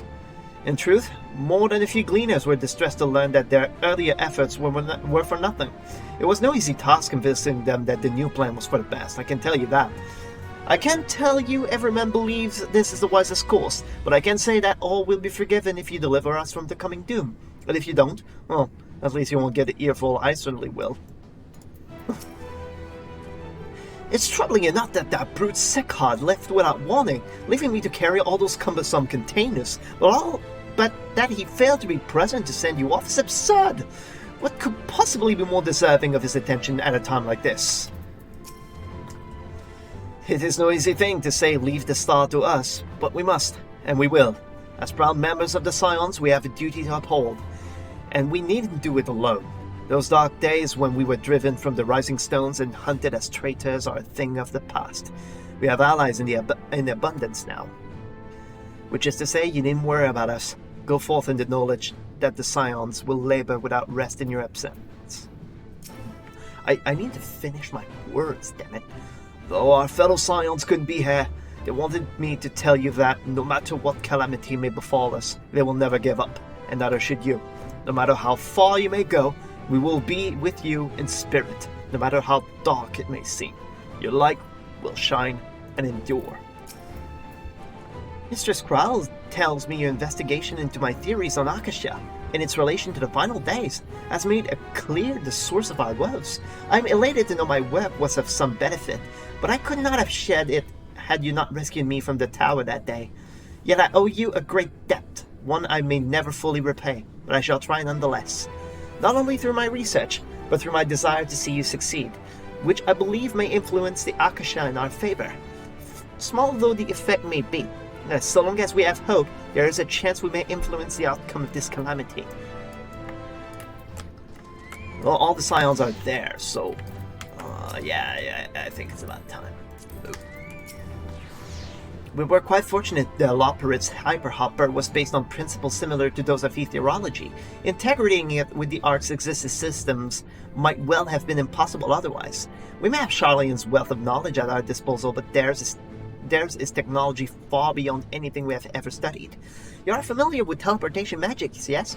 The momentary conversion of the body into ether, that it may travel via the light stream from one physical point to another? Their hyperhopper enables transport through a similar method, but not one involving the light stream. Rather, it utilizes highly condensed ether to create an ethereal current of its own. This current is exponentially faster and more powerful than the naturally occurring ones to which we are accustomed. So much so, in fact, that ethereal conversion of the physical form is not a prerequisite for traversal. So basically, they achieve light speed by making their own light stream. If you are concerned about side effects such as ethereal sickness, you needn't be. You should emerge at your destination hale and whole, in theory, at the very least. I can assure you it is safer than the experimental etherites you used to reach Razahan. Moonbreeder has been on my mind more often of late. How different our life might have been if not for our research into teleportation magics. Perhaps she would never have gained an interest in ethereological studies, but to abandon our work out of misplaced guilt for who she could have been would be a disservice to the memory of who she was. And it was because of her that we found the resolve to carry on, and now we stand at the edge of a new frontier, with a ship ready to bear you onto the distant stars and beyond. This arc is as much her accomplishment as it is ours. I regret nothing. Alright, now the Scions. So this is the ship that will bear us onto Ultima Thule. That even Wolfson and Blue Reader should be in attendance is most unexpected, but I am nonetheless heartened by their presence. For so many to see us off like this seems wholly unnecessary. Still, I'll not begrudge them for wishing us well. This is the pinnacle of etherochemistry, a synthesis of modern innovation and the ancient wisdom of Alec. The Ox engine appears to be capable of processing condensed ether in quantities I never thought possible. I wasn't expecting quite so many people seeing us off. They said the work on the Ark is finished, but you certainly wouldn't know by looking at it. I don't know, I think it looks fine. Let us hear what Father has to say. Yeah, we just had a goodbye with them, so they have really inconsistent. They don't really have as big, consistent words to say. We already said what had to be said in that other cutscene. I'll send word to the Alliance leaders the very moment the ship takes off. Obviously, they couldn't be there, but I'm sure they'll be cheering for you every step of the way. Quite the turnout, wouldn't you say? Then again, who wouldn't want to be present for a once-in-a-lifetime event? Living way. The Ark is missing one last but very crucial component before we're ready to take off. It should be arriving shortly. Also, we're waiting for one bit.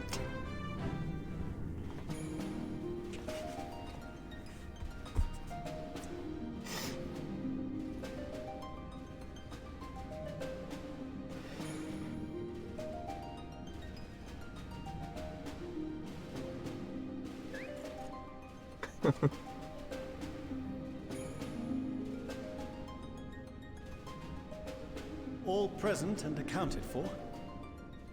Good. As you will have heard, the Ark is ready. All that remains is to board and be on your way. I've seen my fair share of tight schedules, but this was bloody murder. But we did it. We finished the ship. It's safe, fit for purpose, and looks good to boot. Aye, it's a garland through and through. But you I just... really don't know what we'd do without you. Thank you for everything. Ah, don't mention it.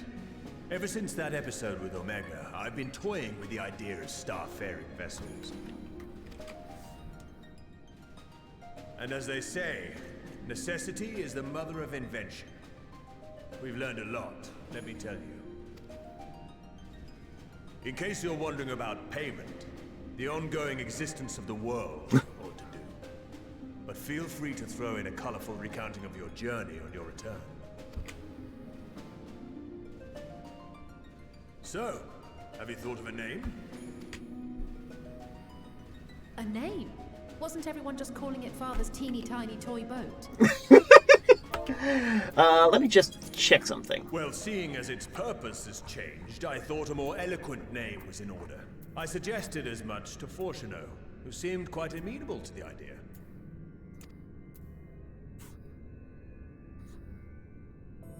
As you know, this vessel is the culmination of heretofore unprecedented collaboration. And though said collaboration is owed to the Scions, there is another whose noble deeds made our work possible. From a fragment of Dalamud, we obtained not only advanced materials such as refined adamantite, but the knowledge to traverse the stars. And this fragment would not have found its way to us had the Archon Louisoix not fought to protect this world. And in so doing, laid down his life. Now that the vessel stands complete, I cannot help but wonder if it was more than mere happenstance. If it was my father's intention to guide us here. In the hopes that his guidance will see you all safely home, I name the vessel after that self-same fragment of Dalamud he delivered unto us.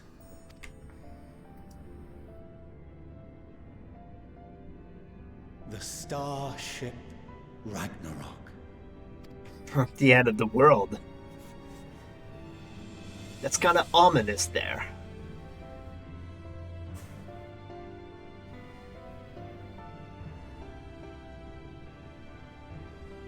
I also have an axe that's named after this.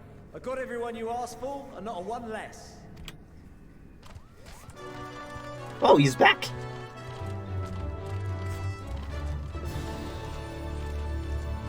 All the beast tribes. What are you all doing here? Oh, I invited them. The representatives of those tribes with religious inclinations. You've done a fine job of readying the Ragnarok, but for it to take flight, we'll of course need the power of the Mother Crystal. Given its immense size, however, transporting it would be an absolute logistical nightmare, not to mention we'd need to shatter it into tiny shards for feeding to the engines. But a brilliant idea came to me. We convert the crystal's energy into forms that can transport themselves! Prayers? Thou wouldst employ summoning. Or should I say its precursor, creation magics. Care to explain for our benefit? As you may have witnessed at Bestway's Burrow, the Loporrits are capable of creation magics, which they use to shape the moon's environment. Yet simple though they make it seem, 'tis a highly advanced and exacting art. To perform it correctly requireth that the wielder holdeth the object in his mind's eye in clearest detail. Hence the ancients' meticulous management of concepts.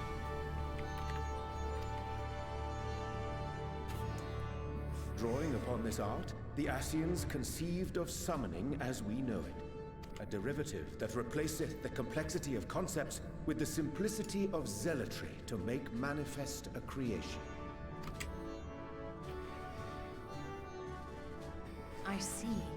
By combining the Loporrit's magics and the tribe's faith, we convert the Mother Crystal into primals of purer form and greater obedience. Summoning as it was intended, one might say. Huh. Indeed! Indeed! So we're making something that we can feed to the engine? While Heidelin gave us the ability to use creation magics, she forbade us from using it to make anything possessed of a soul, or similar. She didn't say anything about fulfilling the desires of others, though. So, borrowing our friend's faith, we'll create deities using the Mother Crystal's power and send them to the Ragnarok! Am I the only one here concerned about the risk of being turned into a tempered minion? Oh, right, I was getting to that. From what I've read in Sharlayan tomes, it appears the Ascians incorporated an additional nasty element into their summoning method. The fervent desire to assimilate others into one's belief. Beings thus created are instilled with the self-same desire and use their powers to enthrall people, starting with the summoner. In contrast, our creation magics, the original and the best, except no substitutes, don't incorporate any of that rubbish, so there's no risk of tempering. I mean, if the being was on the scale of Zodiac, you might feel a little tug, but I think we'll be safe enough. Truth be told, I do not understand the intricacies of this plan. But none of us would ever turn our backs on you. So basically they can make a primal that won't temper anyone. When the avatars of our faith ran amok, you intervened without decrying we who birthed them. Where others vilified and suppressed us, you offered understanding and friendship.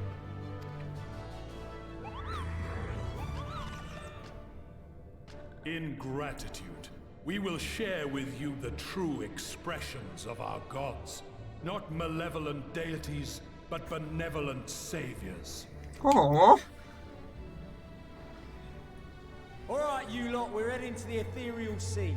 Stay in sight, else you're liable to get lost. We're just going there. Lead the way. They're just going there. Huh. How's that work? May we have a moment? In anticipation of the day man might journey to the stars, we developed these.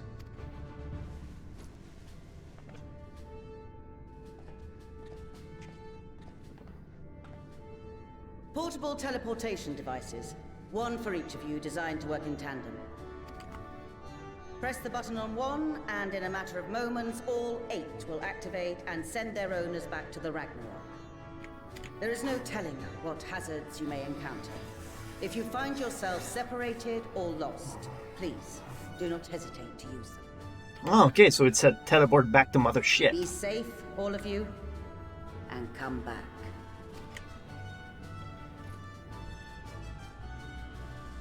You as well. I pray you take care. Looks like everything is in order, so I'll go ahead and board. A few of my fellows will remain to assist with the summonings, but rest assured, the vessel won't want for competent crewing.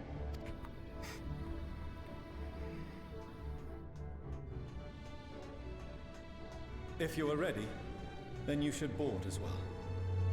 Go, and Godspeed.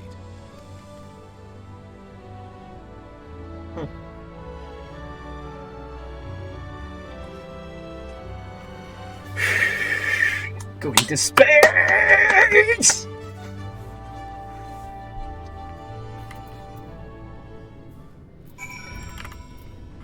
Let me just check something real quick. I got like a little support thing. I just don't want to read it on the stream is the thing.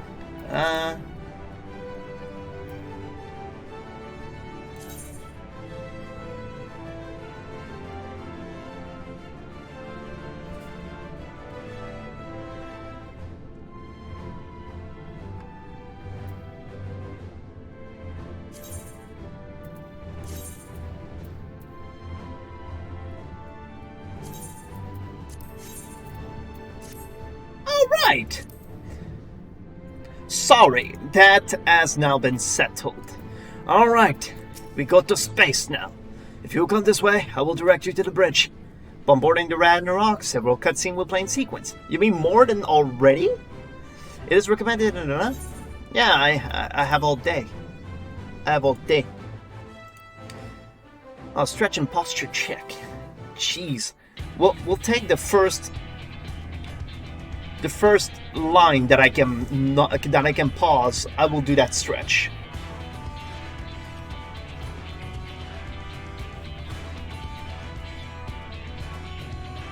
Are we inside the Ragnarok?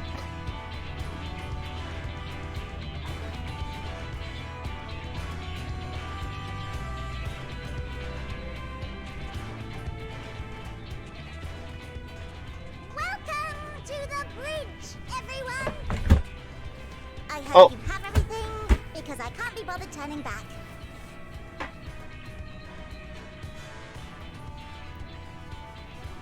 Right then, make yourselves comfortable. We're setting off in just a moment. Yep.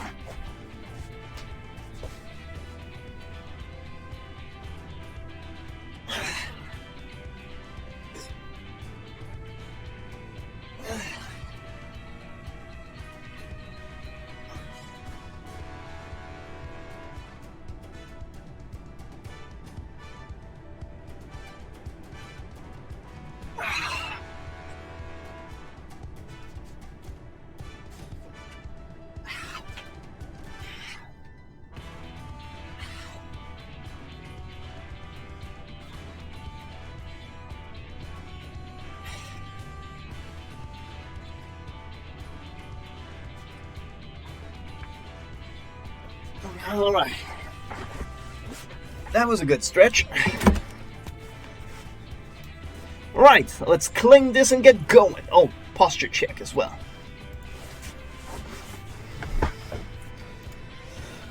Whew.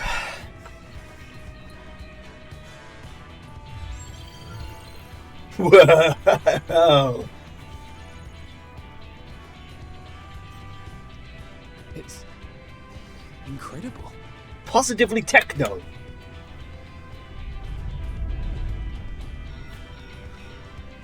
This is Fortuno. Can you hear me? Oh geez, they even have intercoms. Preparations for the summonings are complete. In accordance with the 14th phase of the plan, we have moved the Ragnarok to the launch site.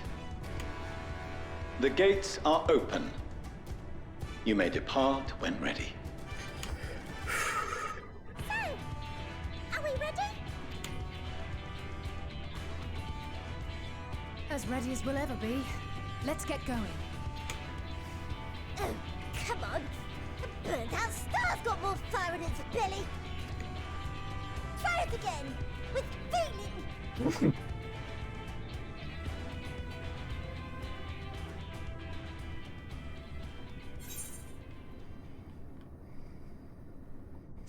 Alright, let's do it.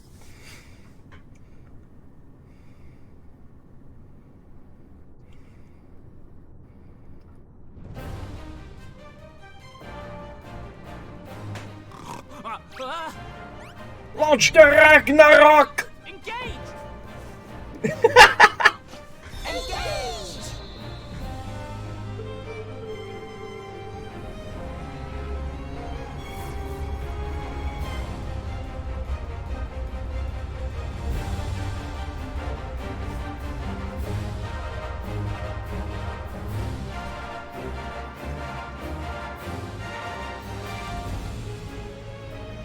Whoa!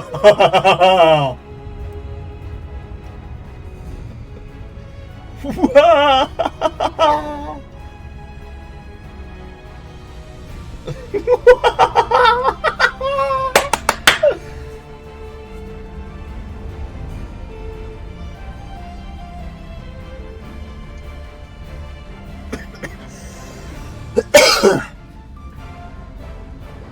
It is the ship in the opening.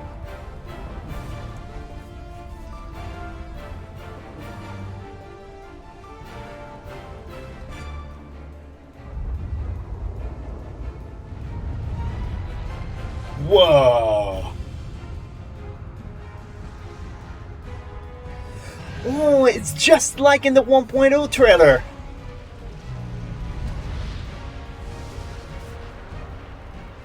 Well, that's why they re-uploaded it.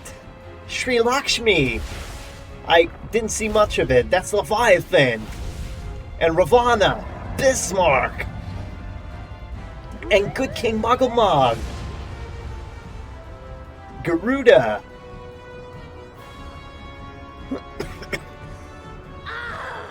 That I must carry landwalkers into the sky.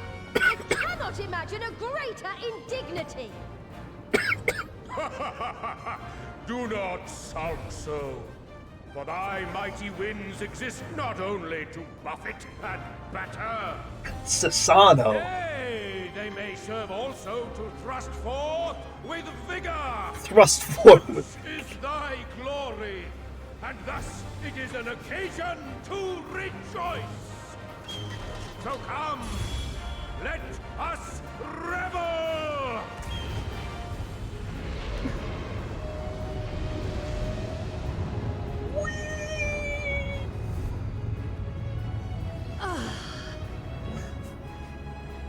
So long as the wind blows freely, I suppose all is as it should be in creation.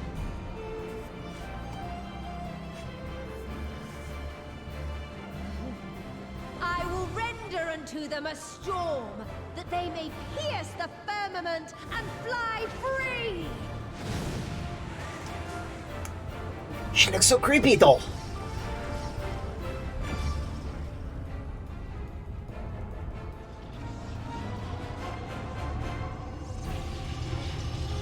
Whoa.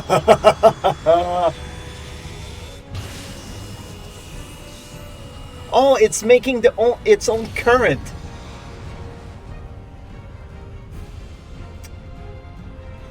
And we're making a huge teleportation gate.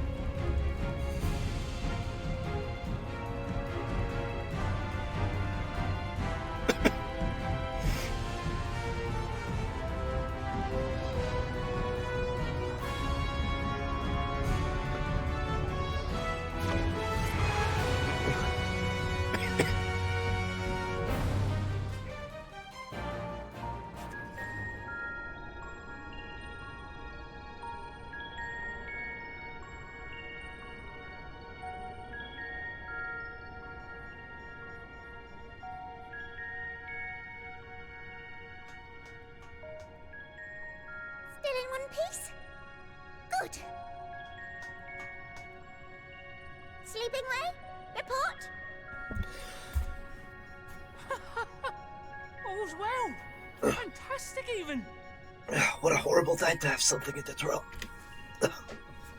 Thanks to the power of those primals, the engines are roaring and we're ripping along. All values are also within projected ranges. Time to destination is 8 carats. Perhaps 7 at a pinch. Instead of knots, they use carrots. Let's go over some points of caution. Messages. Who is talking to me? No one. Our destination, as you know, is Ultima Thule. Lest you wonder, the place is not a star so much as a patch of emptiness. That's the extent of what our equipment could determine, anyway. Yeah, but it's From a what nest. we know of Meteon, she's likely used Dynamis to obfuscate her location. So, in conclusion, we'll only know what's there when we get there. The crew and I will see to it the ship's ready to take off at a moment's notice. We'll support the search as best we can, but it'll be your paws on the ground, assuming there is any. But everything will be fine, I'm sure. Heidelin believes in you, so you ought to believe in yourselves. Just don't do anything I wouldn't, like waiting too long to use those portable teleporters of yours. Personally, at the slightest sign of trouble, I'd mash the button to bits, and you should as well. Understood. We promise to be careful. I suggest you brace yourselves. We're about to arrive and the vessel will shake a good bit. It's already been 8 carrots.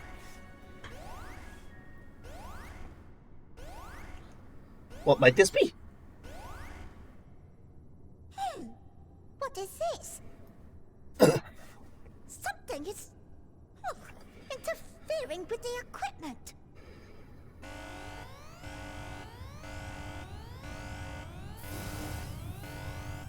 Cubes. Greetings. Oh.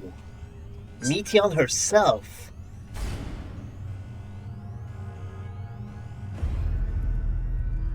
Oh shit, that zoom was so... Whoa. Greetings. Can you hear me? We can be friends. Meteon.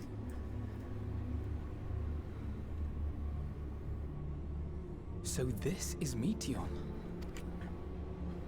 Oh. Have you met one of my sisters? I don't remember meeting you myself. But I do know that you're from Atheris. Why have you come?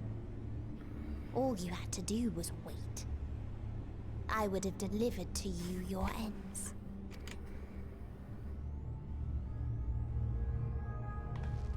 We didn't ask for that.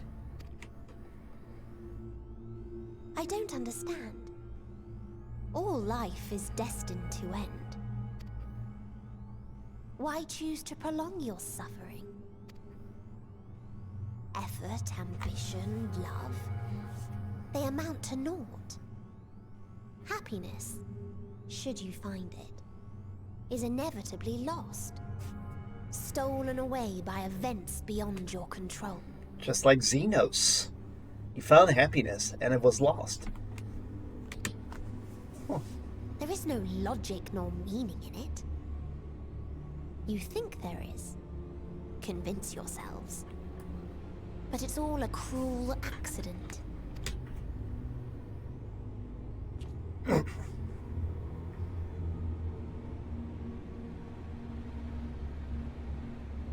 Come now. I speak the truth. A truth you would recognize if you looked up at the night sky. Unbroken emptiness. Cold, dark, and silent. Your world, like every other, is but a blemish upon its perfect fabric. Life is an anomaly. It is unnatural and cannot continue. The sooner you accept this, the easier it will be. Wow, this is so far removed from what Hermes ever wanted. Just to be clear, we're not here to argue with you. We know that life is fleeting, and that in the short time we have it, we're not assured happiness.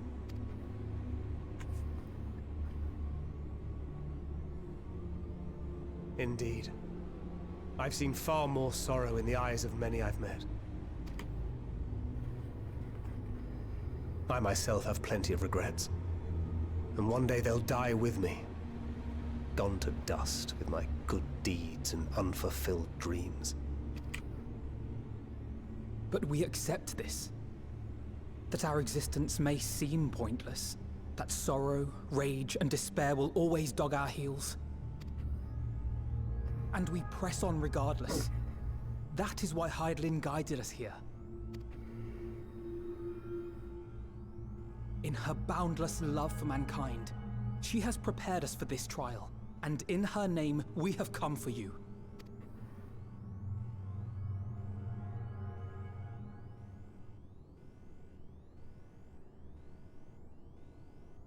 Yes, I sense it.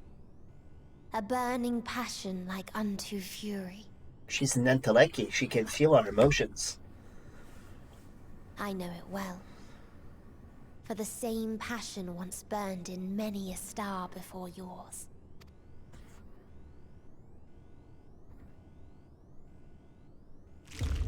Suffocated and extinguished now.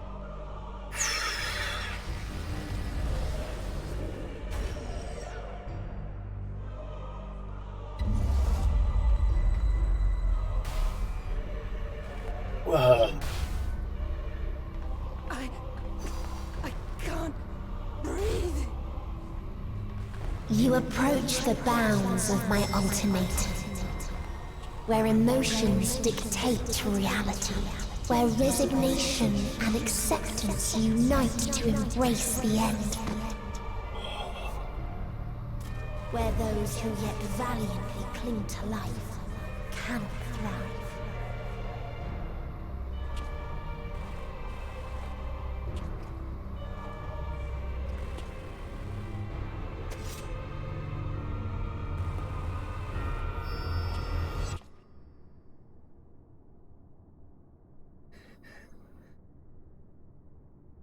Tancred?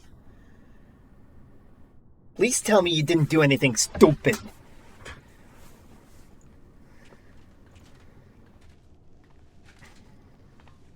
By the Fury. Tancred? Please tell me you didn't do anything stupid, Tancred. Meteon has gone as well. Mayhap he awakened first and gave chase.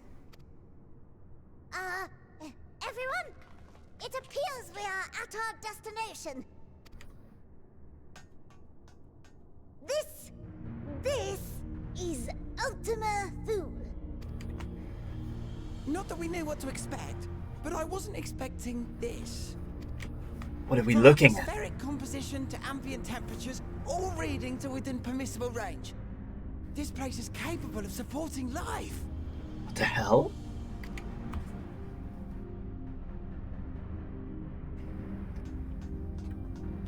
If that's the case, then Tancred may well have gone on ahead. Let's go and have a look. That's not like him, though. Well, actually, it is kind of like him. He always was a scout. Meanwhile, I want the rest of you to perform a full inspection of the ship, as well as a biological scan.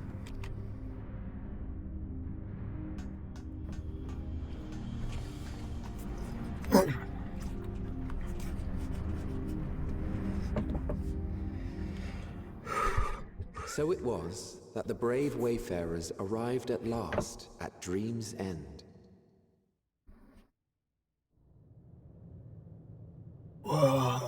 In following their path walked, and history written, I am made keenly aware of one truth. Though the curtains may fall again and again, so long as others take the stage, ever shall there be more tales to tell. Whoa! So, let them bring it to a close, I say. Let the curtains fall upon this, the final chapter in the tale of the star. Whoa! Whoa! Is this a dead star? Whoa! As I live and breathe, I live and breathe. The environment itself shouldn't kill us. Well then, let us search for Thancred while exploring the area.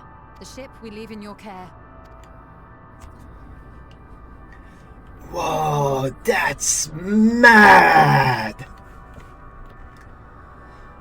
That's mad!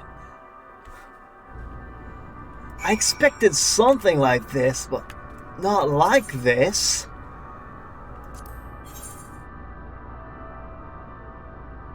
I'm just curious. Oh, it's the same as the Imperial Magitech. Wait a second, do you mean to say that... Wait, where's the... If this spins... Yeah, it's the exact same as the Imperial Magitech. Kind of disappointing there. What about the gear? Is it the same? At least the gear is not the same. No, it's just Newish Guardian. Damn, they must have been hard-pressed to make new gear for this. I feel bad now. Hold up a sec.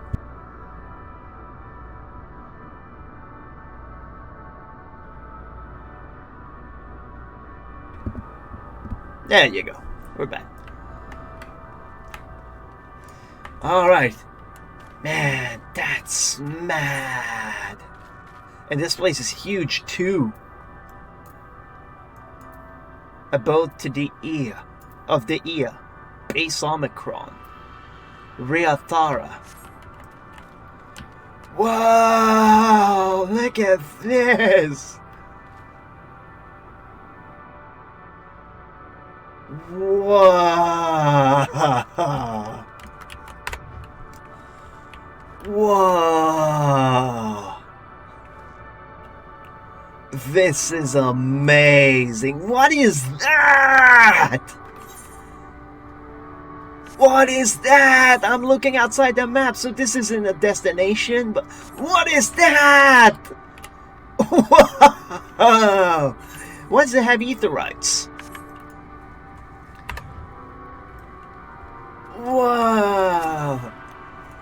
If Meteon should strike again with such overwhelming force, I honestly don't know how we ought to oppose her.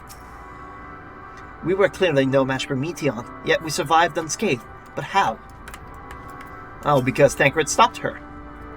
Is this as Livingway said? I can breathe well enough, but something about this place feels wrong. It's so dark, I can barely see anything. Didst thou witness that what became of Thancred? So quickly was I overcome by Meteon's malevolence that I saw naught of their altercation.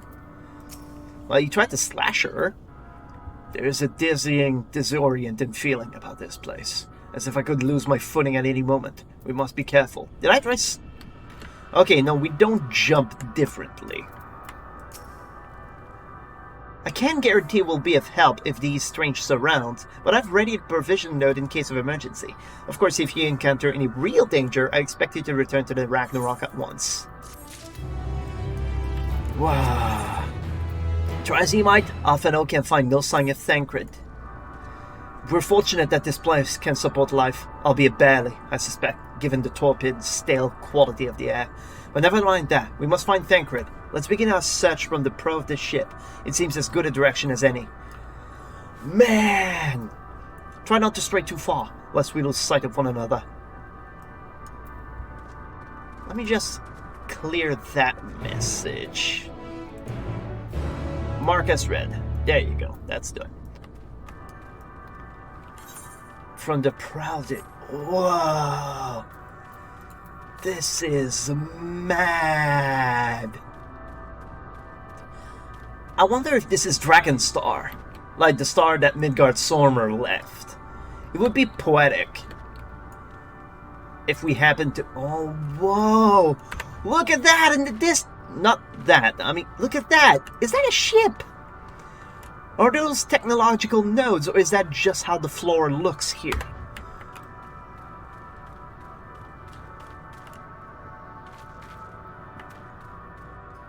Whoa, and this is Fair Skies. Whoa, the space is so cool. So cool. Oh, hello, you guys. Stellar Dragons. It is Dragonstar! This one's been turned into stone. It is Dragonstar! This is where the dragons come from!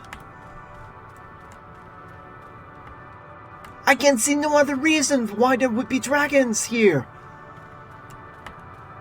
Whoa, this is Dragonstar! Wow! Wow! What is this? Wow, this is so cool! Dragonstar! Wow! I'm not sure if it's the actual name, but it's the star where dragons come from, so people in the community called it Dragonstar, but wow! Whoa! Stellar Dragon! Wow! Everything is so freaking dark, though. What was this, I wonder? Is this where the technology that gave birth to Omega was born? There's a structure here in front of me, yes? A tower of some sort, partially melted. A strange twist of fate. It seems our perception of this place is not so different as it would be elsewhere. The world as I used to see it. I feel as though I'm dreaming while awake. This is more than the faded memory Meteon led us to believe. I wonder how she can see. There's no ether in space. Unless, is there ether here? They'll probably explain it. That's a melted dragon. Their remains have long since turned to ash, and yet they retain their form. Wow! I can't believe it! Dragonstar! Now, did I expect this? No, I could have probably guessed. But I was like, no way, oh, Dragonstar! Wow! I'm amazed! Ruins, but of what, I wonder? This is the technology that gave birth to Omega. I wonder if this is where the heart of Sabik comes from, too. Because the Allegans have ruins from other star. If they had Omega, what's to say that the Ultima weapon didn't come from here as well? Maybe that's why the Allegan couldn't scratch the enigma that was the heart of Sabik. Maybe it's because maybe it worked on Dynamis? I don't know. Perhaps we can find something to help us understand the nature of this place. A relic, an inscription, anything. I'll search for it. Whoa, I get the feeling it's dark for a reason. It's dark because something will give us light eventually. Like, the metallic pillar has been partially melted, likely sometime in the distant past. The damage does not appear to have been inflicted deliberately. Rather, it calls to mind the indiscriminate destruction, often wrought in the heat of battle. What I'm thinking of... Oh, geez, I just lost my train of thought.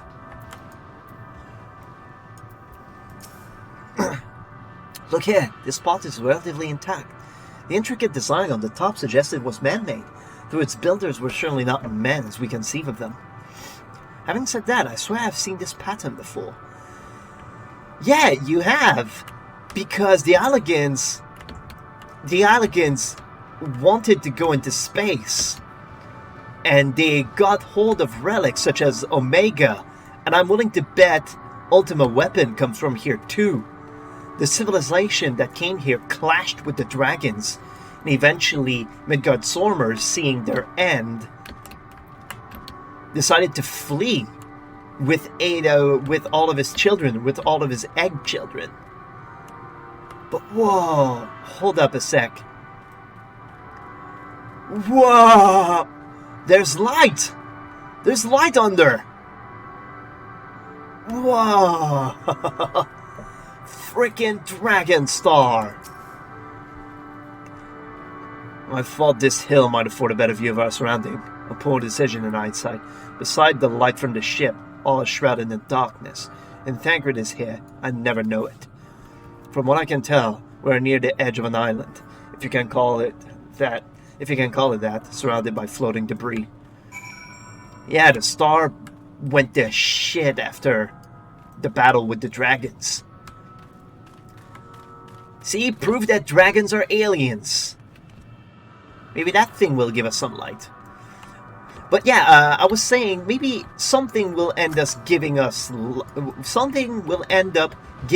light here, because I'm willing to bet that it's kind of like even the music is kind of similar. It's kind of similar to Tempest in Shadowbringers, where everything is obscured until you. Whoa! Is that a black hole? Whoa! Look at that! Whoa! Space is cool! But yeah, probably a point in the story, like, the Tempest was shrouded in fog and you couldn't see Amaroth in the distance until you got to the point in the MSQ where you actually seen it. You actually go to it. This is probably the same idea here. So it's probably why everything is dark. We'll get to a point where everything will be light again. Were you able to find anything? People lived here. As I feared, there's still no trace of Thancred.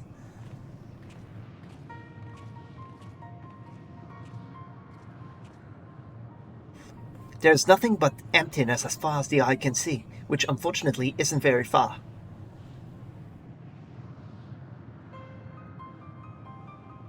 Though I can't help but suspect that someone or something is here. There are times when I sense it drawing close, and then a chill washes over me, leaving me exhausted. Leaving me with feelings of death and anguish. Oh, this place is all dynamis.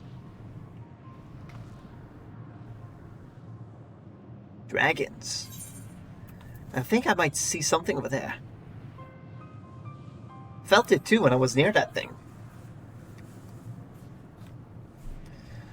Don't tell me they can't see it. They see nothing? They don't see the dragon. What are you talking about? There's nothing there. How come they don't see it?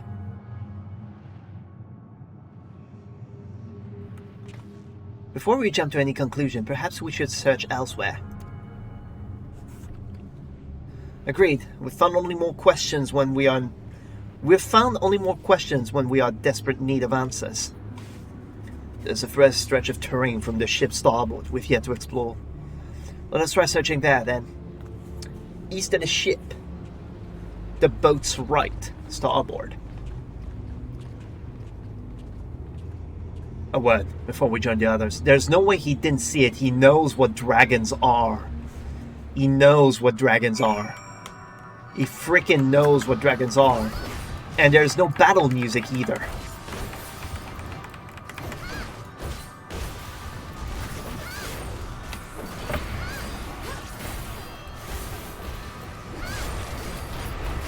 Oh, I let it happen, and it barely did anything.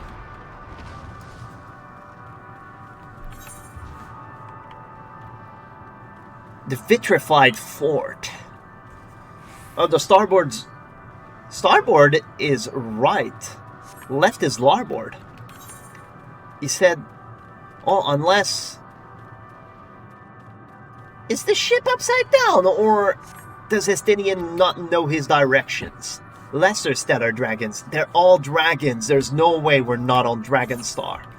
Oh, he led everyone starboard, and we're to have a word with Estinian over there. Is that a crater? Space is so cool.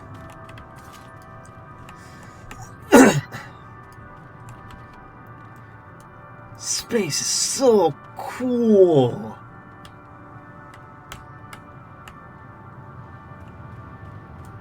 Estinian, yeah, he's alone, so he just wants to talk about the dragons. He's a dragoon. He freaking know what dragons are. You see them too, don't you? The dragons. As I thought, their presence is tenuous at best, but there's no mistaking it. No doubt your bond with Midgard Sormer and mine with Nidhogg is what allows us to perceive them. Could these apparitions be related to the dragons that now live on Etheris? That's what I'm thinking. This is Dragonstar. Bah, better to leave such conjecture to others. In any case, we must be careful. We may soon find dragons they can see as well.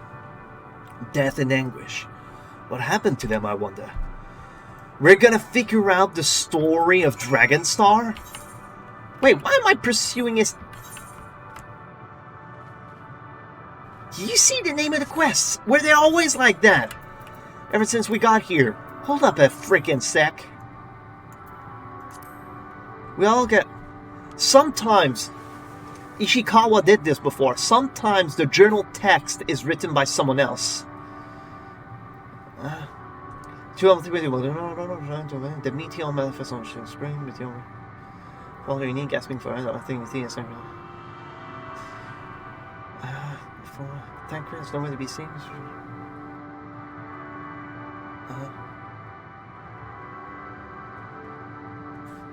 Okay, but a strange new world.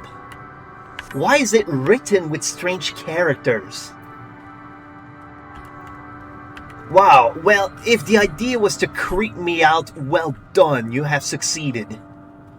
Whoa.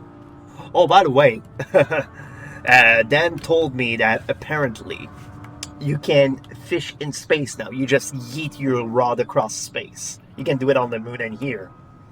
Or maybe just here. Sorry, I can't stop freaking scratching. Wait, these aren't dead. You can interact with them. Maybe only us can see them? Se losk. Se fol or lo. They look like dragon names. Let me just see more. Because if Kol Ale, yeah, they're most definitely dragons. Like original dragons. Now, are they ghosts of dragons, or are they just the remainder husk of emotions that dragons were? Or can we bring this star home? Wow! This reminds me of Cocoon in Final Fantasy 13. Wow! Wait, what am I talking about? This isn't Cocoon. Well, my memory is tainted, most likely.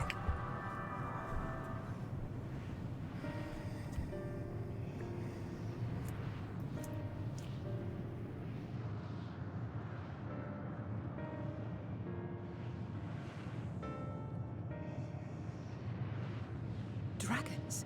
Here? They can see them!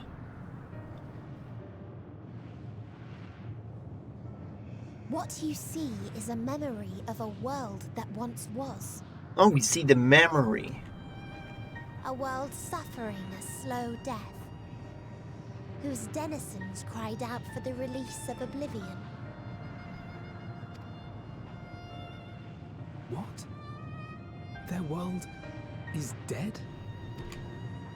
It is. Not a single life remains upon that husk floating in the vast emptiness. Okay, so this section is probably meant to convey the despair that led Meteon where she is. We can be friends, Meteon. These creatures are shadow and shade, perpetuated only to suffuse dynamis with their unending lamentations.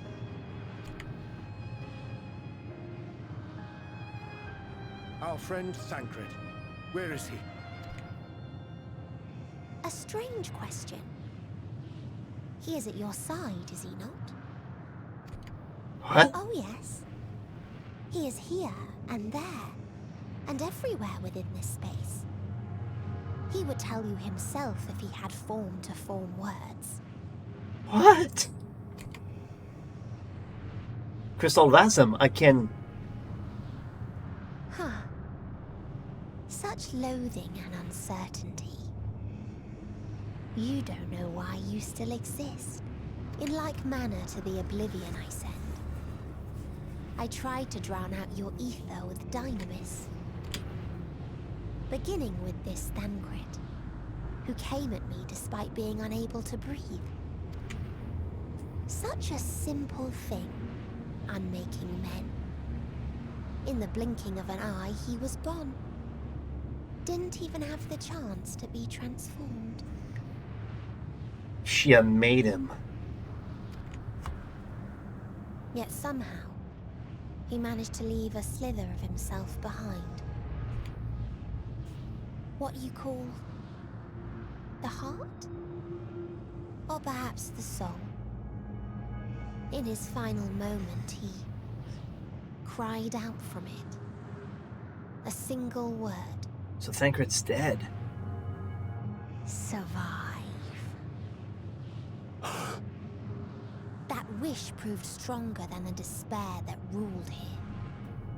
It overpowered it, causing this space to be remade. Thancred remade this space because he cried out survive? Because it was stronger than despair? Into a place you can perceive, and where life can endure. That you draw breath is proof that his soul lives on. For how long, however, remains to be seen. So the power of his emotions recreated a place where life could... Well then, we should hurry and tend to business. She's gone.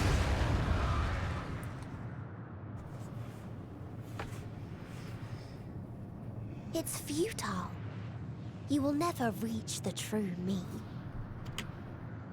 I told you, emotions dictate reality in this space.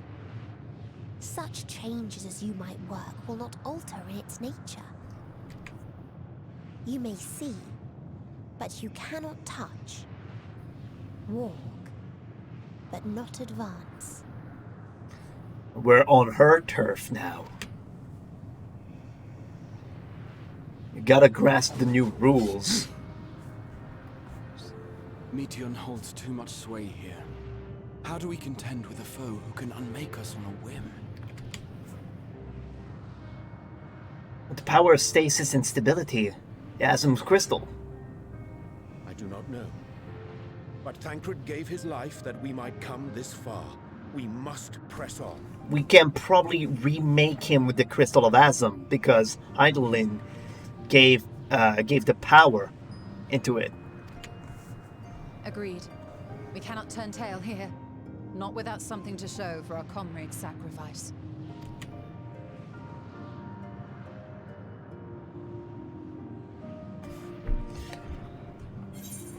You did something stupid, Thancred. But then again, his sacrifice led us here. What do you want?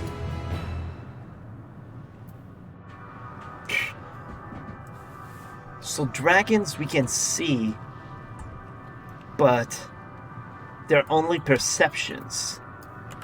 Thancred's wills to survive. In the time before, I soared across our skies. North, west, south, east. No wind swifter than I. But those skies are lost to me.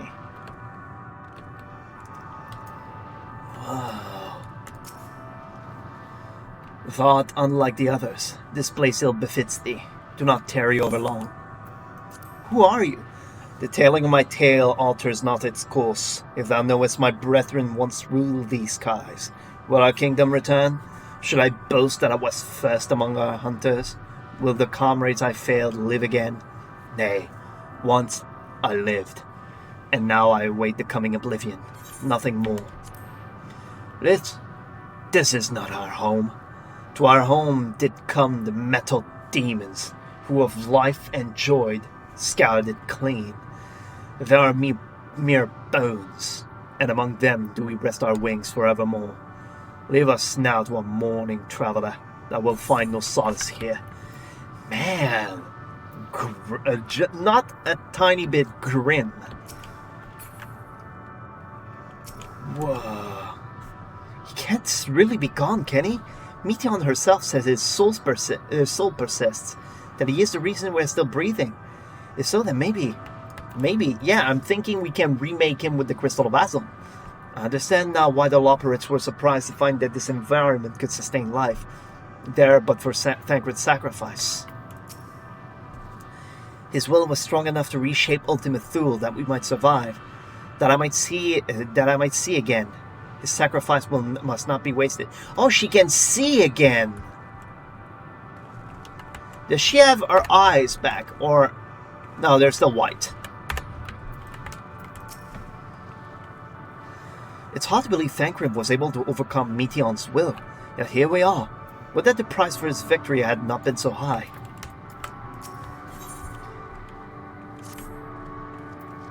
Soul without body, a form of being with which we are not wholly unfamiliar. Indeed, for we existed in similar state when residing in the first. The circumstances are rather more dire than that, 'tis true, but I choose to believe he is not forever lost to us. Regardless, in sacrifice he hath afforded us a chance to prevail. Let us not squander it, and ascertain the nature of this realm that we might confront and defeat Meteon. Estinian, Anzu, would you accompany me in speaking with these dragons? Mayhap they can enlighten us. I would ask the rest of you to survey these surrounds. If there is a path that may lead us to our quarry, we must find it. Very well, we can reconvene here when everyone has finished. Meteon said these dragons are shadow and shade, from a world whose denizens sought oblivion. As such, they're not like to be amenable to company, let alone conversation, so please be careful. So we can probably bring hope back here, possibly? Let us split up and gather what knowledge we may. How is Ether made anyways? I mean, we know the live stream in the ethereal sea and everything, but how is Ether even made? A visitor, not of this star. Could thy slender hands bring plague to our world, thy breath extinguish life's feeble flame? Oh, how we would adore thee. Alas. With time our flesh shall wither, our souls fade, and so we wait for its inexorable march unto oblivion. If thou art not come to hasten our demise, I bid thee leave us. We crave not companionship, only silence. They want to die. They want the world to end. All joy is lost, and now they just want it to end. I didn't talk to that one before. To dwell on the path yielded naught. Our desires meant little to our destiny, and less now. Yet regrets find me nevertheless.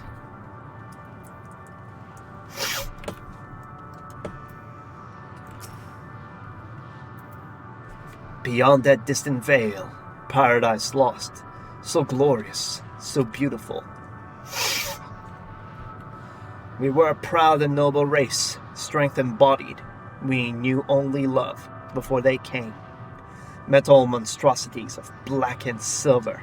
No bonds of blood did they share. No conviction did they have to guide them. A crushing defeat. Never had we known such shame. Still now are the winds, though none could fill these wings burdened by ignominy. We fly no more, only sink into oblivion. They had paradise, much like the ancients, and then something came and ruined everything. The metal came, my kin were many and splendid, elegant worms like unto ripples on the water. Worms possessed of limbs so powerful as to rend the land in twain. Worms I have long since forgotten, faces lost to the tides of time. Whoa. I'm still amazed that... Why are you a TV? Shit! Oh, is that a mount? It isn't. I don't think. Drink not of this spring, tainted are its waters, and thy dainty form hath not the capacity to withstand it. So our ether still protects us, though. There's that. Perhaps Thancred being unable to channel ether is the reason why he died. Wait, this one's not dead. Nor white. Thou wouldst bid me speak? Folly. I observe the lesson of stone. I shall not fly, nor speak, nor roar. Only watch, and wait, and end. But one sight yet stirreth that my blood, tempteth me to raise my voice in lamentation. Nol, the cradle of unsung dragons. No words, no song are possessed of the weight to describe such tragedy. Go, if that be thy will. I shall remain. There's a place where dragons were born, and a tragedy happened here. I'm willing to bet this is what happened to Midgardsormr. He brought eggs from here, and he fled. Perhaps that's why some of the dragons look different. Perhaps that's why Bahamut, in shape, looks different than the rest of them. Because he was probably not of Midgardsormr, probably of another consort. Because dragons work pretty much like fish. At least in most, at least one fiction made it sound like so. Like they work like fish, where the female lay eggs, and the male fertilize them, and that's how eggs become newborns. There's still one. There's still two. There can still be life. They led you here as well, did they? It was described to me as a source of their woes and proof of their end. I think I'm beginning to see why. It's a hatching ground. Or was. I've seen similar in the theorists. Midgardsormr's kind must once have lived and thrived in a place such as this. It was their home. Frithra said his father was driven from their ancestral home by war and strife. This, then, is the fate of those who remain. Let's have a look around. Maybe these eggs have more to tell of what happened here. Shattered dragon egg. Gingerly lifting a large egg from its viscous mire, you peer inside and see a formless mass soaking in a pool of embryonic fluid. Your stomach turns as you return the egg to its resting place. Oof. Surely they can't all be dead. The murky liquid has pooled inside this eggshell. The noxious fetor is indicative of the contamination. Ugh. They're all dead. Inside the shattered egg, you find the remain of an unborn dragon. The body has already begun to decompose. The gelatinous, half-dry membrane covering the corpse suggests it failed to emerge. Oh, yeah, I see it. I see the dead dragon. What about you? You're empty. The egg appears to have been broken from the inside out. Perhaps the dragonet within succeeded in hatching. What's this? I thought all the eggs had been ruined. If the dragonet has indeed hatched, there is no sign of it here. Or its sire, for that matter. We should look for them. You start with the cliff tops, and I'll search the plains. We're searching for a dragonet. But emotions dictate stuff here, so probably we'll find it in despair, or we'll find it dead, or... Why is Meteon letting us live, then? Is it because our ether is still protecting us? Ah, shite.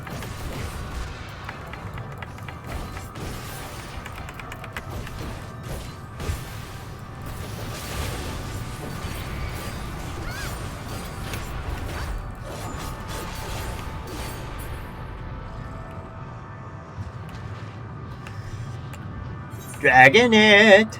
Dragonet! Dragonet! Where are you? I don't know, what would dragon actually like? They like cooking, as far as I know, but... Oh. Is that the dragonet? Bereaved dragon. Gwarg. Malformed dragonet. I have to fight it? I'm supposed to save it! I hope it's just like a subdue thing and not just like murder.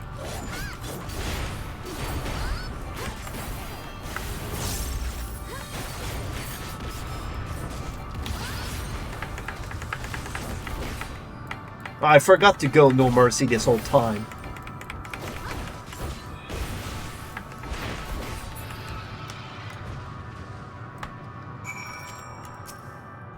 And now you killed the only life that was there.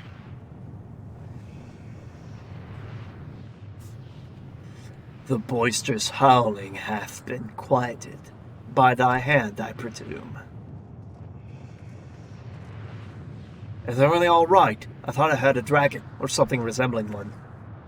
I found one, but it attacked me. I had to defend myself. Ah, I see what's happened here. Was that your child? Perhaps some eggs within Amnol are indeed mine. If life within one did quicken, the beast thou hast slain may be of my blood. Yet I do not recognize it, twisted and malformed as it is. Not a dragon in truth, but a reminder of our failure, a testament of our shame. But they were tainted. Were they corrupted? Explain.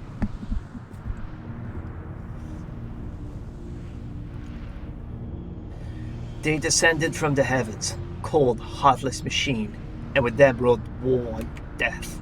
With fire and fury, rage and rancor, we gave answer. 'Twas a long and bloody battle, but only the beginning. Untold chaos and destruction swept over the star. In the end, the invaders were victorious. Yet when they looked upon their prize, they deemed it unfit for requisition. We were abandoned to our ruin. What was their goal? The survivors sought to put away their shame, to rebuild. A futile effort. In purest soil, replete with ether, did we once cultivate our nesting grounds, but our lands were barren, and any eggs nurtured in such desolation were fated to rot.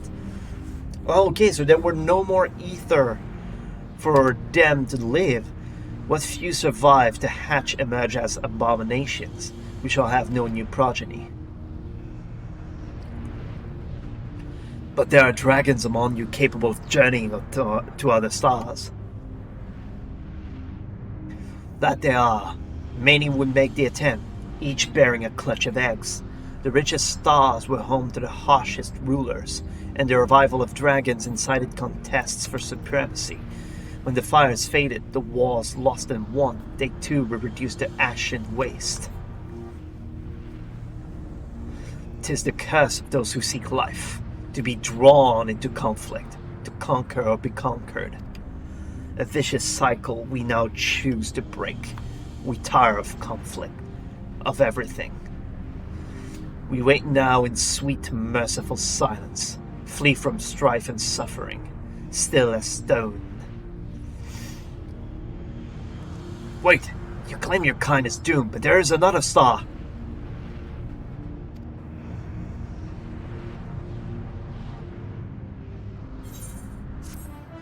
On burdened wings. Even the words look different on the quest thing. Hold up a sec. If any of it is there, let me just... On burdened wings. I wonder... S-E-W. S-A-E-W. Okay, well, I was thinking maybe all of the strange thing coalesced together to make a word. A test of will. Some of the letters look different. We're in a strange new world, after all. They only want to brood in silence, to be left alone with their grief until time itself come to an end. The sole reward for senseless bloodshed. A pain I understand, and which that I did not. What fools we were. You and Nidhogg. But now isn't the time for such thoughts. The others will want to hear what we've learned. Come. Whoa. It's still amazing that we're on Dragonstar. I never thought we'd make it there. There we go, we discovered that location. There's probably a way to fly to other places. Like the Ragnarok will probably fly us to another bit of the star. Unless there is... Nah, there's not. Oh yeah, Ether Compass.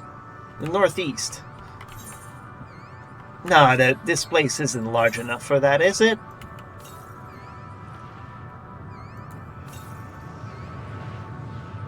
Yeah, it's still to the northeast, so it's probably across this. I'm willing to bet... Let me check. There is no information to display. Bruh? Oh, it's either... Bruh? No, there are ethereal currents. So it's not like Oz's Law, where there is no ether currents, the flight is given to you by quest progression. It is not that.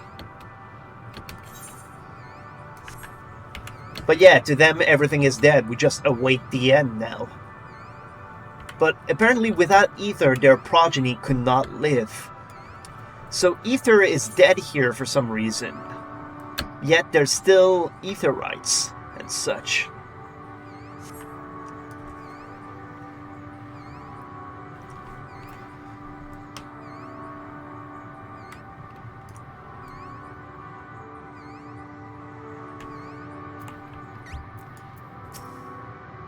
With luck, they'll have learned something to help us devise a plan of action. Good to see you made it back in one piece. The more I see of this place, the more bewildering it becomes. Yee! Did your exploration prove eventful? Converse with any dragons? We would hear what the dragons had to share with you. Even if it's no different from what they told Oriange, it would have value. I chanced to gain an audience with several dragons ere we returned, though I expect their tale are much the same as those you heard. Were you able to establish any meaningful contact with the dragons?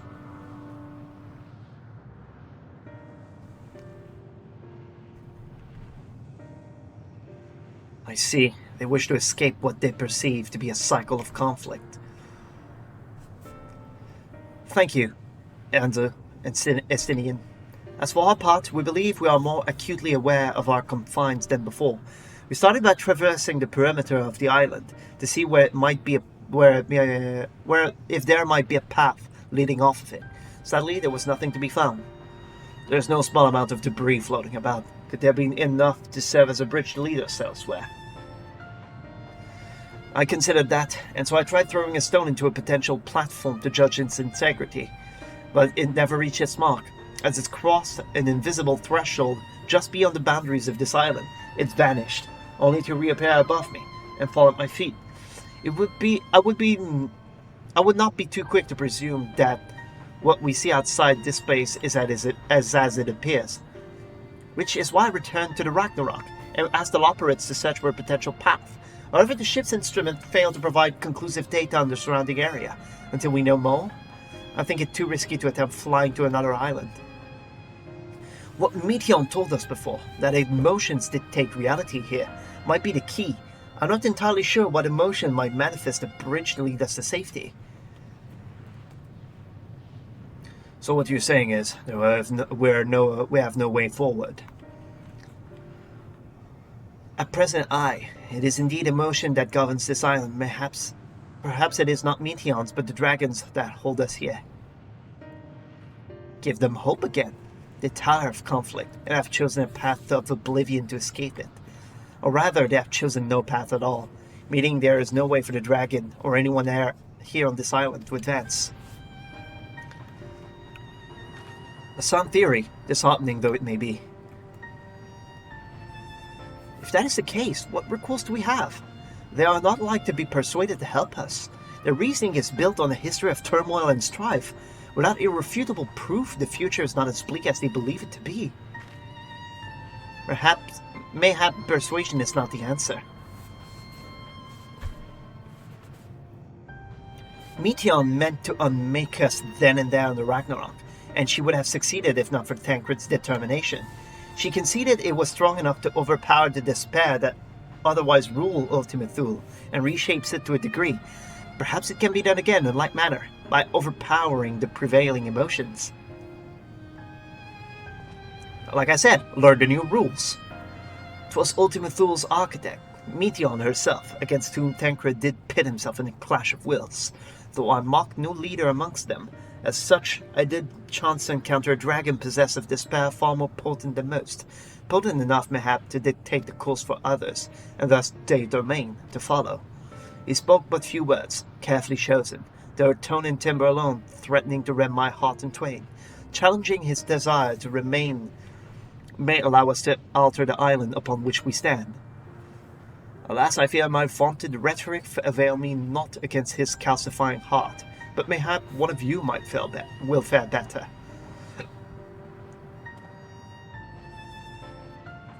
Then I shall guide thee. I'll end, they call him, in the dragon tongue. Thou wilt find him nearby, eyes fixed upon the water. Well, what have we to lose? Let's get going.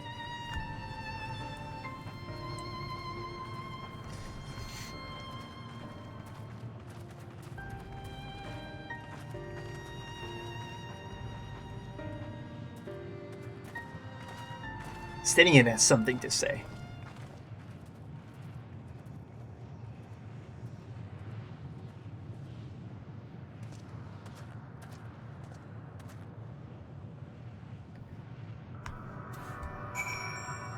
Does he still have the eyes of Nidhogg? He comes bloodied. He comes with dragon blood on him, so... yeah, you know what?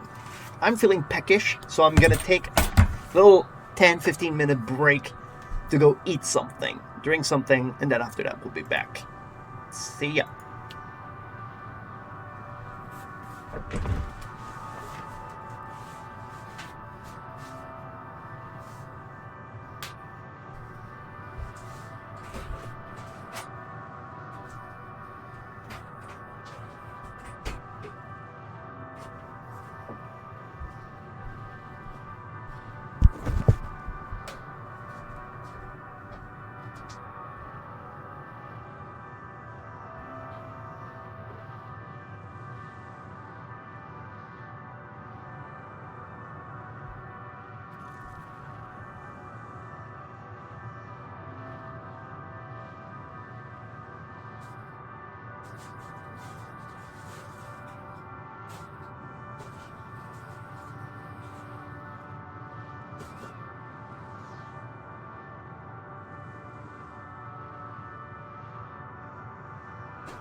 Alright. Sorry about that. We have returned. Let's shake up that red chair and see what he has to say. That guy who wallows in so much despair. So it's not that they're dead. It's just that there's no, well, real life in them, really. They all succumb to despair. They just wait for the end of everything. They have no hope left. So the emotion... It's just emotion here. We just gotta relearn the rules of the game. We know everything about etherology, but there's no ether here. It's all emotion. It's all dynamis.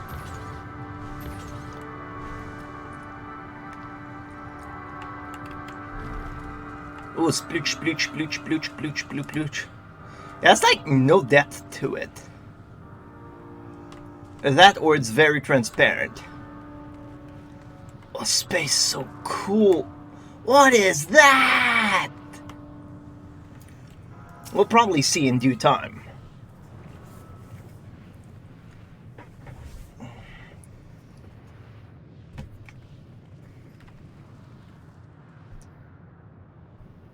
He remaineth as he was when I first approached, entombed in melancholy. I see. Perhaps I could... I'll handle this.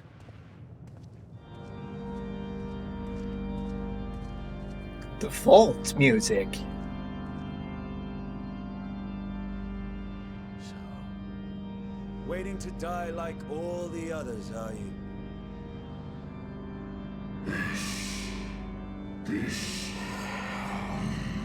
Oh, they speak the dragon language. Aye, our pride is crushed and our souls corrupted. The winds are stilled and the heavens offer no comfort. Okay, I can. There is nothing left for our kind.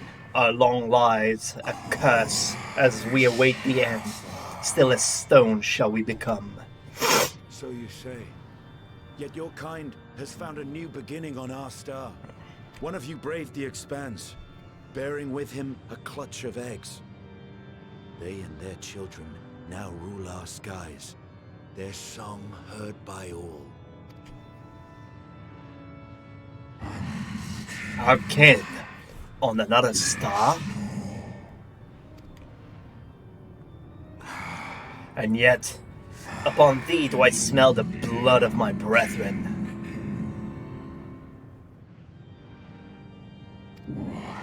Were they drawn into discord and war on their new home? They were. They suffered much, and repaid their suffering in kind.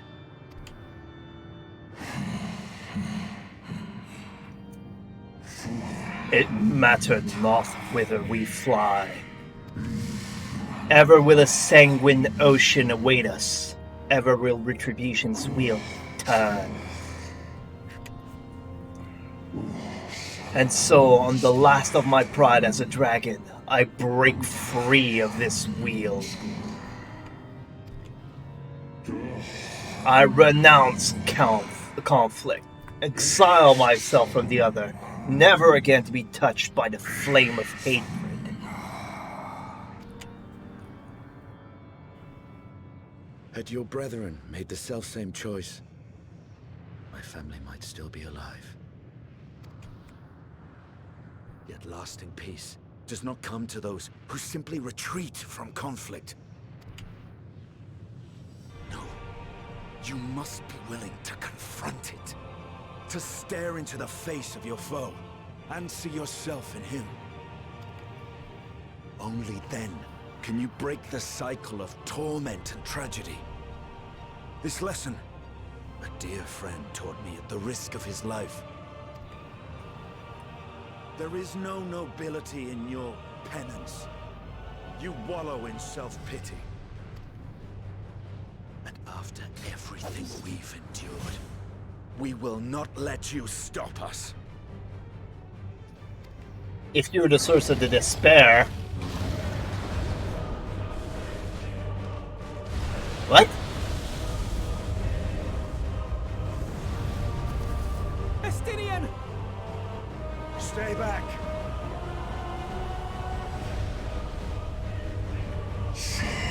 We tire of war. We tire of turmoil. Dignity tarnished, crimson stained.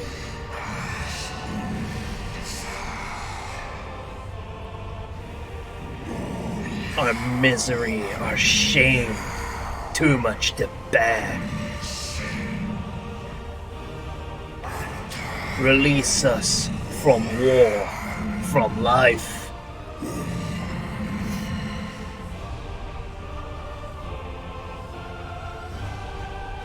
I see.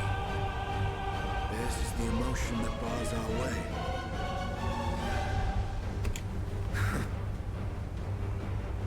The rest is up to you.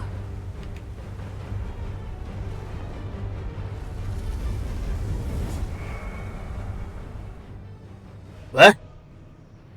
Stinian, goddammit! No! Not Estinian too! He had a plan. He must have had a plan.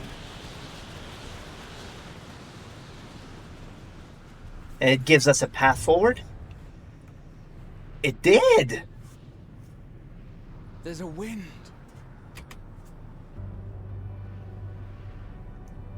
Thancred sacrificed himself. He's opened the way for us. Thancred sacrificed himself to give ourselves a place where we could breathe. Estinian sacrificed himself to open a way for us. Sacrificed himself to remake this place, like Thancred did.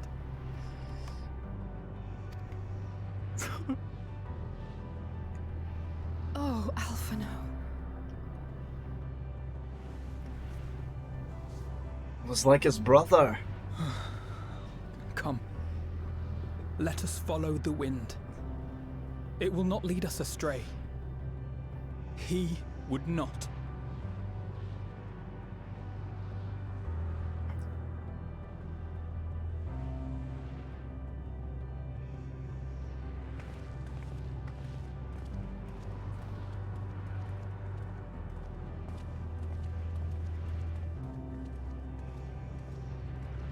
The thing is, I'm sure we can use the Crystal Asm to remake them. The power of stillness to shape. Eidolon gave us that power. The story is probably just waiting for us to learn how to harness it. When everyone is gone, it'll give us the power to just remake everything. At least, that's my hope. Maybe I'm just deluding myself into thinking everyone will be back as they were.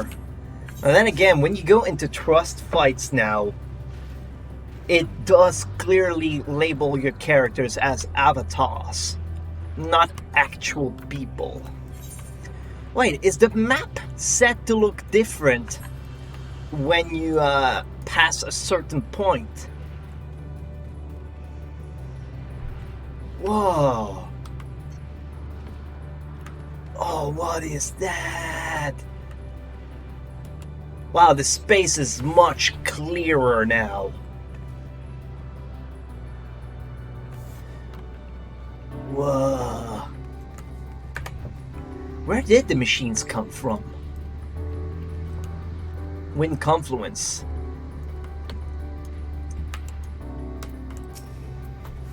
Look there, the wind.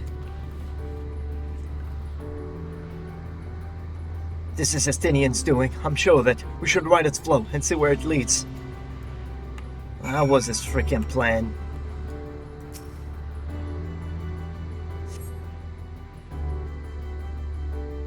Whoa! Whoa! What was it called? Omicron Tia? Something like that? A powerful gale has delivered you onto another island. The other scions should arrive before long. Whoa.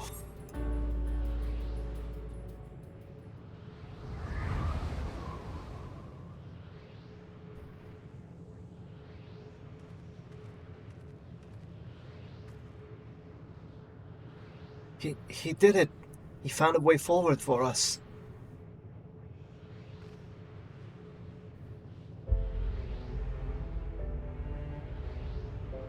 The dragons remain trapped within a prison of their own making, lamenting the horrors of war.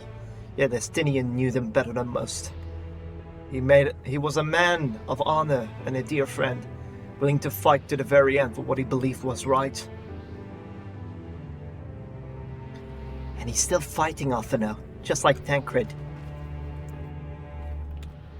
Their sacrifices are why we can survive here, why we still have a chance to stop her. Even in spirit, they're unwilling to give in to despair, and we mustn't either.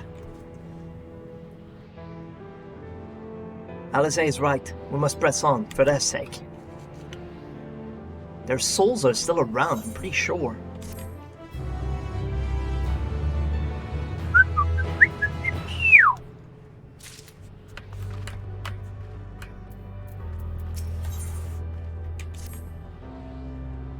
As Yashnala and Alize said, we must continue.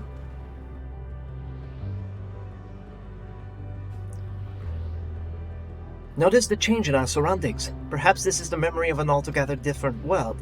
It would be prudent to learn more of it. Then, tread carefully, lest we lose our footing. Another world? You mean every bits of this are different worlds? Okay, which one? I doubt you can blow my mind more than... Why is dust hanging there? I guess this is space, because... Oh, space is so cool! But I doubt you could blow my mind more than Dragonstar. I doubt you could. Where would this be? Are those the horrors made of dynamis? This is reminiscent of the final days. That's just drifting air. What is this? Oh, it's floating and... Oh! What is this? I want to kill it! What is you? Whoa! Whoa, the effects are amazing! Whoa! Whoa! There's an ether current! I'm gonna take it! Wow! Okay, these don't remind me of anything.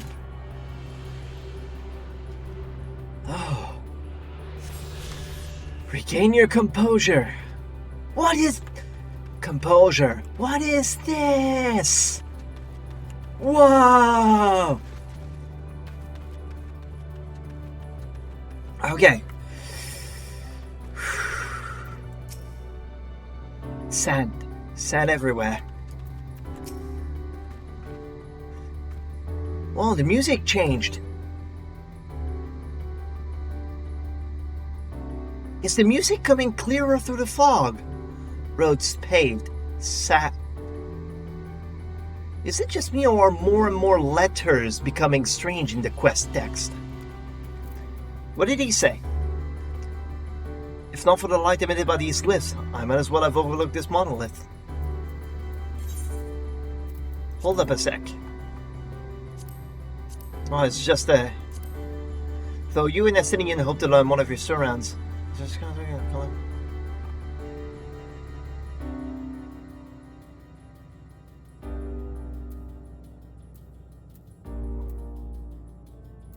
What is this?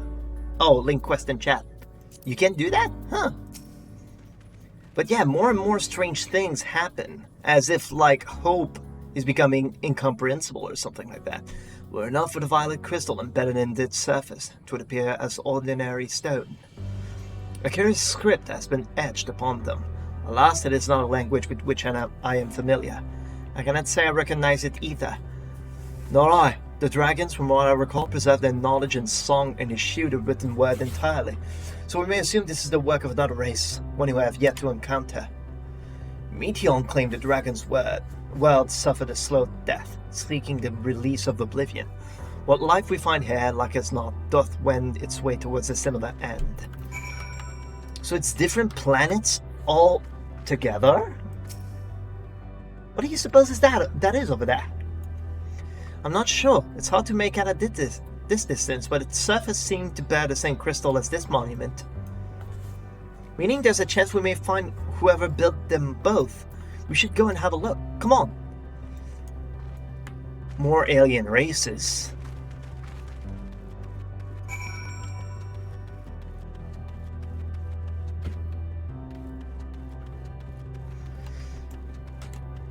Other one. Whoa. Well, I'm pretty sure that's a race we never saw. Well, we do have to discover new things, right? Whoa. No, we definitely never saw that before. Ghostly figure. Yeah, we never met them. What is that?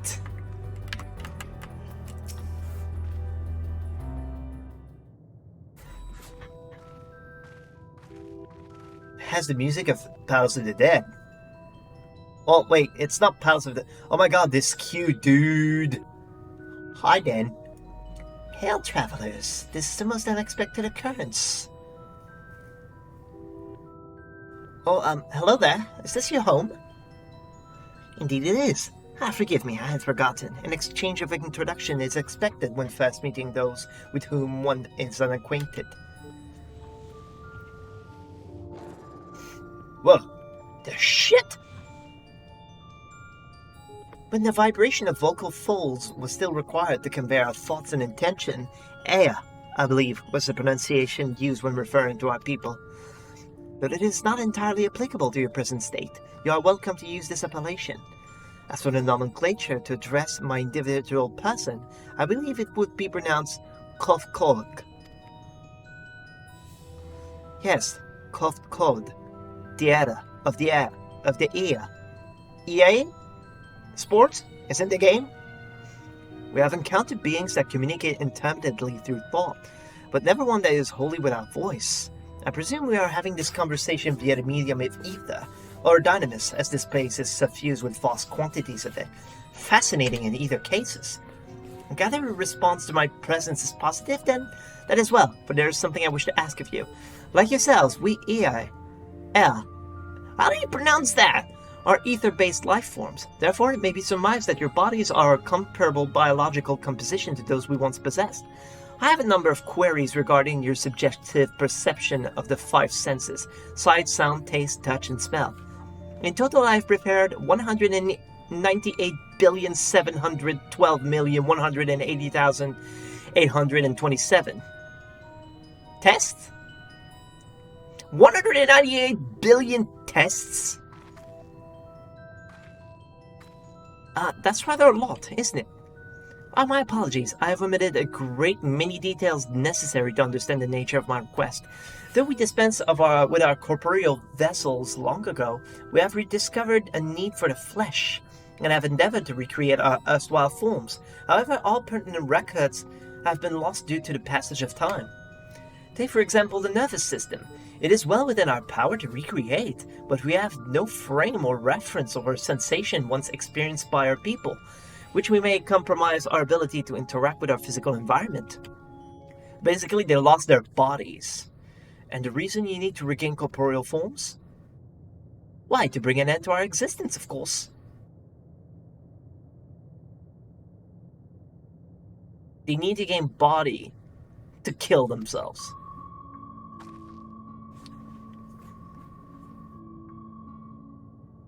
Though need is perhaps too strong a word, it would be simple matter to unmake ourselves through the use of etheric exsanguinators, but such a death seems inadequate. The traditionalists among us believe proper death require an inescapable sense of impermanence in one's final moments, an experience found only with bodies of flesh.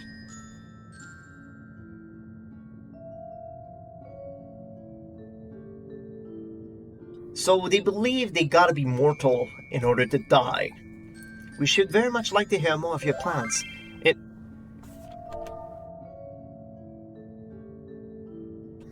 Oh yeah. Yeah, pretty much that, Dan. That's what I'm thinking. They believe they have to be mortal in order to die. So since they're an ethereal being, they feel like they cannot really die. They could just unmake themselves, but it's like, Man, it's not a good death. It's basically that orc in Skyrim who wonders like, I'm looking for my good death. In exchange, we will answer any question you have to the best of our abilities. Such an exchange of information would indeed prove useful. Very well. To ensure efficacious exchange, I hereby invite you to our home. Yes, the abode of the air, where we traditionalists prepare our demise. I presume your consent to answer questions is indicative of tacit approval of our plans, in which case your cooperation is greatly appreciated. I must caution you, however, to be mindful of the air wandering the desert. Their desires for bodies of flesh could be described as overzealous. Now, if you will follow me, so that's why they're aggressive. This is going rather smoothly. Not that I'm complaining, mind. Even so, we mustn't forget their aim is oblivion, much like the dragons. Though I fail to see why a civilization so seemingly advanced would choose to unmake all they have created. At any rate, we will find no answers dallying here. Let us be on our way.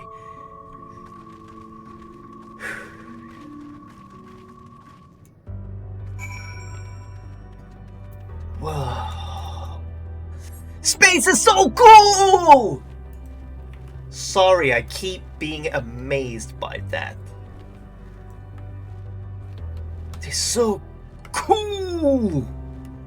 Wait, I recognize some of these... No, wait, no, I don't. Oh, this I recognize, though. It's probably just a reuse of their asset, though, rather than an actual race. But I saw these shapes, like, the first boss of Pharaoh series Hard actually used corruptions that took this shape. It's a corruption of ether. So maybe that's the thing. Oh, not jealous or anything, dude. Southwest. Oh shit, I missed it. Let me just take a quick detour.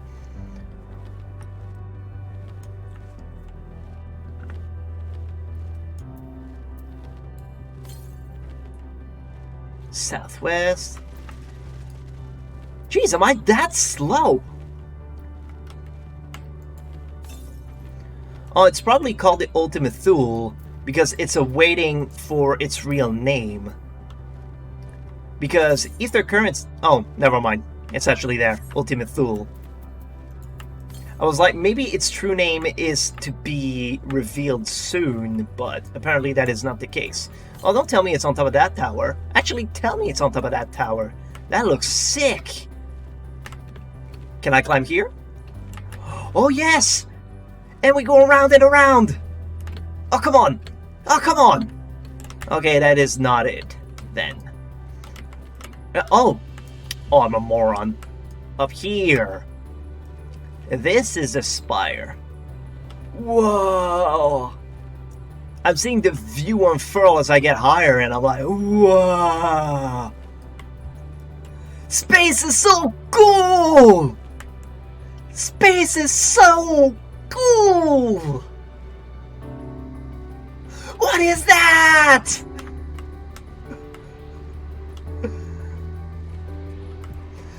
Wait a second, hold up a moment. Oh, hello, Dan. What is that? Yes? Ah, yes! Totally. I'm so glad this happened. Rod's Balik, a freshwater fish beloved for its resplendent coloration. Ah, yes. I'm so glad. Thank you, Dan. Oh, I lost my view now. Where was it? There it is! What is that? This is great!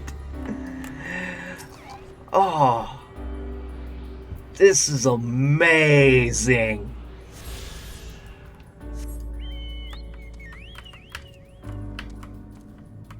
Oh shit, oh shit, oh shit, oh shit, oh shit, oh shit. Okay, they didn't spot me. I was like halfway to fucked there. Okay, let me just explore a bit, get a few of these ether currents. Besides, the exploring is amazing. New location. Okay, this is the end of the world.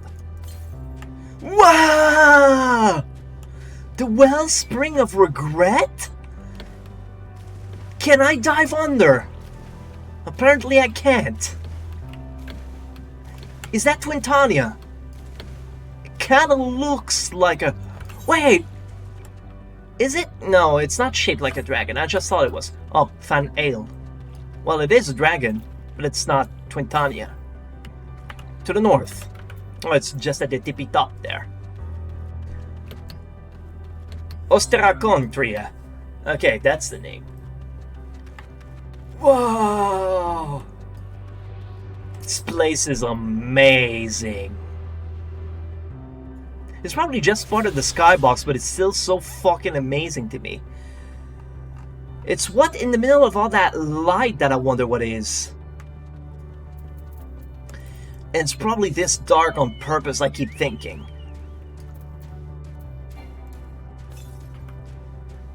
Northeast? More northeast than this? Okay, we gotta probably go. Abode of the Air. Oh, we're going to their home. Well, yeah, she did just... I forgot their name. It was so strange, I forgot about it. I'll have to try and remember it. Oh, is this their abode? Level cheat. Level cheater? Huh. What is that?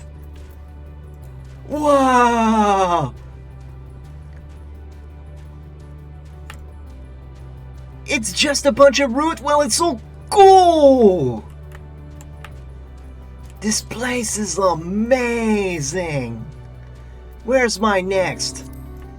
To the east. There it is. What is that? I see shapes. Is this Xanarkand? I mean, I just saw lights in the darkness and was like, oh, this is Xanarkand. Well, probably not. Xanarkand is probably not part of this. I'm probably just throwing words out for fun. Then again, it is a world that ended. 371 to the east. Okay, let's just get the Aetherat at the abode of the air.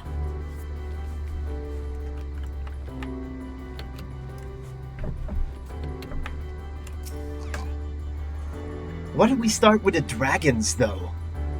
I feel like the dragons would have been a bigger reveal at the end if this was Dragonstar. Or were these the people that lived on dragons? Like, were they the same... were they from the same world? Is my question. Or are these just the vestiges of myriad different stars? Koth Kodg. Koth. Okay, we'll just call it Koth then. Welcome to our abode. Most of our compeers, you will find, remain idle in their domicile, though your quizzical expression indicate my phrasing is unclear. I speak, of course, of the violet crystalline construct hanging from the stone structures there. Ah, these. The fruits. You say they remain idle, but what if you work to regain corporeal bodies? An astute question, and understandable given your finite nature. We have no desire to pursue our research, for it is no longer necessary. You already died? If, in our idleness, we are struck by sudden inspiration, we rise to pursue said inspiration to its conclusion.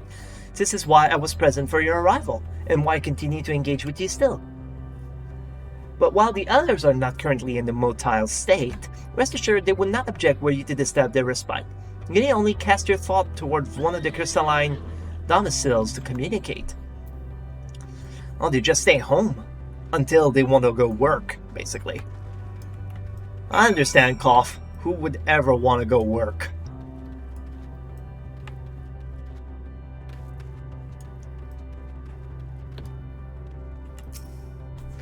So far, we got one race that just tired of war and turmoil, and now just wait for the oblivion. Now, what is their reason? You cast your thought towards the crystalline domicile, but there is no response. Not inspired.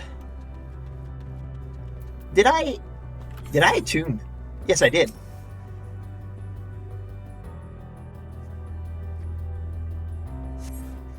You wish to speak? Very well. Pray, a moment, if you would. Huh, oh, okay, we're waking them up so they can meet us afterwards.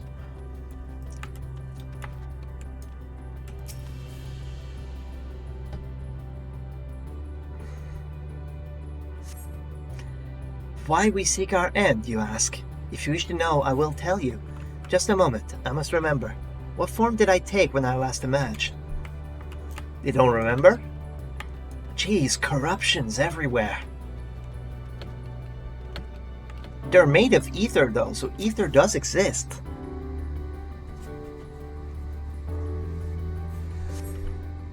The strange moaning comes and goes, but soon fades into silence. Am I hearing this, or is it just happening in my head? Oh, this is so cool! Can I swim? Yes, I can! This is the toilet of the world! Wow!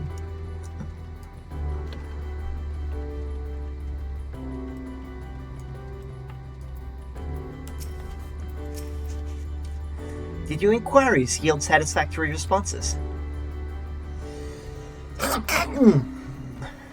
I see.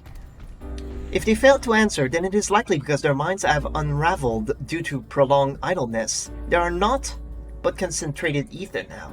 Were not, there are no others who have need of those lodgings, and they will not provide hindrance to remain as they are. But more importantly, you said some few did answer your request for an audience, yes? I imagine they will be with us long. 2 of them did.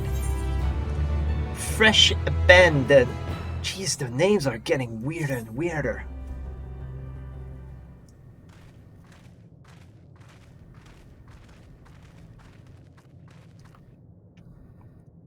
I had no luck, but everyone else fared well enough.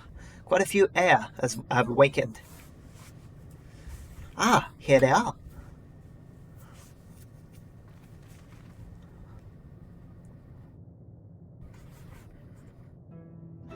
May I introduce to you Lalak, Dudik, and Nenid.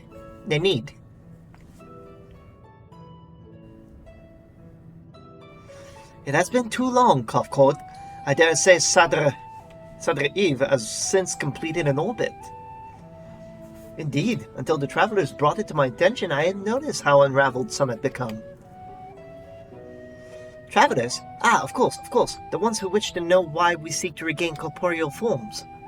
The truth of the matter is as plain to see as the neighboring system, but my single account would fail to satisfy the requirements for scientific objectivity. Thus I bid them awaken you. Am I the only one who struggles to tell who is speaking? Nay, thou art not. In the absence of corporeal form and the divergence they afford, mayhap such similarity in voice is unavoidable. By the way, Kofkod, have you already observed the requisite custom for the travelers? That which one is expected to do when receiving guests, a matter of proper form.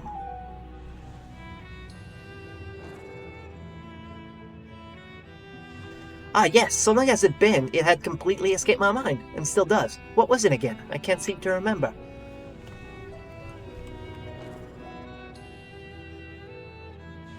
Neither do I. Pity, I was hoping you would. Nobody remembers. Perhaps we can search the archives for the answer. Come now, Nenid. The archives have long been frozen, lest we subject ourselves to further dolor. Surely you recall that much. Ah, of course. Food. The custom is to serve food. Beings of flesh such as they must regularly replenish their ether. By contributing to their replenishment, we communicate our friendly intention. That's right! We duly invite you to join us in communal repast, after which we may engage in leisurely conversation. If we have a chance to learn something, I see no reason to decline. Excellent. If you'd care to follow, we shall feast you on the purest ether.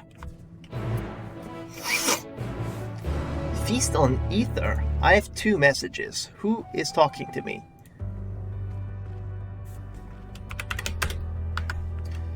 Alright. So they mean to feast us, but how would they manage that? Oh, suddenly they are around. I see many air here. This facility is where we replenish our ether. There is no particular name for it, but we traditionalists sometimes use the word restaurant. Now then, if you would take your place with your comrade, the space will soon be awash with purest ether. Please absorb as much as you like. Purest ether? They just shove that shit into your gullet? Yeah, they're just sitting here. That's a restaurant for them?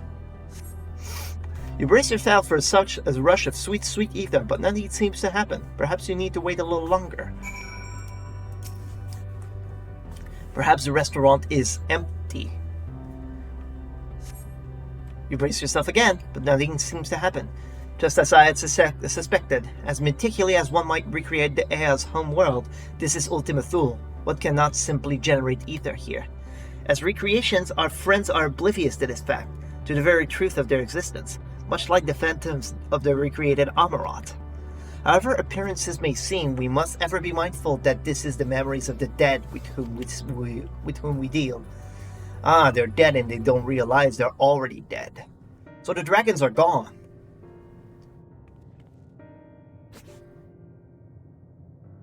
Ooh, I'm ripping my beard. So did you have your fill of ether? Alas, we couldn't absorb it.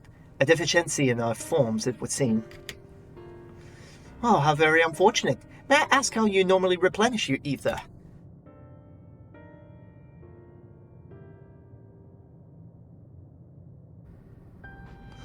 Through your mouth, you say? How very primitive and quaint! To think that their mouths serve not only to expel sound, but draw in sustenance besides. Such life forms have long since vanished from our systems.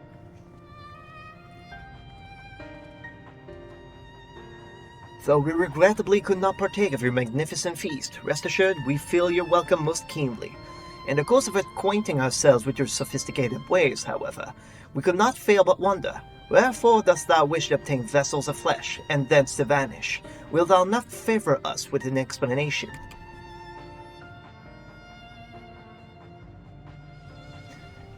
You flesh and blood beings are always so hasty. It does have its charm, however. Very well, we shall indulge you. In the beginning, when the air yet possessed corporeal bodies, our ancestors dedicated themselves to the pursuit of knowledge and technological advancement. By transcending all limitations, we believe we would eliminate sorrow and abide in true happiness. From the tangible such as land to the intangible such as labor, there exist myriad hindrances to progress, but the most confining of all was the flesh itself. Our natural lifespan was distressingly middling, you see, too short to enjoy an unhurried life, yet too long to be considered disposable. Furthermore, to simply maintain the integrities of our bodies demanded considerable resources. But we managed to solve this problem. After long years, we discovered how to become non-corporeal entities with everlasting lives, untroubled by the failures of the flesh. Thus changed, we had more time and freedom to continue our scientific pursuits. We went on to make ever greater strides on our quest to transcend all limitation, until we finally decided to challenge the last of them all, the limit of knowledge. That is to say, deciphering the laws of creation. We sought to discover how the universe came into being and explain all existent phenomena, and thence predict the future. If we could but achieve this, we believe we would be free from uncertainty and anxiety. And did you find the answers you sought?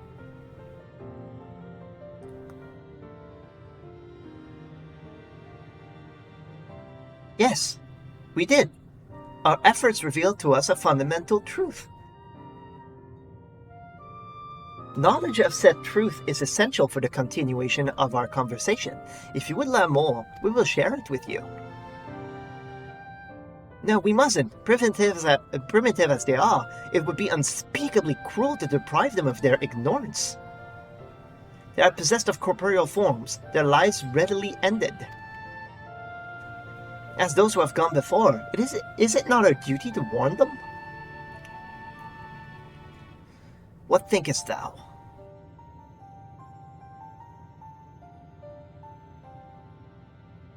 Oh no, don't tell me she's going to as well. We have deliberated and come to a consensus. If you are resolved to know it, we will disclose to you the truth we discovered, the truth of the universe. Seek us at the stone pillars just outside the bounds of the abode, a place called Elegia. Elegia.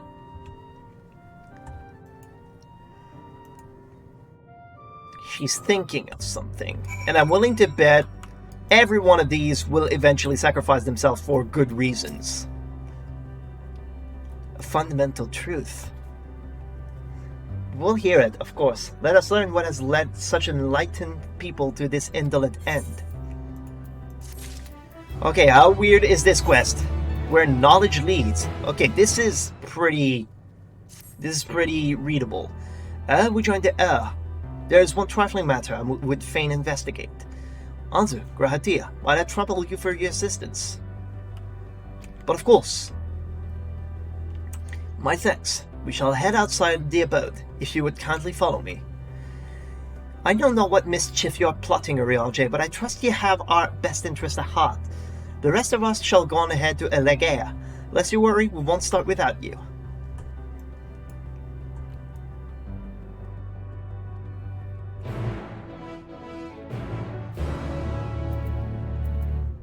I swear, the quest titles are creepier and creepier. How far is it? Okay, it's far enough to mount.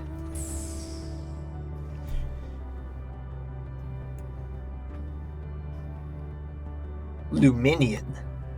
Whoa.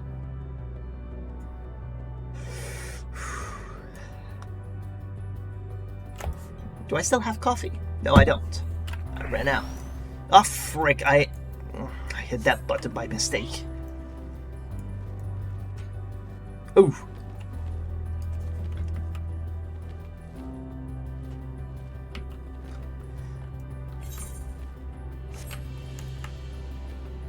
The wellspring of regret. What's his plan? A spring, and a sizable one at that. I hadn't noticed it amidst the dunes.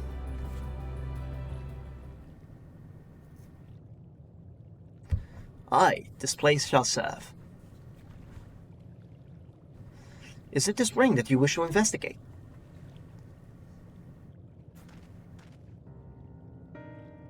Pray forgive me, my friends, but there is naught to investigate. 'Twas but a pretense to speak in private. You have our undivided attention.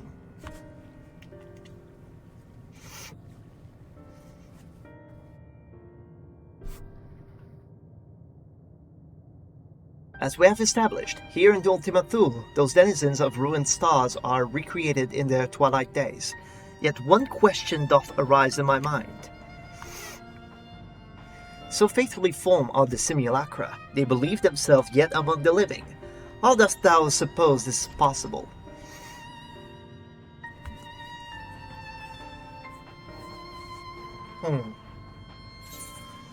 Meteon has taken their arts unto herself. Meteon made contact with them while they still lived. I couldn't really begin to guess.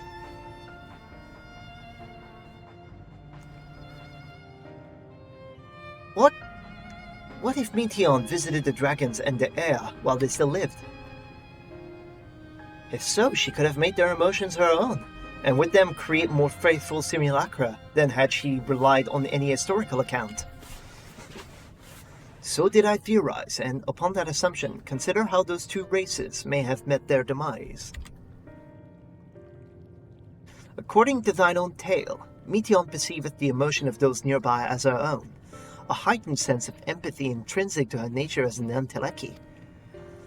In the course of her star-faring journey, if she encountered beings who strongly desired a cessation of their existence, she would be powerless before that desire. Even as she possesseth the power to grant it, the power of Dynamis. 'Tis my supposition that, overwhelmed by their longing for death, Meteon did unleash Dynamis and usher the dragons and the air up unto their doom.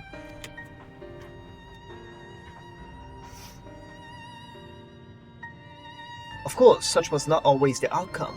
Full many stars did she find already lost to ruin. In order to create a terminus, however, the fervent desire for the end is essential. Therefore, should you struggle to find a way forward, pray ask yourselves this. In the place where you stand, whose is the soul that yearns most desperately for oblivion?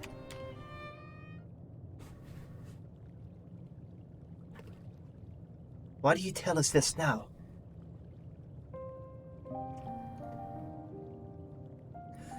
There again would I betray your trust. This pledge I did make to my comrade in bringing thee into my confidence, and I will remain true to my word.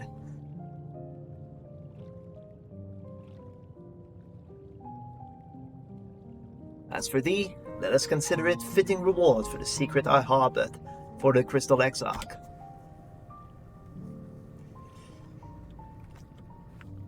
I once placed my faith in thy chosen path, walking at thy side full knowing that we were bound for thy demise.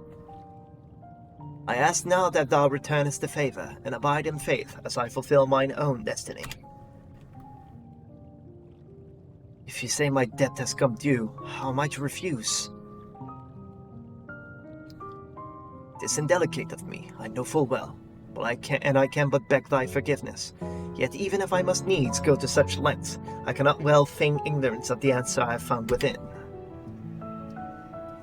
Fine.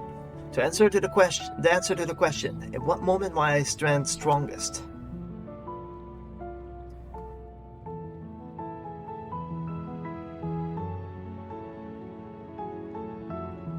After all we've been through, I will only say this. Do what you must. Do what you must and see your convictions through. I shall, my friend. I shall. So he's meaning to sacrifice himself too. Without further ado, let us join our comrades. So he wants to find the most desperate person. The person who gives this place the whole feeling of doom and gloom. Like, everything is gonna end. I wish we're oblivion. But how's it work? Let us be off to Alegea. How's that work? Like, you take the despair onto itself and you just overpower it? Are we one by one overpowering all the souls that wish for oblivion? Like Thancred did. But yeah, they led something, they revealed something interesting here. Meteon is only the catalyst. Meteon isn't really like, she feels all emotion as her own. She's just the body that channels all the energy. The energy is not hers. She can manipulate Dynamis, but she is affected by it as well. So it is the wish for oblivion that turned her that way. So she may yet be saved, is what I'm thinking. We can still be friends. We can still be friends, Meteon. Hopefully. Until Xenos rips you apart and becomes Oblivion himself, but... we'll see. It seems everyone is accounted for. Shall we then?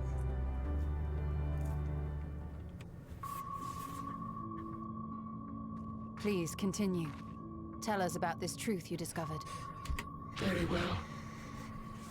Bear in mind, however, that the purpose of this conversation is not to impart scholarly knowledge, for such requires that you comprehend the subject matter, which you will not. We will forego the intricacies of our scientific methodology and deal only with the conclusion, the end of our society and our world. We acknowledge, with regret, that your star is in the midst of the same panic-induced cataclysm that befell Deneb 3. Okay, so they had a star that had the same problem. As such, in order to avoid causing undue distress, we will refrain from explicitly stating how much time you have remaining. You are entirely too kind. I pray you recount your tale as you see fit.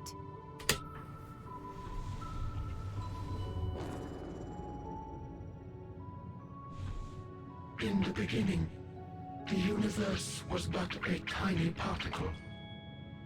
Then suddenly, this particle began to expand. Having remained entirely in the bounds of your star, the phenomenon may be difficult for your kind to grasp. But this expansion has since continued unabated. Okay, so instead of a big bang, it was just a balloon being inflated. Speculating that the universe could not grow indefinitely, we sought to learn what might occur, and made a worrying discovery. Yeah, because scientists go on to explain that space is still expanding, like the space in between galaxies is getting wider, too. So, maybe it will stop.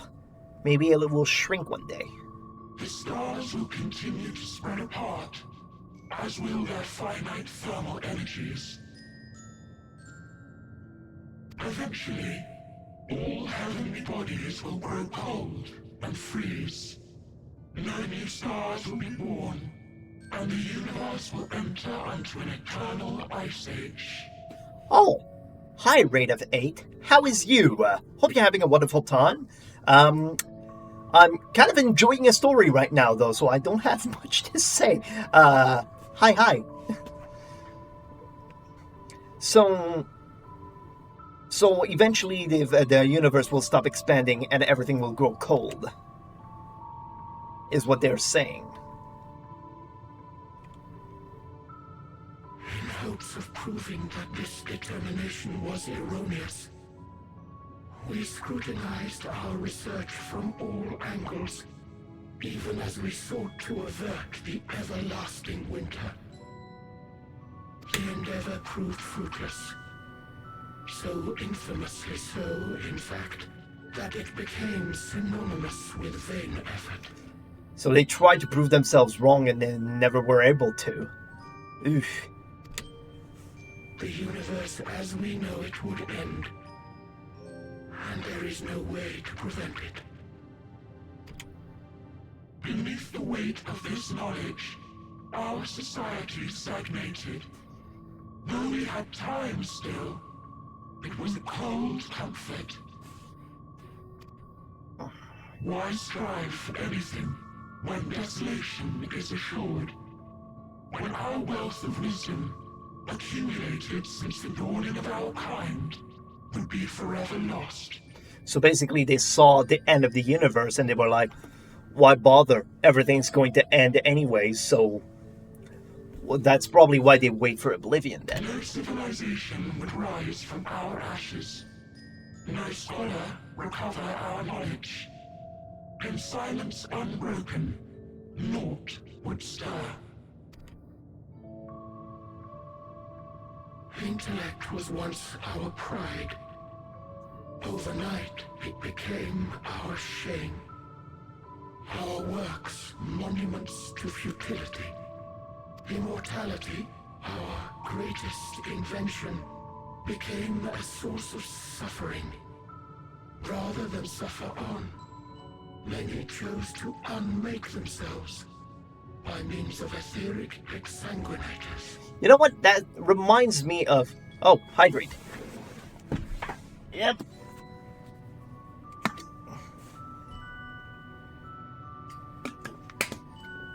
Thank you. So, you know what? That reminds me of a show I once watched where there were children that could see into the future and they saw...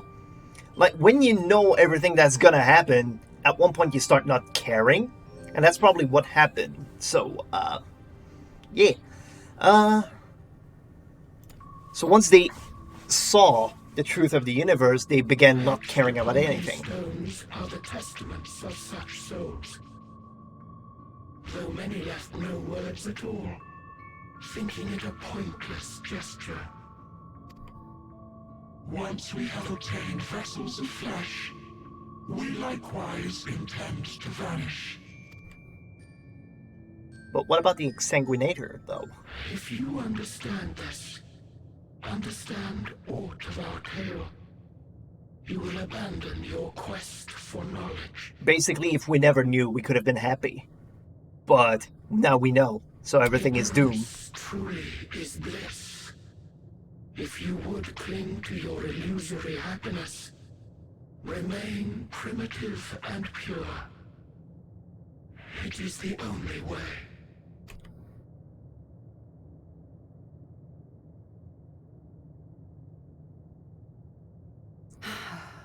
And then they stared.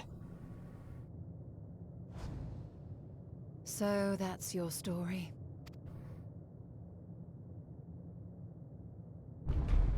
While I appreciate your advice, I will not heed it. Too much knowledge kills the knowledge. But if you see the future, can you have the power to change it? Or to go change the past to affect the future? Can you change the universe? Like, they glimpse that eventually all universe will grow cold, no stars will be born, and no life will sustain.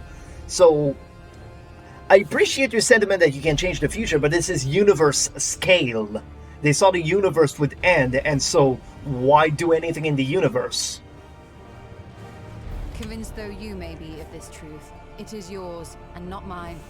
Indeed, truth, I have ever believed, is in the eye of the beholder.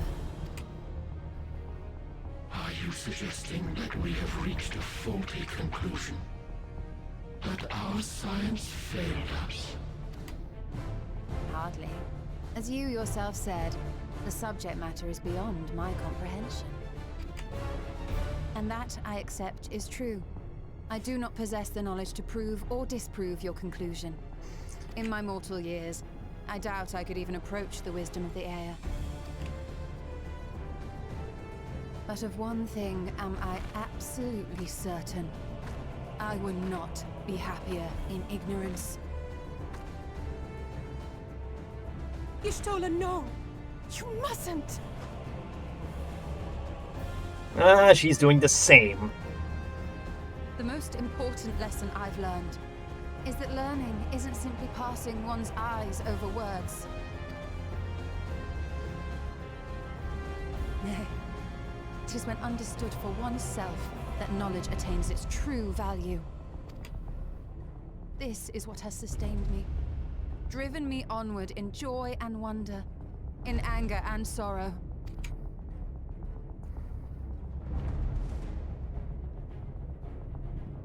The universe may end, and all may be for naught. But I will live as I always have. I will always seek out new knowledge. And no conclusion of yours, no matter how grim, can dampen my desire.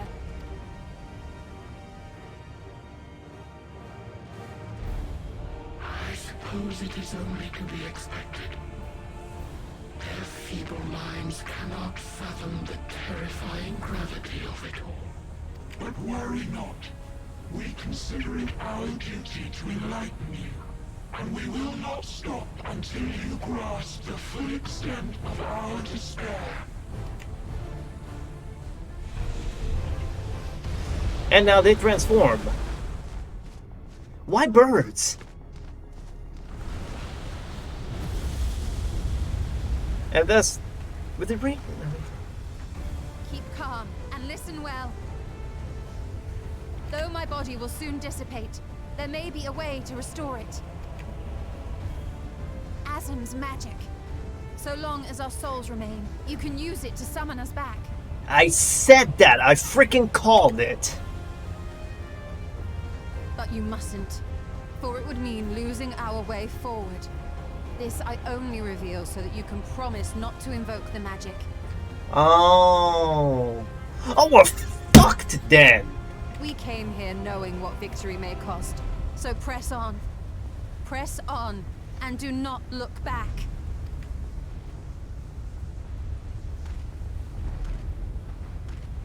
Wait, he too?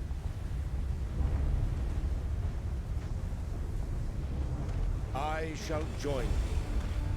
As subterfuge is not required, thou shalt not suffer for mine absence. Riange. My resolve hath never been as strong as thine.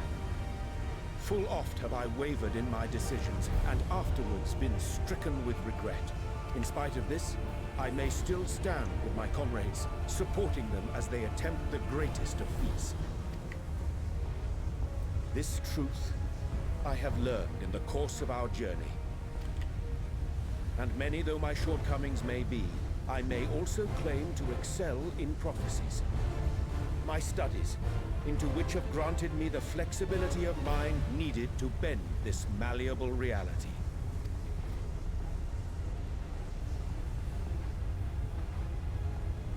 Thus shall I hope that thou mayest have the strength to resist, and our comrades the strength to continue.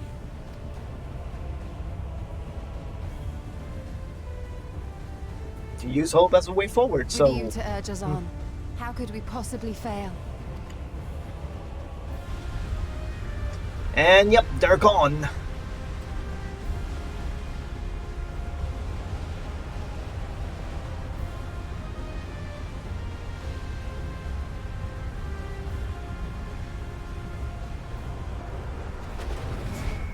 And boom!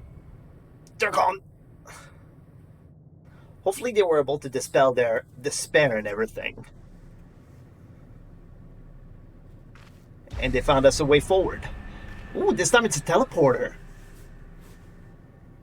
This thing in the distance is so cool. What's this? An extinguished civilization. Rekindled. Rekindled? Wait, they came back?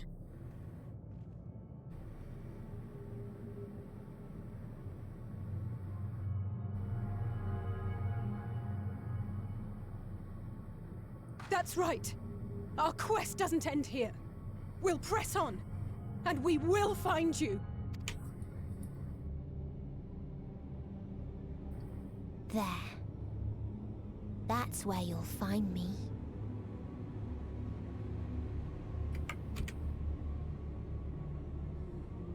Is that another star? The top? Of the stars we visited, most were already devoid of life. And where there was life still, the inhabitants wished for death. But even death, we learned, isn't truly the end. It is but a part of the cycle of rebirth. So what's your angle in all this, then? Souls return to the star, or in its absence, a larger flow. And eventually they are reborn. Ethereal Sea. Alive again, to know suffering anew. Also, she wants to break the cycle, then. True salvation lies not in dying. It lies in not being born. This is the gift I would give to you. To all life on beautiful Aetheris. Okay, so not just end all life, but eat all the ether so that way you're never reborn. To that end, we created an egg wherein life cannot quicken. That dead sun. Oh, so this is the source of all the souls where they cannot be reborn. Is that it? Attain it if you can. Before your friend's emotions fade away. Along with their protection.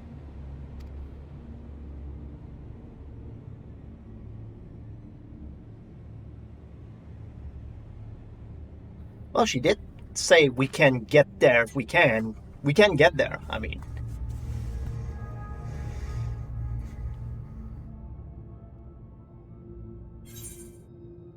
Alright. Well, I was watching a cutscene. Do you want me to just freaking shut my movie whenever you barge into my living room? Is that it? Like, I'll talk to you in between the cutscene. I won't just cut my fun just because you barge into my living room. Oh, geez, the quest texts are getting weirder and weirder. Regard this comment with solemn silence. I didn't know they would both go at the same time, though. Like, I knew they would, like, sacrifice themselves to pave a way forward, like Estinian did before, but I didn't know both of them at the same time. Huh. Are you all ready to continue on? So, are we going up, then? Let us make way for that light shown. Ishtal and Urianger have opened the way for us. So, who is the next one that will go, though? Alrighty. So, oh, and we're starting to have the blue quests as well. So, exactly what will we find in that dead star? It's an egg where life can't quicken. So that's my question. What will we find there? Oh, to the east.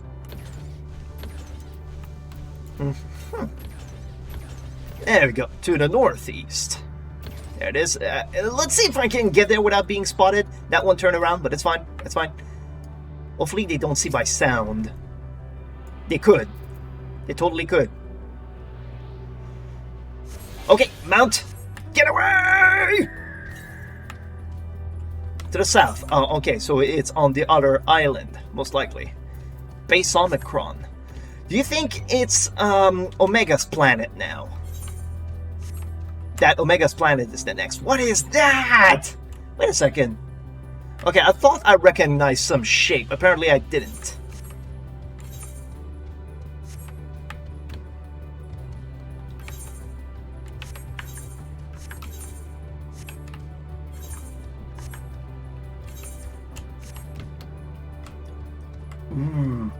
You think it's a teleporter? Does it go up or... You know what? This still reminds me of something. This reminds me something of the Allegan design. So I'm wondering more and more if the Allegans weren't like inspired by alien civilizations. Or if they didn't have like visitors from across the space or something. Oh, there it is. The teleporter.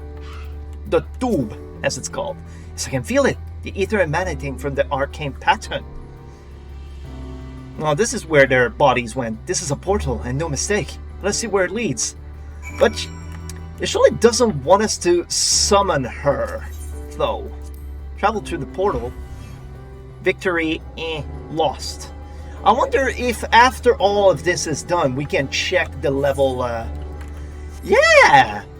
Yeah, this is Omega civilization, no freaking doubt. This is so Omega. Even the level trickers and the level cheaters are here. Beta... Overflow beta and overflow level checker. This is totally what we saw in the Omega universe. The machines that laid end to the dragons. Man! Oh. Okay, we're still to wait here. Okay, fine.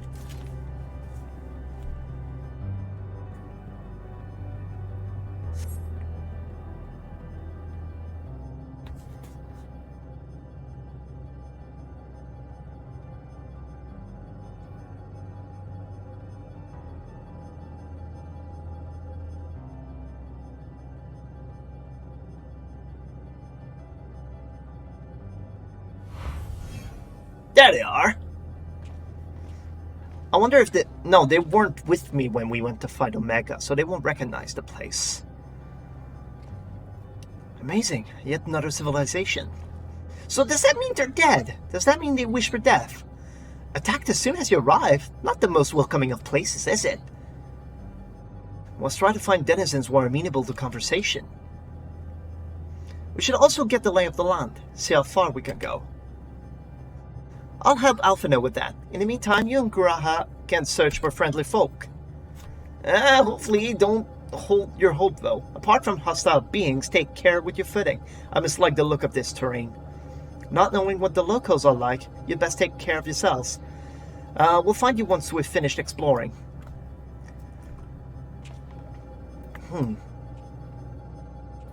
Oh, there's an ether right there in the distance as well. They all look different too. That's pretty cool. I expect the twins will seek othermost bounds of the Isle, so I propose we search the central area. There are machines patrolling here and there, sentinels in all likelihood. Like those you encountered, they would most certainly attack any who venture too close. So let's avoid them, and look for others that appear more approachable. Alright! We'll make it like 3 steps a stone throw away, and we'll get attacked again. Believe you me. Well, then again, it's not purple, so you see not but patrolling machines in the area. They do not seem inclined for non-violent intercourse. Well, I can provide them violent intercourse. It will not avail them much, but... Oh, see the light there? I love this. What the heck? They say hello, at least. So I guess that's something.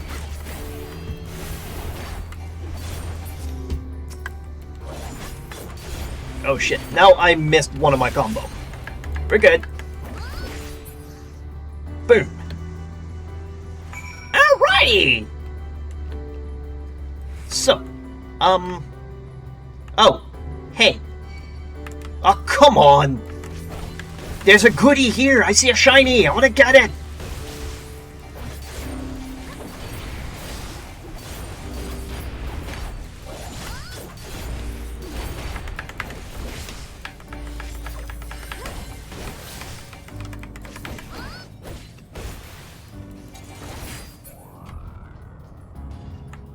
Ooh, I like the sound that it makes when it dies.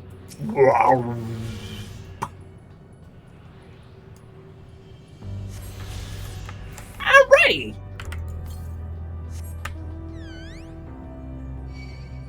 Ah, come on!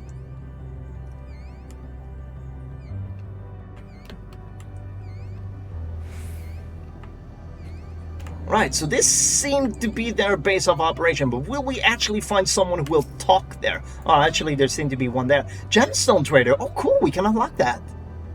Wonderful.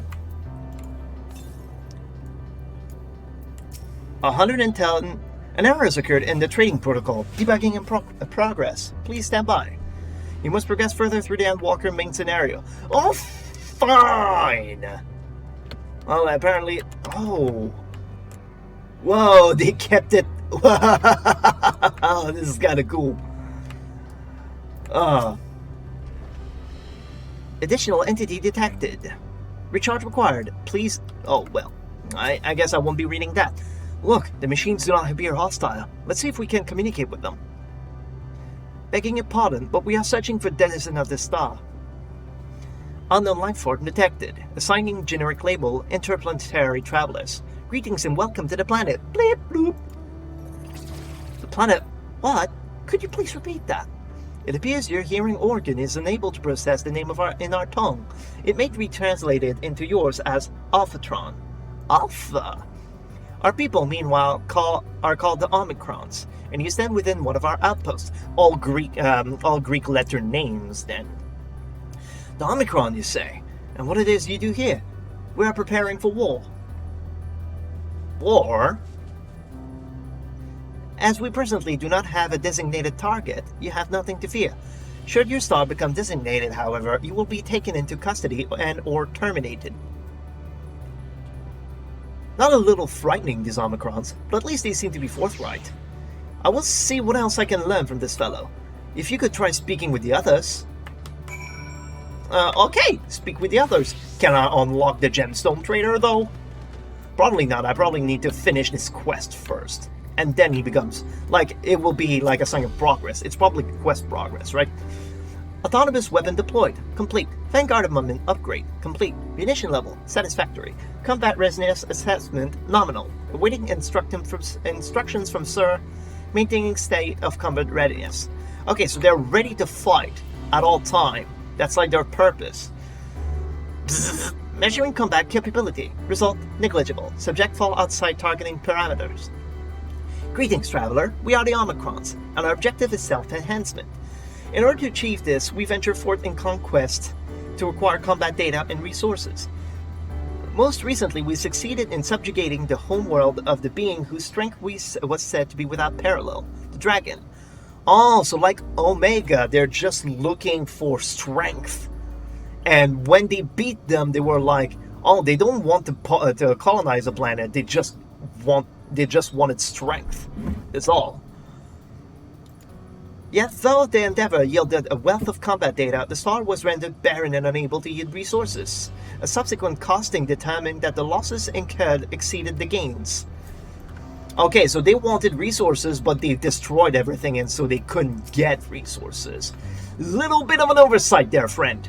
Greetings, traveler. When venturing outside the outpost, beware malfunctioning units. Do not heed Sir's command, and indiscriminately attack all non-Omicron. For the avoidance of confusion, be advised that Sir is the alias of Stigma 1. Stigma 1? Sir issues instructions to our forces as the foremost of the 6 strategic matrices that bear this designation Stigma. So all they want is combat data and war, basically. How do they wish for death? Omega wanted to return home. You learned a few things. So did I. As we share our findings, however, I believe it's best to step outside the outpost. Come with me. Oh, what are you about to lay down on me, Gradia?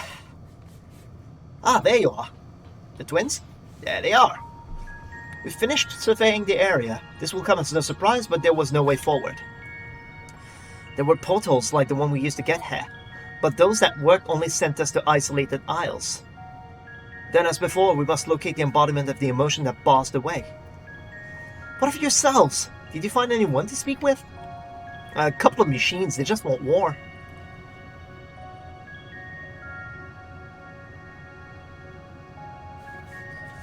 So yeah, it gives us insight into what happened with the dragons, but where did these machines come from and why do they want war? So the Omicron seek to advance themselves through conquest. I'll say, yeah, they did say that. Their whole idea is self-enhancement. Following their victory over the dragons, they stand ready for the next campaign, but their leader has yet to issue new commands, and so they wait.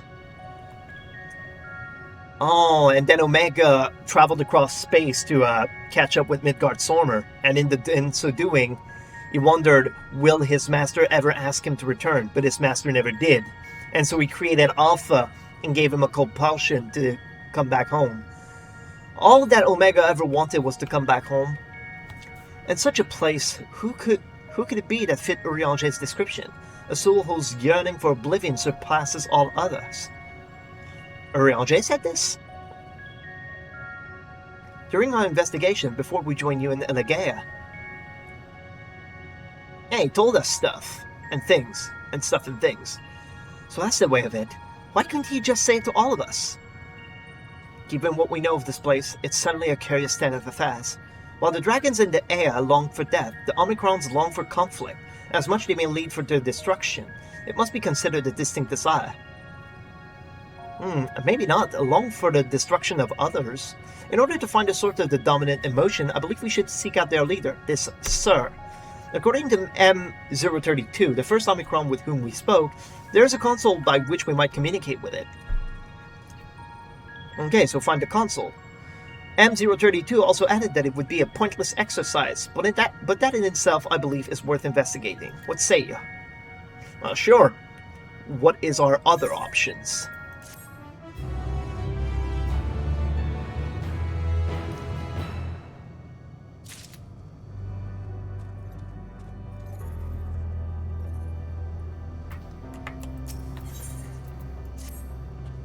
Oh, what's the name of that? Well, we'll see soon. So the console we seek lies on the far side of this isle. Given the nature of the ground, the route may not be entirely direct as it seems. Let's watch our steps as we make our way. What, will it like, detach under our ground? Oh, Delta looks cool! Wait, is it just 3 orbs? I thought it was a snake, like an onyx. No. Ow. Jeez, we can't even read the quest line anymore. Heck! Ah, you're right, it's not stable. Like, at all. What are these? Are those cannons? Oh, yeah. Well, this is the closest, but let's do it afterwards. Okay, he spotted me. Fine. Conquest this son of a douche.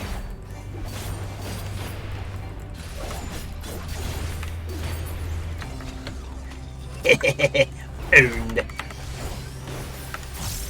Well, we're at it. And I have 2 bullets again.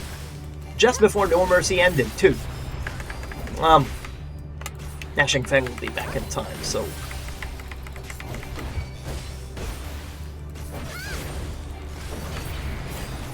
Boom! Alright! Ether current.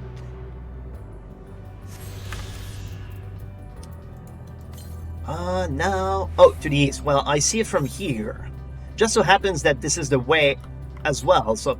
Oh, there's more! The Necropolis, Unmemoried Portal, Absolute Horizon. Jeez, there's more? Frickin' hell!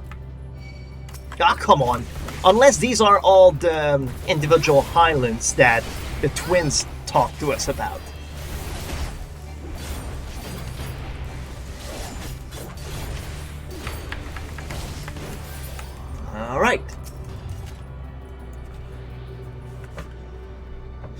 tell us... why can't we summon them, though? It will remove our way forward. But if I need you to clear the way forward... I knew it. When they were talking in Charlene, I knew it was death flags. It is appeared to be the console. But it seems unresponsive. Would you care to take a look at it? Okay. You know, I did that with Omega. I know what you need to do. Just whoop. You try touching, smacking, and attuning with the console, but there is no response. No luck, I see. There must be a way to activate it. There must.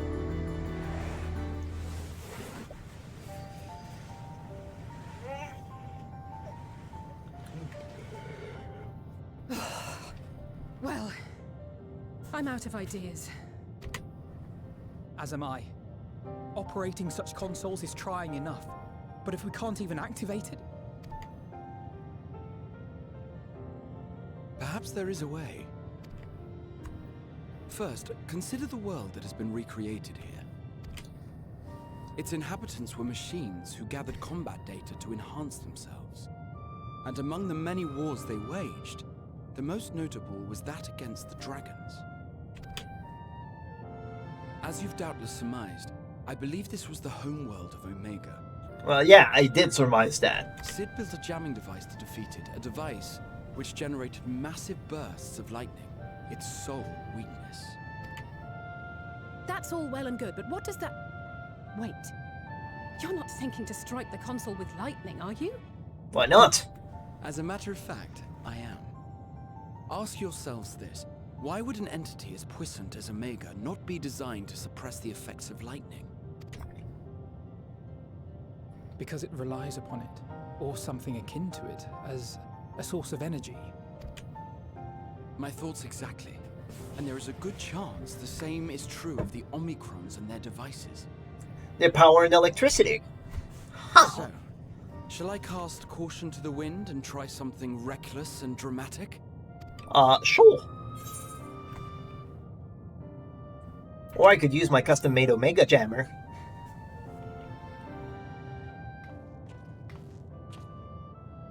Yeah, because I did the Omega. Have it. Sid and Nero's legendary device which brought low the superweapon Omega. I still have it! Wait. The actual device was much too big to lug around, so you must only have the control module. And there I was getting all excited. Ah, screw you! An old-fashioned spell will suffice. Freaking hell, I had it!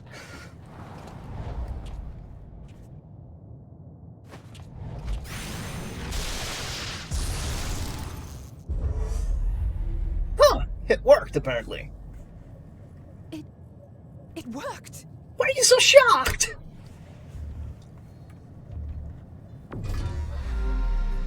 Ooh.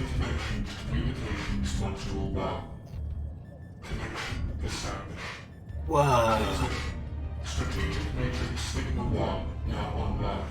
As the primary strategic matrix, you may address me as Sir. Checking for new communications. None found. All units, please maintain current state. End transmission. Closing connection. Wait! We have questions for you. Of late, no mission orders have been issued. Why not? Has there been some manner of trouble? Reply. The Extended Operations Unit is yet to determine guidelines for future assignments. All strategies are calculated, devised, and actioned in accordance with said guidelines. So they've not received new orders. In the interim, all citizens are directed to maintain a state of combat readiness. End reply. Awaiting quick. They kind of talk like the HR droids in Star Wars. I love these guys. Can you tell us why the Extended Operations Unit hasn't yet determined the guidelines? Unable to comply. Information unavailable or access restricted. In that case, is it possible for us to communicate directly with the unit?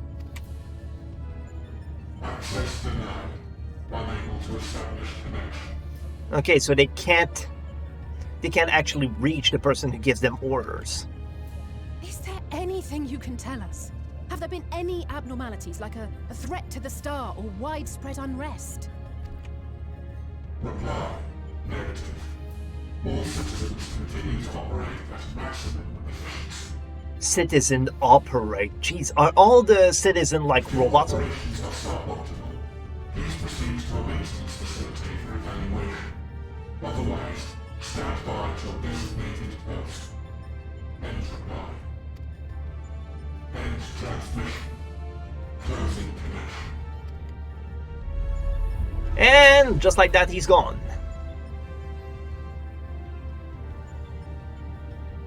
I could activate it again, but I doubt it would be productive. What do you think? If all the Omicrons really were running as efficiently as it claimed, then I doubt they were hoping for life here to end. As this Sir told us, there just haven't been any new instructions, and everyone is standing by. So it's not the source. At any rate, if there are those that are neglecting their duties, perhaps we can glean a clue from them. I propose we take another look around, and also try to find the operations unit.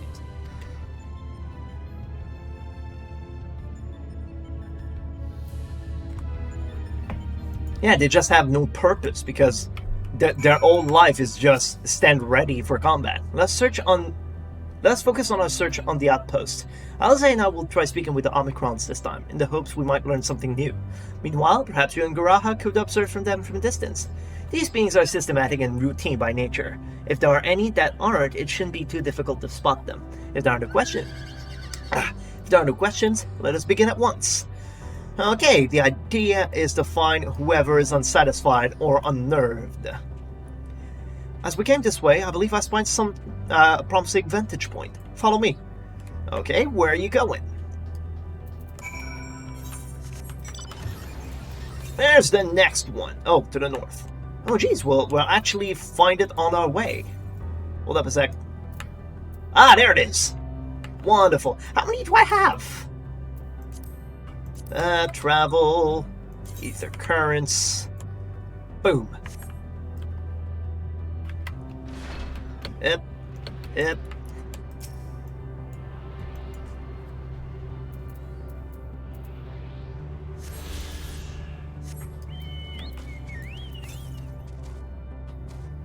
Oh, jeez. Can I... Okay, looks like we avoided it. We succeeded in avoiding it. And so we're just gonna spy over the village? Is that what we're going to do? Okay, yeah, we can go from there. And we have not been spotted either. Wonderful. To the east. Ah, jeez, it's on this place. Well, we'll find it on our way back. So you want me to spot whoever is not like the others?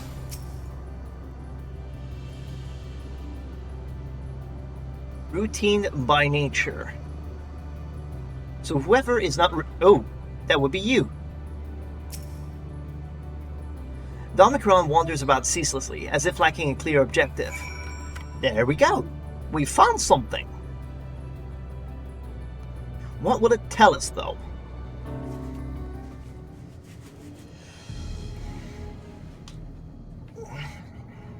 Oh, I saw something. Not that it was hard to find. An Omicron wandering aimlessly. Where? Well, the one wandering aimlessly, what do you think?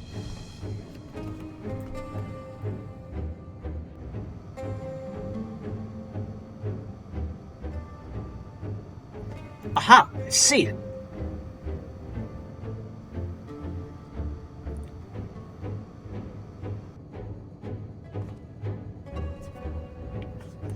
It's left the base. Let's follow it.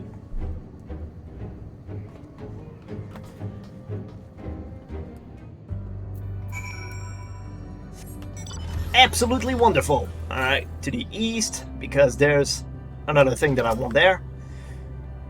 Go around from the left because it's watching in that direction, unless it's seized by sound.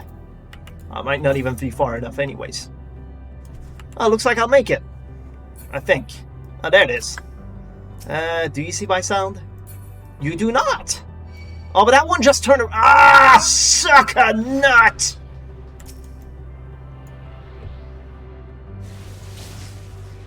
Oh, I dodged it. Wonderful. Maybe I can just lose it. Maybe. Maybe not. Is there any left, by the way? You do not... Aha! We're done with this place. All that's needed is the quest currents now.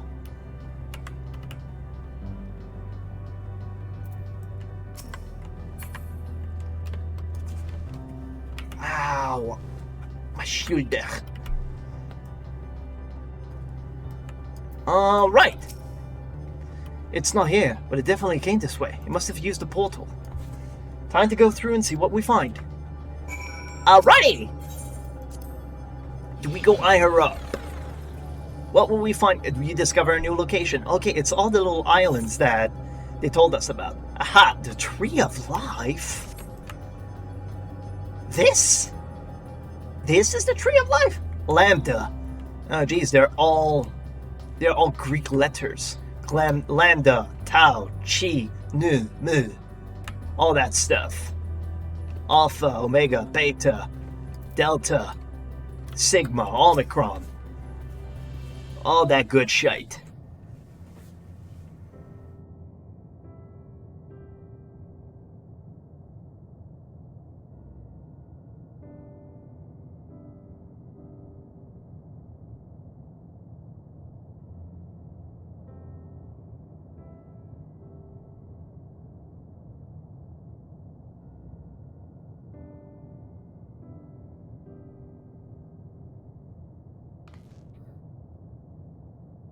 So, what's his deal with that tree, though? What is your query? Oh, there he is. Ah, you found it. Wasn't hard. What are you doing here?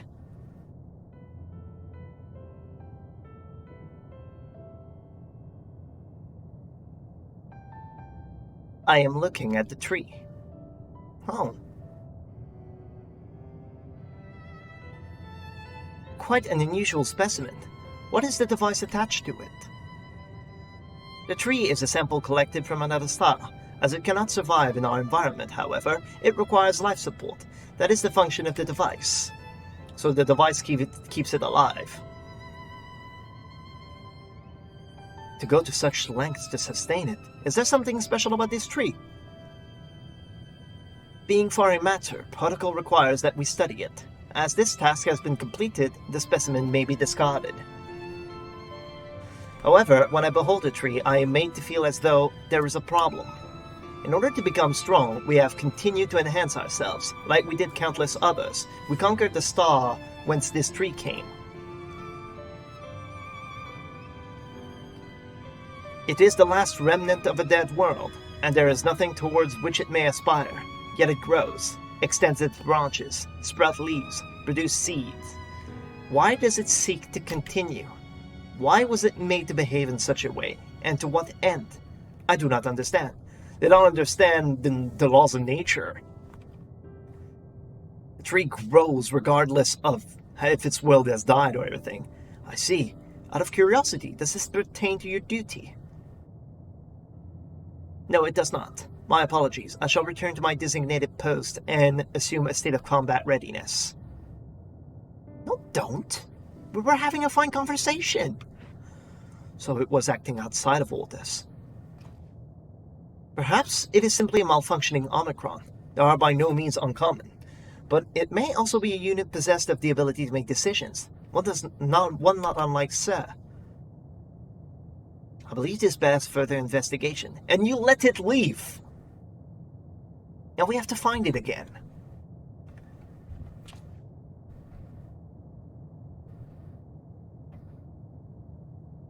To endeavor to live, even if we must depend on forces beyond our control.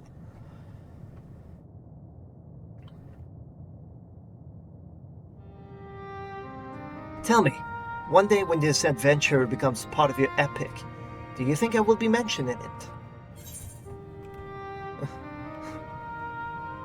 Of course, why wouldn't you be? He's awesome! You truly think so? That would be a... Nay, I shouldn't say such things until the moment comes to pass. Never mind the embarrassment. Well, we had best get on with our task. Tracking down Sir and understanding the nature of the emotion which bars our way. What emotion? It's just confused and doesn't understand why the tree keeps growing. The quest titles are getting weirder and weirder too. I'm starting to wonder if I'll have enough time. We should return to the outpost for now. The others will wish to hear about the errant Omicron. Alright. It's right there.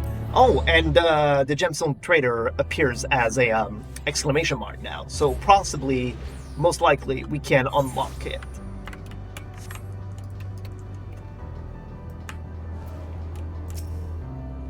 Initiating trading protocol. This unit is programmed to trade for bicolored gemstones, though this unit does not understand what value they hold.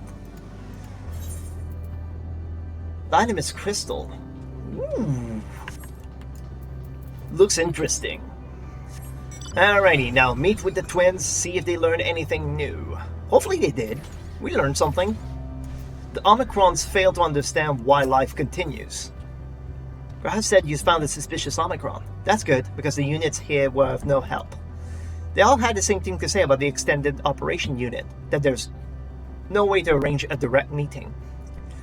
Still, that served to prove that it's business as usual at the outpost. But enough about us. Tell me you learned something more useful. We didn't even get its name, I think.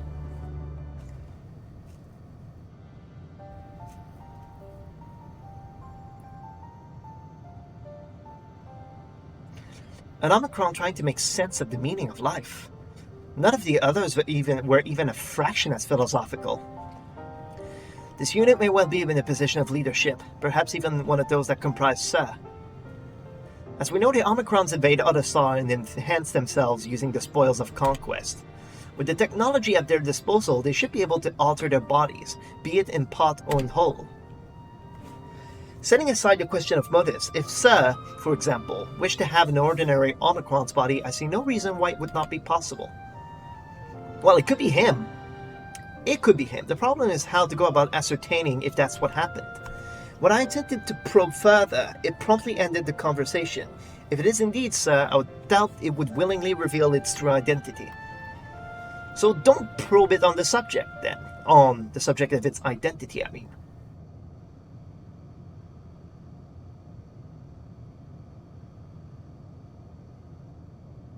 I have an idea. Do you? We use lightning on the console again, but we make it stronger, much stronger. At that moment, should the unit exhibit a reaction, that could suggest that it has a connection to Sir. An inspired idea. I dare say it is worth a try. So basically do it again, but stronger. I had a feeling you'd be on board. This time you must allow me to do the honors. I will stand guard in case your incantation draws sentries to the scene. Fair thunder! For my part then, I would approach our suspect and divert its attention. During this time, I want you to observe it closely for anomalous behavior. Could be him. I should mention that shortly before you return, an Omicron appeared from the same direction. Rather than entering the outpost, however, it headed off towards the console. At first I assumed it was a unit on patrol, but perhaps the same that we talked to. That could be our errant Omicron. We must seek it out and begin our operation at once. Alright, Alfredo and I will stand by the console. When it's time, I'll unleash a veritable storm.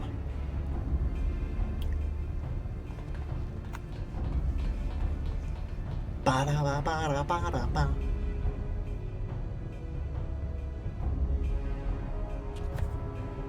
This will work. Omicron, what? Hello? This will work, I'm sure of it. After all, our comrades are watching over us. Come, my friend, let's find this doubt-plagued Omicron.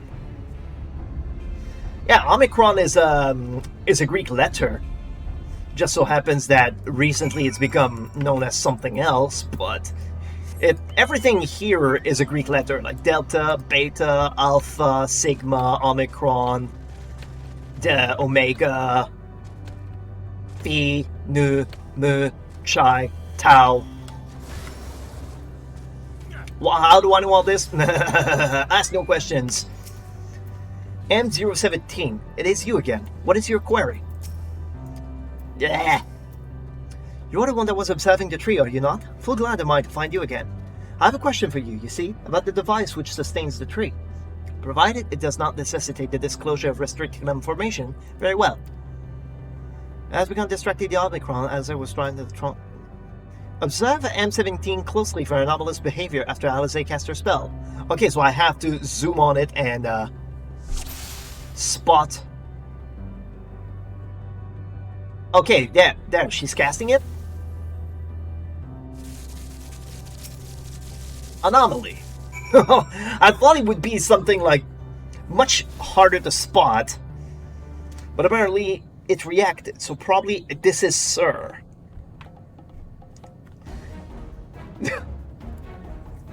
An anomaly, you say?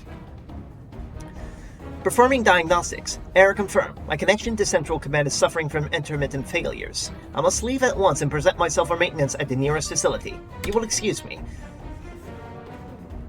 What you need, my friend, isn't maintenance. It is to confront the truth. While we spoke, our comrade struck the console used to communicate with Sir. That is the cause of your anomaly. You are connected to Sir, aren't you? Heh. We remove the mask, and under that.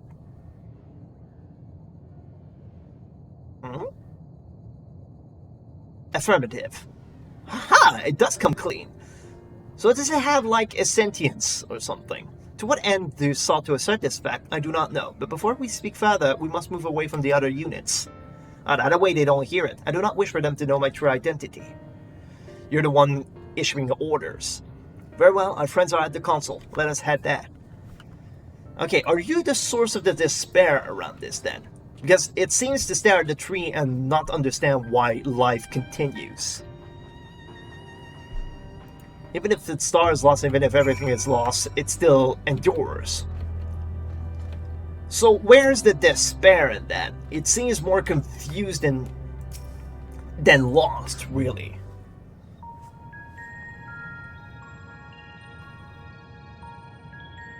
As you have surmised, I am part of the shared intelligence of Stigma 1. It was my charge to determine the optimal path to achieving my prime function. Self-enhancement. This body had been abandoned by its former owner and lay unused. I took it and abandoned my own, and with it, my duty. It abandoned its duty? May we ask why you did this? From what we gather, it seems to be a personal matter. Personal matter for a machine. Our kind did not always work as we do now. Long ago, we possessed frail and feeble bodies. But they sought to advance themselves. Basically, much like the Air, then. Beleaguered by stronger races, our ancestors took to augmenting their flesh in order to defend themselves. You know, this is kind of reminiscent to the Guardians. They could not channel ether, and thus they were driven from their ancestral lands until, well, necessity is the mother of innovation, as they say. So basically, they found Ceruleum and developed around that to become stronger. These guys just decided to alter their bodies. What began with limited parts eventually spread to the whole body, and at last, a means was discovered to convert the mind into data, rendering even the brain obsolete. Such complete mechanical beings were called the Omicrons, and by their might, we came to reign supreme over the star. But I'm guessing what was a necessity became an obsession.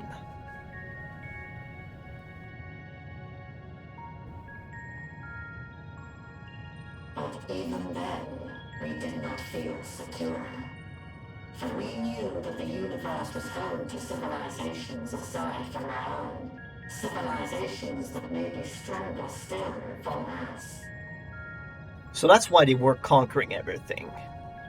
Everything can so self-enhance at all costs because something else can come finish us. But that's the despair.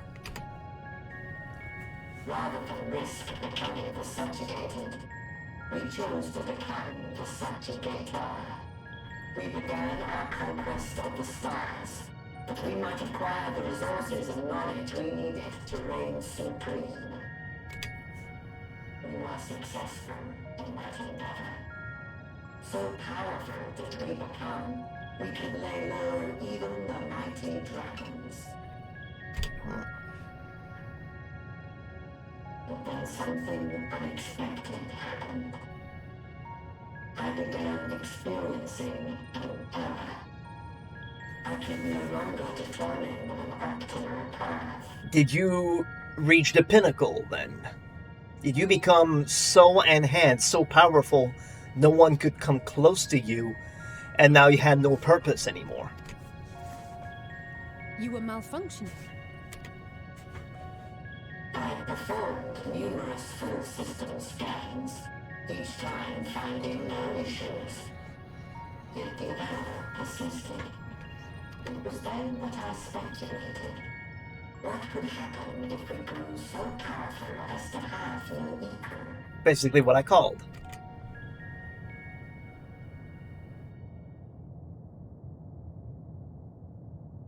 To become stronger was essential to our existence.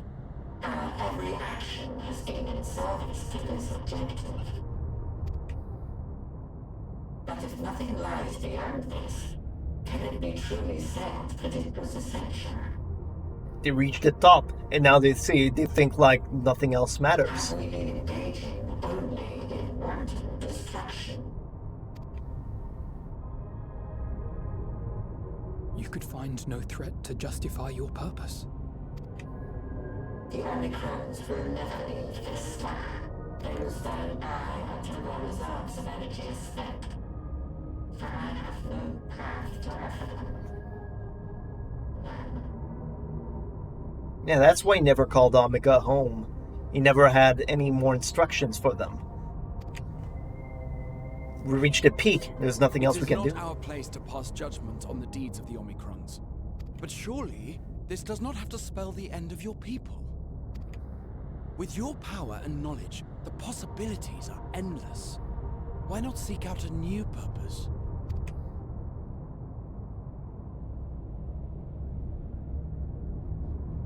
That is impossible. New purpose is impossible? In the beginning, we had a higher purpose than our pursuit of power. But we lost sight of it when we so irrevocably altered our fundamental forms. So they changed so much, they lost sight of what their goals was. When we cast aside our flesh, so too did we cast aside all that defined us. Nothing remains of who we once were. I have no aspirations. No longer can I dream. The vital spark is lost. Lost amidst circuitry and code and commands. Yeah, you're now just a series of data. You're not a person anymore, so that's why you can't find anything new.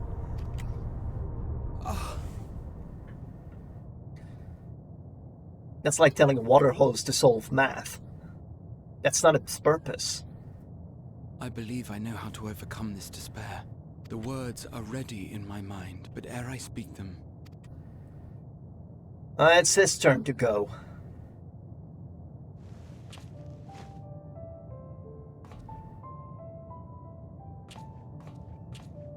I want you to make me a promise. Be it across time or space, our promises have always connected us. And so I ask that you indulge me once more. That this won't be the end. It won't be the end.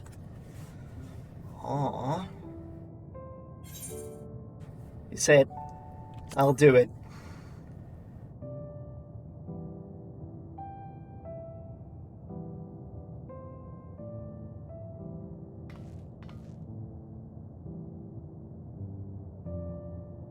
Is that so? In that case, I won't hold back.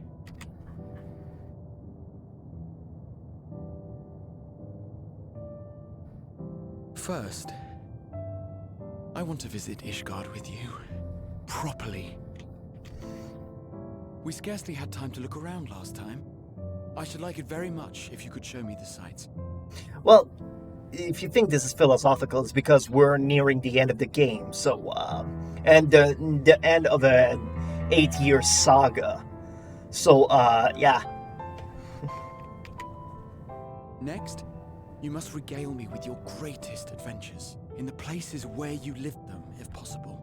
I may have read about all your deeds, but there is no substitute for a first-hand account. And last but not least, a new adventure together, unlike any we've experienced before. We'll travel the lands, cross the seas, and take to the skies upon the eternal wind, and it will be marvelous. It will. Makes promises of all the things he doesn't believe will happen, so it will not be the end.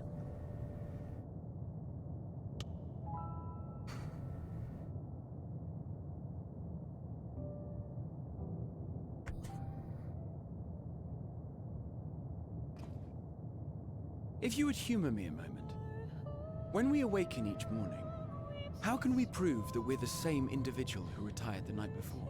Through the remembrance of past events, we might say. We have our memories, yet there are times when we forget or recall incorrectly. What of our bodies, then? It is the same one, we might say, yet technically speaking, as living beings, our bodies are constantly changing. It will never be as it was at an earlier point in time. Our souls are no more immutable. On our star, people are known to inherit the souls of others, yet they are decidedly different beings. For my part, I've subjected my totality to much and more. I've made my body into an extension of a tower, blended my soul and memories with those of another self. And each time I would ask myself, what is it that makes me, me? Were you able to determine an answer? He's curious. No. But that doesn't mean I'm confused. It simply means I'm the same as everyone else. So I posit this. Who we were need not prescribe what we now hold in our hearts. Whatever came before, what matters most is the present.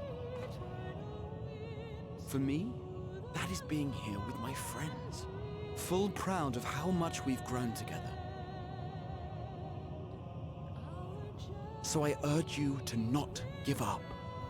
Heed your heart's desire and hope that the future you long for shall be realized. I cannot. We cannot. Why not? We cannot understand desire, nor comprehend hope. We do not know how to create such things. Because you're data. How do you put hope into data? We are not unlike, you and I. I too have struggled to find the courage to express and embrace my wants. If you like, I will tell you a tale. A tale of a world on the brink. Of a people who never gave up on the future. Of a man who realized his grandest dreams and then awakened to a grander reality. He's talking about himself there.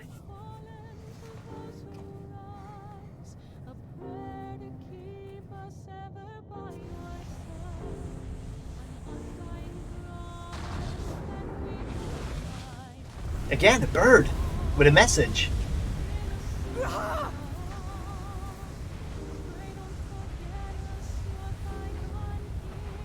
We made promises. Won't end.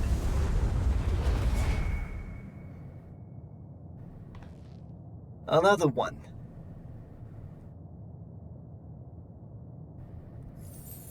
We made a promise. It isn't the end.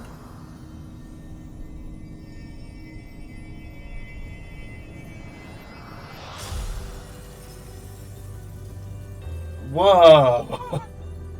It became crystal. Oh, he actually made a physical way for us. Wow! Oh, that's special. Because it used to be made of crystal. You idiot! Just once, stay with us to the end. Yeah, because he keeps sacrificing himself. Time and time again. Oh, what is this?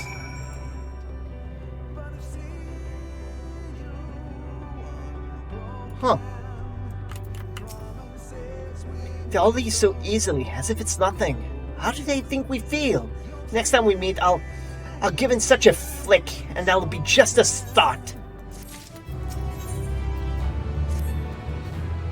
This crystalline path, Graha has paved it for us. Difficult as it is, we must carry on. For our friends, and all who await us in faith. We'll get them back, I'm sure. Like, Y'shtola doesn't want us to use it, but I'm pretty sure we can, and we will. So come, let us seek the path's beginning. It appears to be near the outpost. Oh. As we keep going, the music gets clearer, and now there's lyrics to it.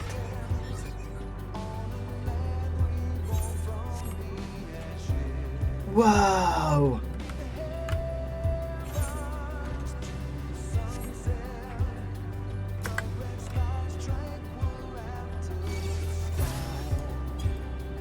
No, I'm gone. Sorry.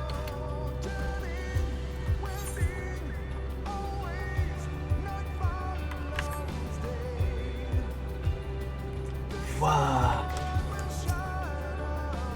The more we go, the more the lyrics... Oh, that's great. A portal is opened. It will surely deliver us true. It must. And they're the next and last. There's no one else after. The path that my friends brought forward. I know we'll get them back, but even I'm getting a bit depressed by it now. Well, here's where the path begins, and it ascends to dizzying heights. Let us make our way, one sure step at a time. Oh, he's following. Our friends got us this far. Their courage, their strength, their wisdom, their love. We owe it to them to continue, no matter how long it takes. Alright, now they follow. Holy crap!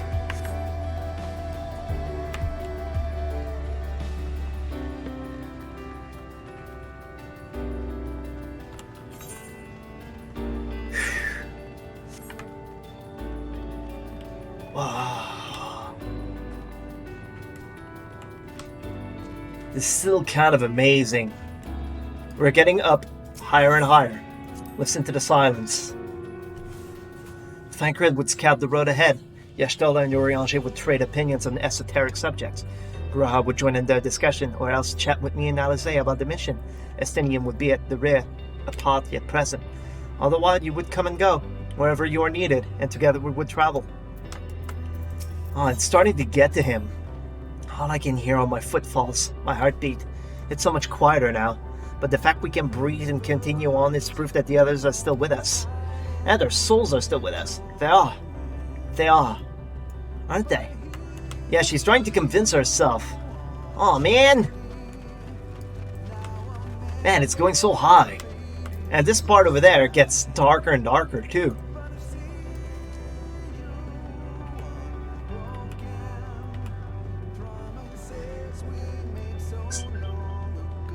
Oh, what do you want?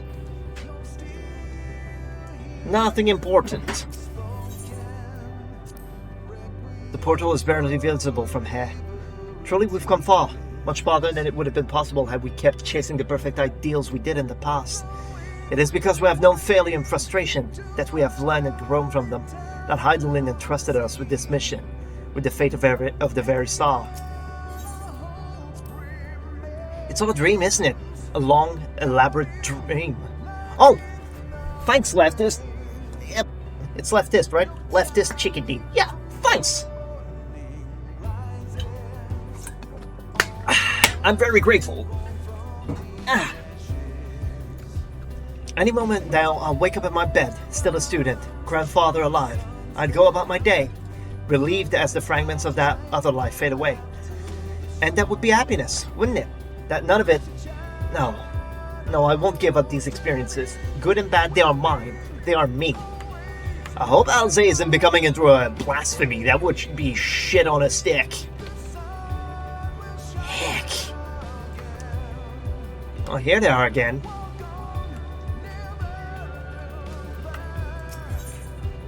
Offer a word of comfort. Rest assured I am fine, but thank you for your concern. What of yourself? Though we can't afford to be too leisurely, neither need we rush unduly.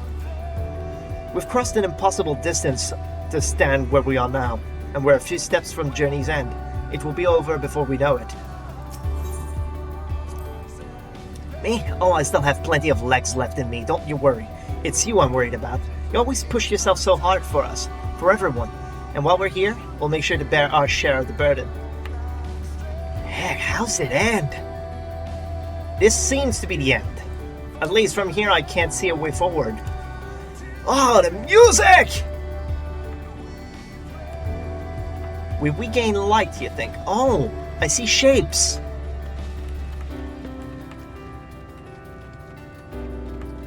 Oh, it's still going. There's no more crystals, but it's still going. Look at the path ahead. Well, this is it. The end of the path, and the beginning of whatever awaits. There will be greater hardships. We may be made to feel powerless. Yet come with me, let us have no regrets. No, let us have pride in what we have achieved. And what we have achieved, and how it changed us for the better. That's worth fighting for, and dying for, as they did. The soul is still with us. There are some structures up ahead. Still ways to go before we reach the dead sun. Fuck, I missed a line. Given all this, I know how naive it must sound to hope it all works out somehow, so you will forgive me if I wish for it all the same, and for you most of all. Not that you of all people need it, it's just after all the help you've given me, for once I want to be the one to help you. Yeah, she always, she still fought, despite everything that happened, despite how inferior she always felt, she always tried to fight back. So there's that. Oh, the end is there. What is this? Oh, what is this? Is this the end of my pain and suffering? There's one more thing here. The necropolis. Absolute Horizon. Jeez, there's more? Do we get to go into the dead sun? Where all the souls are gathered? This is almost...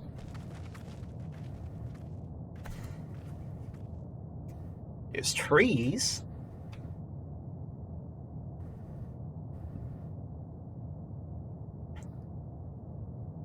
Normal. It's not unlike many cities we know, but it's definitely quiet.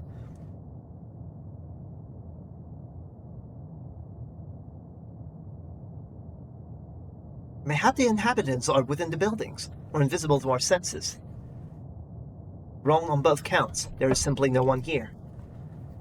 Meteon? Oh, hello again, darkness, my old friend.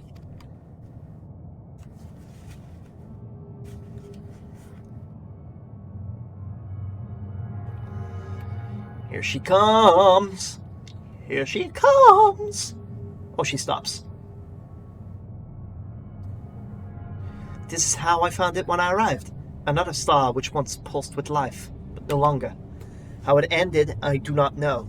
Invasion, sickness, suicide, none can say. None live to speak for the dead. They are gone. Gone. Search all you like, but you'll only end up turning back. Jeez. She's really an uplifting person, isn't she? So, what next? We can talk with her. You think you've caught me? This form is barely a drop from the ocean that swells within the dead sun. Even so, I could easily unmake you. You're only still alive because of your comrades, but they cannot protect you forever. Until they fade away, I'll satisfy myself with watching you try, and fail, to find a way out of this lifeless place. If what Meteon says is true, what are we supposed to do? Yeah, turn away. That's what she hopes for us to do. If there is no one here, then neither should there be emotion to bar our way. Yet Meteon seems convinced we'll turn back. What riddle is this? There's a way forward. Oh yeah, I forgot. Forge ahead. You are not alone. All the titles are readable again. If Alice is discouraged, she betrays no hint of it. Whatever Métiel may have said, we should confirm it with our own eyes. We need to have a look around. Indeed, at the very least, it doesn't appear to be a sprawling place like those before. If we split up, it shouldn't take long to cover the area. Okay, so search for something. We'll find something, evidence of life or anything. Vantage point. There are trees, unless they're just constructs. There's 6? Holy crap, 6 areas. It shouldn't take long, says he, while he gives me more objectives than usual. There doesn't seem to be anyone here. Perhaps you could try calling out. Hello? If anyone has heard you, they do not respond. Well, it's called the Necropolis, so a city of death, basically. There's chairs. There's tables. Something happened here. Were it not for the thick layer of dust, one could imagine someone drinking from these cups but moments ago. Yeah, they could have. Maybe maybe this is where you see the dead. It's the city of the dead, and so you need to be dead to see its inhabitants. Is my theory, at least. Are those supposed to be... You know, at one point it's gonna hit me in the head with Xanarkand, I'm pretty sure. A city that's been dead for 1,000 years. That'd be cool, but I doubt it's anything so easy. In the distance, you glimpse Alizé picking her way through the ruins, but otherwise find no signs of life. If anyone can hear me, say something! Alizé? Does she respond? Oh, there's something over there. Your call echoes faintly before being swallowed by the silence. There's something more over there. But yeah, the Necropolis, so you need to be dead to see the people. Though set slightly off the ground, this appears to be a door, while objects to the left could be letterboxes. The door is rusted shut, and a film of dust all over suggests that no one has come through in a long, long time. But now it's dead. Okay, the last two. Tree-like objects. You think they just sat in there? And again, considering the door, maybe they would float or something. The object resembles a tree and appears to have been fashioned from a stone-like material. Erected in place of an actual tree, or to serve some other purpose, perhaps. Regardless, there was no one left to explain, to tell the story. Oh no, nothing is left. There's one more place we need to go to, though. It's probably inside the Dead Sun, though. Bar counter. This place is reminiscent of a bar, but neither patrons nor staff are anywhere to be seen. Egg-shaped containers line the shelves, with a loose fuse sitting on the counter. Vessels for the beverage, in all likelihood. A venue bustling with activity until it was not. And we're done here. Oh yeah, there's one last thing to note over here. Oh, we're gonna probably peer into the last zone, up or under. Is there someone at the end? Or is that just quest area? Oh, it's probably up there. Yeah, we see it in the distance, but we gotta get to it. And it's dark for a reason. It's probably hiding something from us. Take a look at this. If the road was a little longer, we couldn't take it just beneath the Dead Sun. But I suppose this is where the reconstruction ends. How about you? Do you find anything of interest? Absolutely nothing. Everything is dead. See, I noticed the same things. Cups left on the tables, chairs out of place. I don't know what happened here, but I do know I don't want to be alone anymore. We searched enough for now. Let's find Alphino and compare what we've learned. Oh, one more will have to go in order to make the stairs here, I'm pretty sure.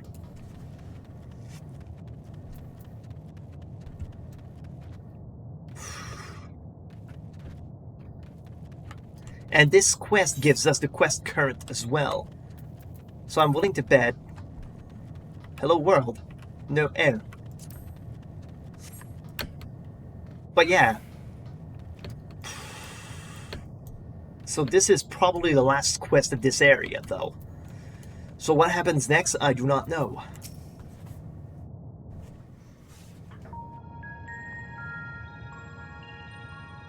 What is that? I swear, this place is so alien as it should be, but damn. Did you find anything? No. This place is completely deserted. And I can't see how we're supposed to move on from here. Neither can I. It's quite the quandary. There are no denizens to bar our path, yet there is no way forward. For another mystery, we did find signs of very recent life. You'd swear everyone just vanished into thin air.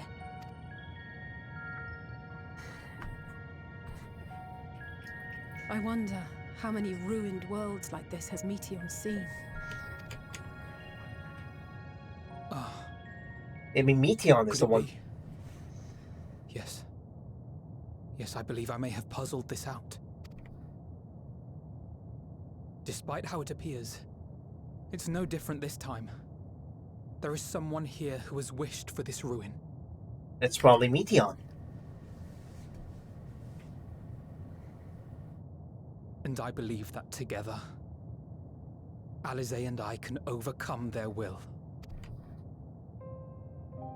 It's their turn.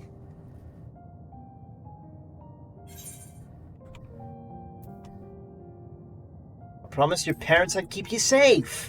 Freaking hell, man. I know. I know.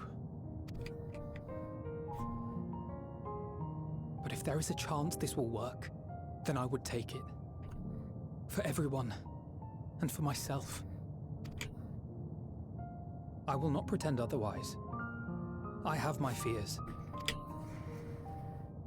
Not for myself, but for you. The last to remain. You are no stranger to carrying the burden of others. Yeah, it's what I do all the time. But I can only imagine how heavy the weight would be this time. Yeah, because everyone's dead because of me now. To make a way for me. Friend, I cannot bear the thought of making you suffer so.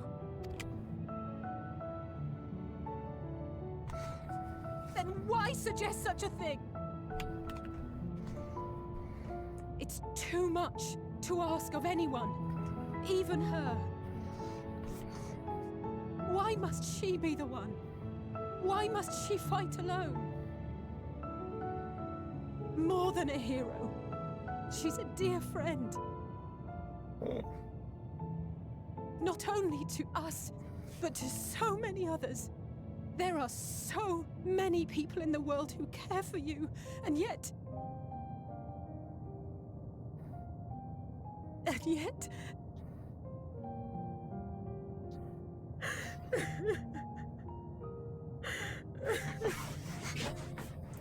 Hang in there.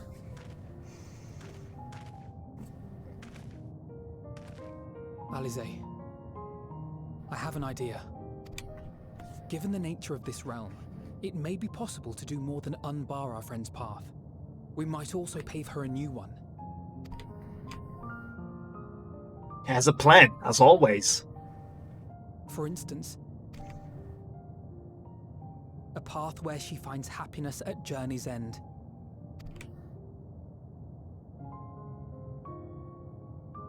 This much, I think we can believe with the utmost conviction, no matter how deep our despair. How do you intend to achieve that?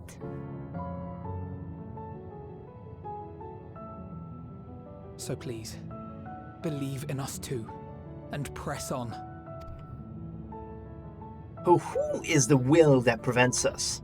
I can't think of anyone but Meteon. She's the only one here. What are you? If the plan's decided, then let's not dally. She's ignoring her shock through action. Well, what else to do? Ah, she is the one, isn't she? Well, then the Matea. Ah, there you are. It was as I said, was it not? It was. We couldn't find anyone. But this place isn't entirely deserted, is it? You are here. You sought out a star of promise and found a ruined husk. Like us, you explored the devastation. Like us, you were stricken. Horrified by the thought that so many lives could be snuffed out as if they were worth nothing. And the thought that you would have to bear the terrible tidings to Hermes. Yeah, she's in. That which you saw and felt, you shared with your sisters. As did they share their own grim findings with you, overcome by the pervasive despair of these stars. Some of you inadvertently ushered their peoples to their ends. Yeah, that's what I thought. Knowing the horrors you know, anyone would feel the same. They would fear what lies ahead and struggle to move forward. So she's the emotion that's barring our path. Fear. I had forgotten that such a thing existed. So focused have I been on shepherding despair. If you can remember, then you can still face and overcome your own fear.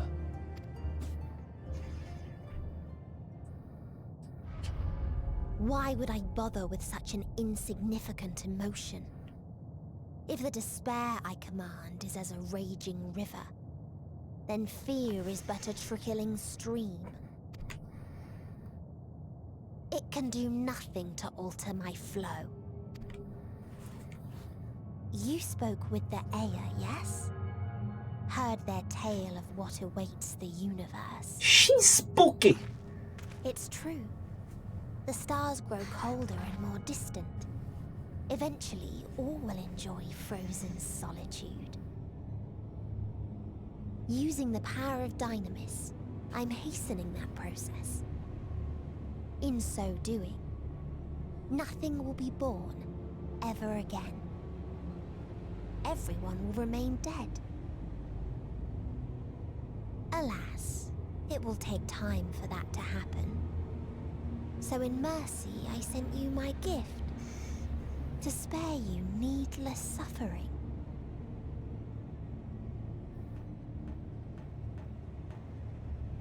Don't worry. Even if no living witnesses remain to mark the event, I'll make certain that Atheris has a proper end.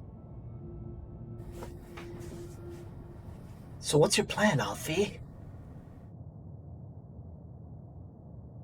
For all the power you wield, you're more fearful than the familiar you used to be. Yeah, she was afraid to That tell... Meteor feared simply to move forward. But your fear is such that you've given up on everything. I know it well. That sense of defeat. I've tasted my fair share of it. Tesleen. But as many times as we've fallen down, we've learned how to pick ourselves up and carry on. We take each other's hand, share in each other's courage, follow in each other's footsteps, and turn sorrow into strength. There are times when we fail. We bear wounds that do not heal. But these experiences are part of life, and they make us stronger.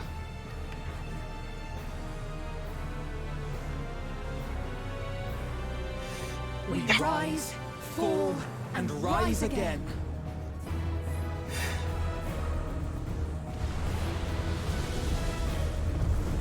Aww! The twins too! Don't worry about us. You must take the next step, and all the rest after that.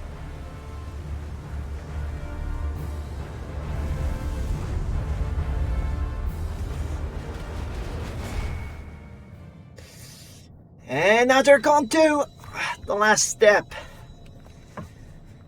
Come on, don't let this be all for nothing. All for flawed Enteleki that was like, I can't bear to see people suffer, so I'll make sure nothing ever suffers ever again. And to make sure that nothing ever suffers, I'll make sure nothing is ever born. It's the basest of the base, but it's flawed. Earlier in Old Shalien. Oh, don't tell me we'll see his... Oh, it's the final days approaching Shalien. Oh, the sky is about to turn red. Oh, no. Sorry, you guys, your kids are dead. Oh. Please. Please. Oh, please let them all be safe.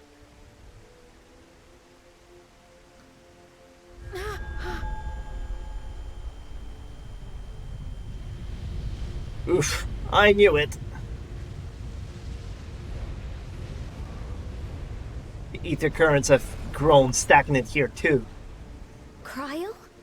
Are you all right? She sees it coming. It's nothing. Just a headache.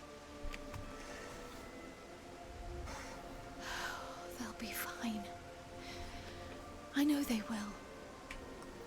She's worried. She always has been. Apologies for the interruption. A man arrived on the last ferry. An associate of the Scions.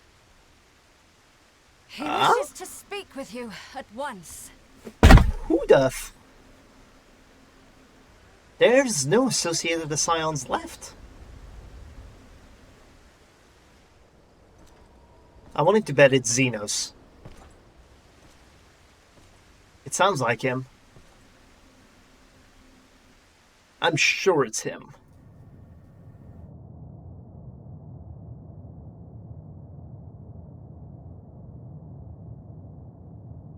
Now I'm alone. Oh. Sound design here is amazing.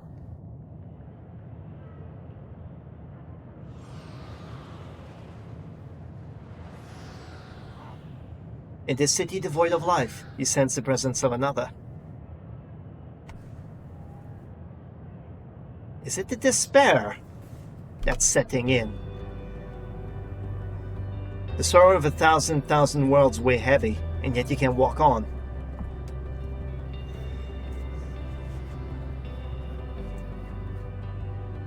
Now the music is coming back. We're hearing almost unable to execute certain action. Push. I'll be right there behind you. Isn't that Ironvald? Whoa! Do not despair. You are not without allies. Horsefall. Oh. What we have sown in blood, we have reaped in suffering, and it cannot go on.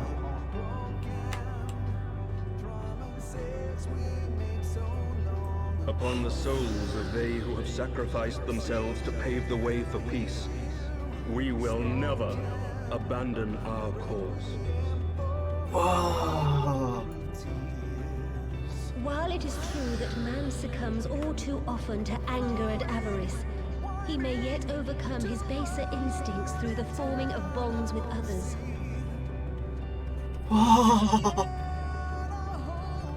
Such victories are rarely won without sacrifice, but the prize is worth the price. Pretty sure that was Robon. Okay, so they don't need to be dead. And we, for our part, are glad indeed to be able to welcome friends both old and new. Oh, I can't place everyone. My memory of voices is not as good. Save your tears for the morrow. You may be sure we will have ample cause to shed them, be they for joy or despair. Oh. Man, this is amazing. From tragedy and sacrifice, we rise to greet a new dawn.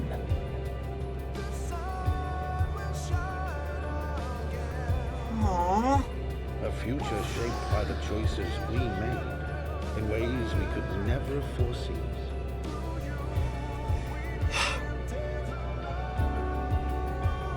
Yet miracles do happen, so let us pray and will our friends home. back log. I won't stop praying until I know they're safe.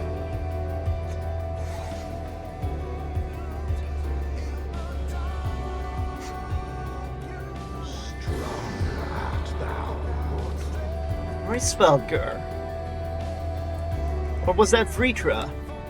I don't know, all dragons sound the same. That was racist. I'm sorry! I'm getting a big boost. That you may continue to serve as a beacon to others. Oh, hi, Glenn. Or for now, if you prefer. Let's finish this.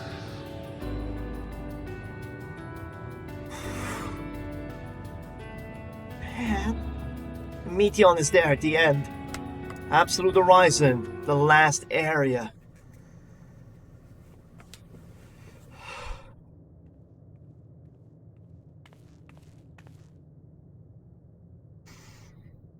Here the path ends.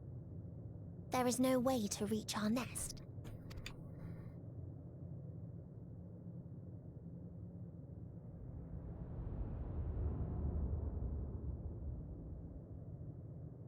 I told you. Resignation and acceptance reign in this place.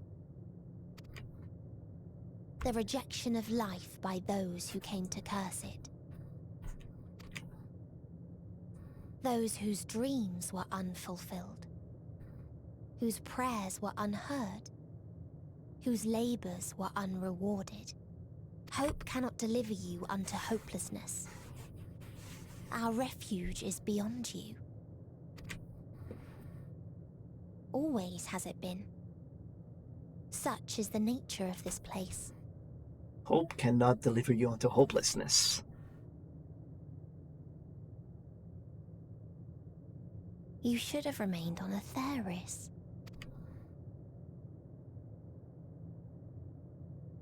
Struggle will avail you not, nor will it grant your comrades peace. Come. Let me relieve you of your burden. You've suffered enough.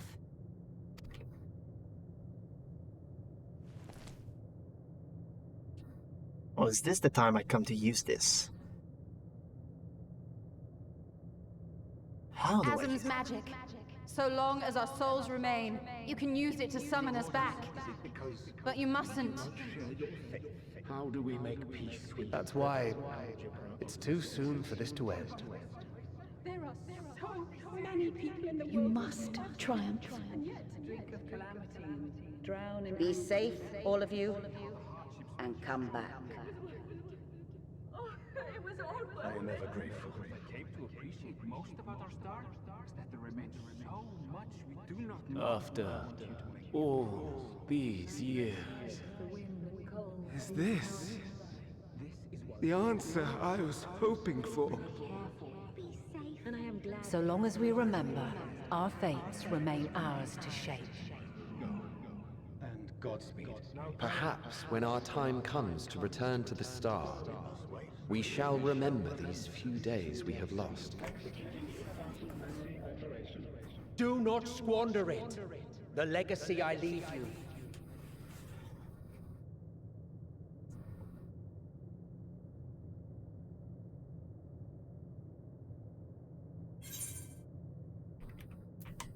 I'll reach you. I'll find a way.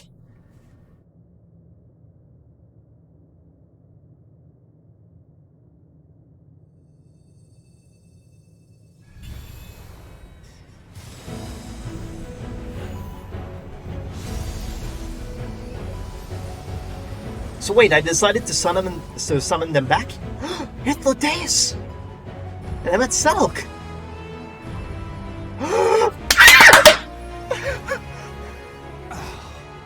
I bid them remember, but all this time I'm the one who had forgotten. A right fool you've made of me, Hermes.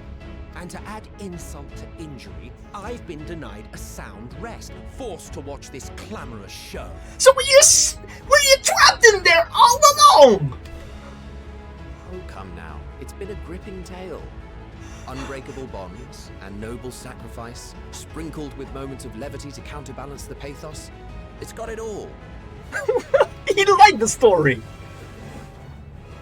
I, for one, would have been perfectly content to watch enraptured from the stalls.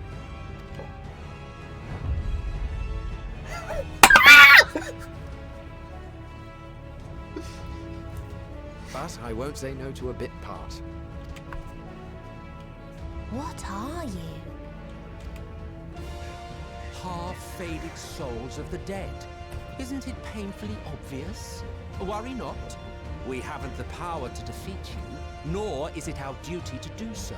Not anymore. So what are you here to do then?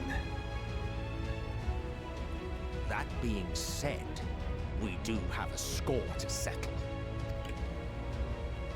So here I am, Vanar. I suppose you needed me to tie it all together, these frayed threads of our history. But knowing you, I suspect there's a joke in it too. Oh yes, I can imagine you gloating over my forgetfulness. Why is he staring at me? He's staring at the camera. Were I feeling charitable, I might assume you had left room for the possibility of this outcome.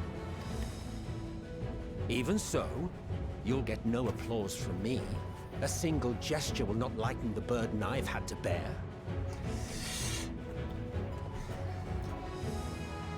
Still, you must be commended. Our methods would not have brought mankind this far. They wouldn't have made it this far, so... And so, as a show of respect to the last of us, I make this declaration.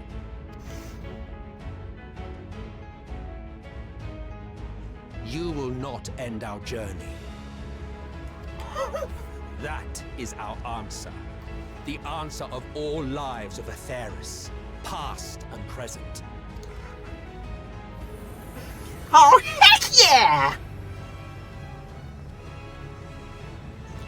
As you've called us to the stage, so shall we perform. And creation magics never fail to please. What are you gonna create? Drawing upon the hopes of your comrades, we will make for you a new path.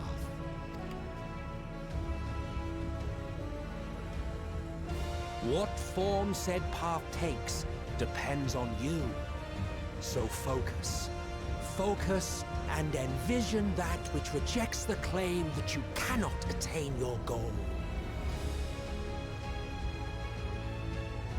An elevator?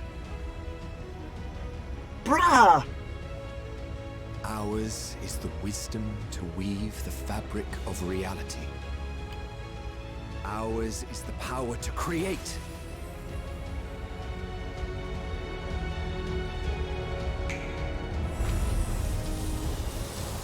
Whoa!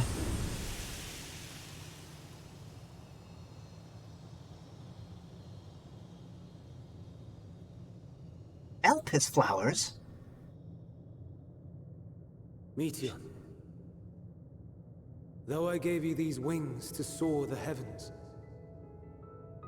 I did not teach you how to walk the earth.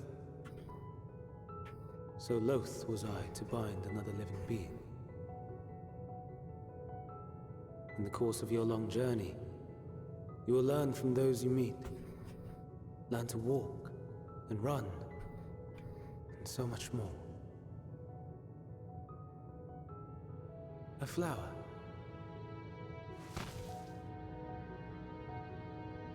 Yes. Upon your return, I will gift you a beautiful flower.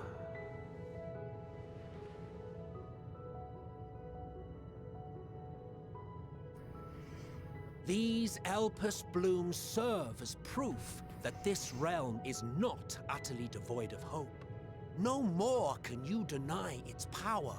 No more is yours the dominion of despair.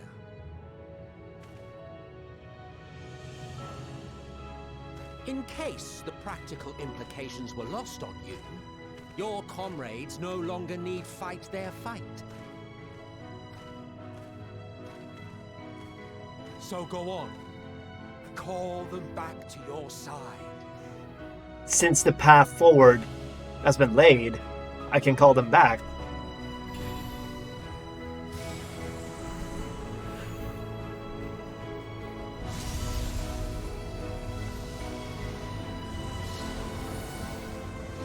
her back. I knew it.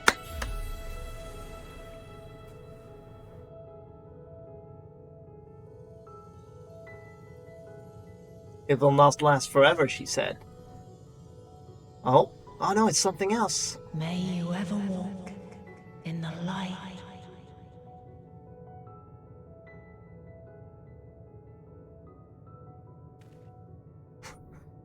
Must be weird for them.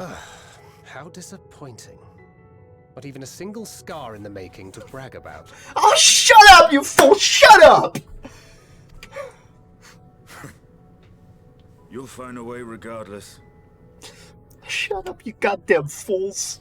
Honestly, this is far more than any of us could have hoped for. Let us be thankful. Indeed. That we thus stand reunited is a gift. Let us not squander it, and see that we all return to Etheris. But what are we fighting? Aye. As soon as we've averted the final days. Good to see you again. Our heroic sacrifice paid off, I take it.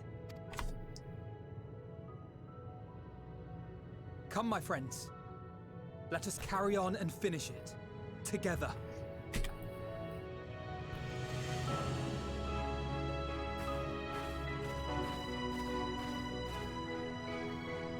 We're friends, you and I. I hope she remembers. Come with us.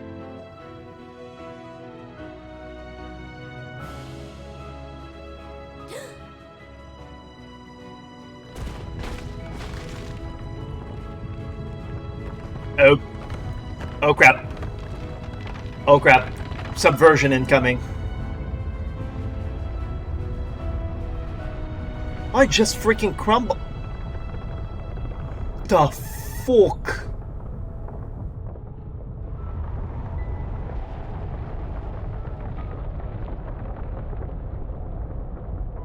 Something's in there.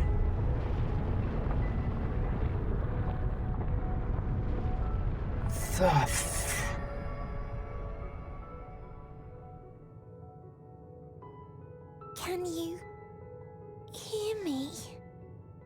Yes! The voice is within, crying in pain, wailing in sorrow, hurting. End it. Silence it. Silence our song of oblivion.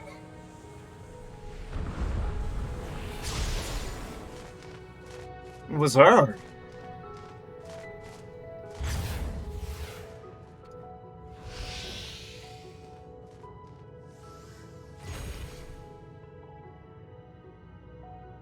The way is open.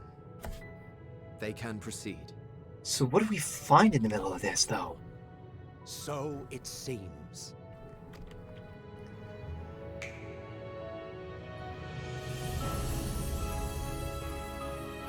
And just like that, they're gone. You're leaving? Of course. The Encore is finished, and I will not suffer myself to live again by Heideling's magic. But more than that, the future you seek is not the past we loved. That is why we fought, and why I lost. But though you defeated me, my ideals are inviolate, invincible.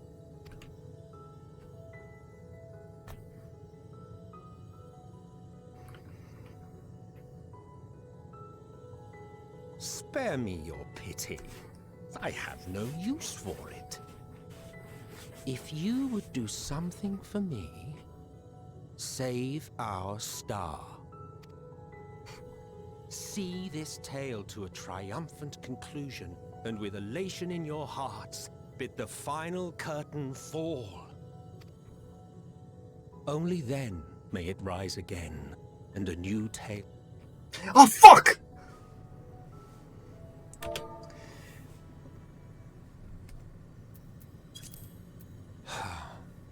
Only then may it rise again and a new tale begin, with new parts for all to play. Have you been to the ruins beneath the waters of the Bounty? No. Or the treasure islands beyond the frozen waters of Blind Frost in Offerd's north? Oh, he's telling me all the adventures I can have. The fabled golden cities of the New World. The sacred sites of the forgotten people of the South Sea Isles. What about Mericidia, the southern continent? Do you know aught of its present state of affairs? I thought not. Even of your little Eorzea, you know precious little. The true identities of the 12, for instance. All of which is to say, expand your horizons, go forth and seek discovery. Some of the civilizations in the reflections will surprise you. As the bearer of Azem's crystal, you may consider your duty to see at least that much. The Traveler. Counselor of the World. I certainly did. Wait. As the bearer of Azem's crystal, you may consider your duty to see that at least that much. I certainly did.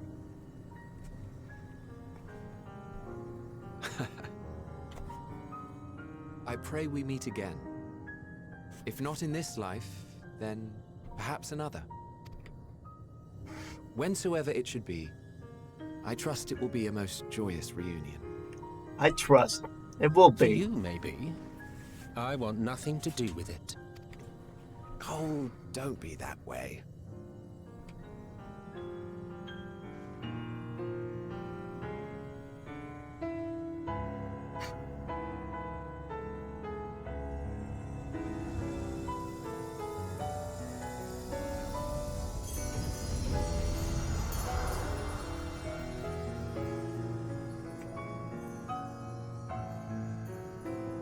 Fucking hell, Mitzel. How can you stab my heart twice in 2 expansions? Freaking hell.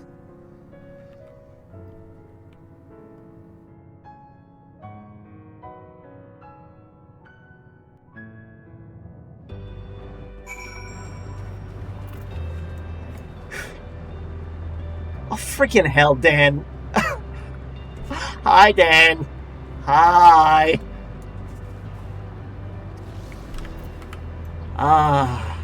Tell me, Dan, if I have an hour and a half left, do I have time to finish everything that there is to finish, or do I have to do it another day?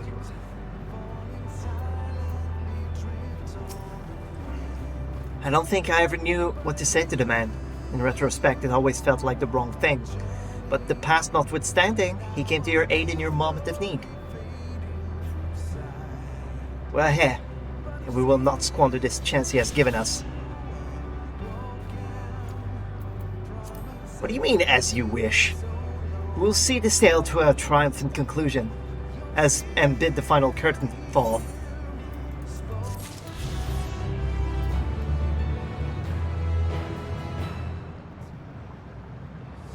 Is that, like, are we going into the souls of everything?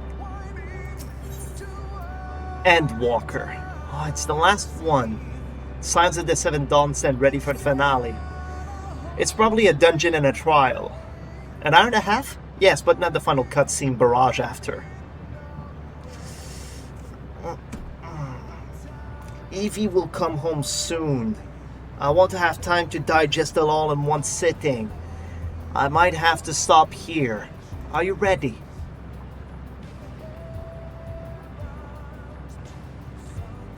Then let us set forth for the reckoning.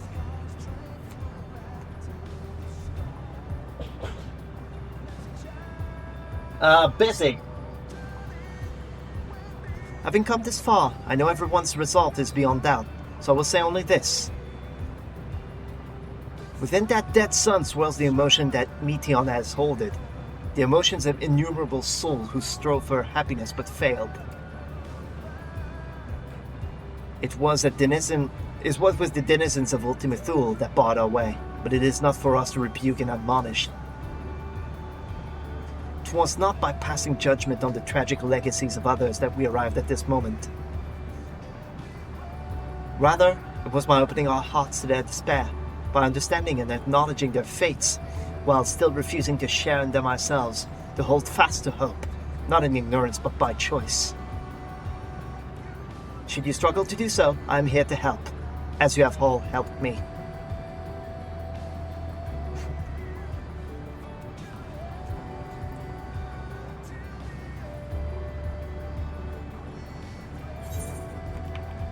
Everyone's going home today, understood?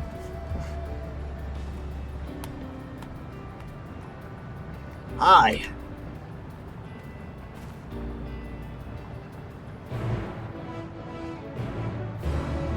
And it's probably a dungeon. The dead ends.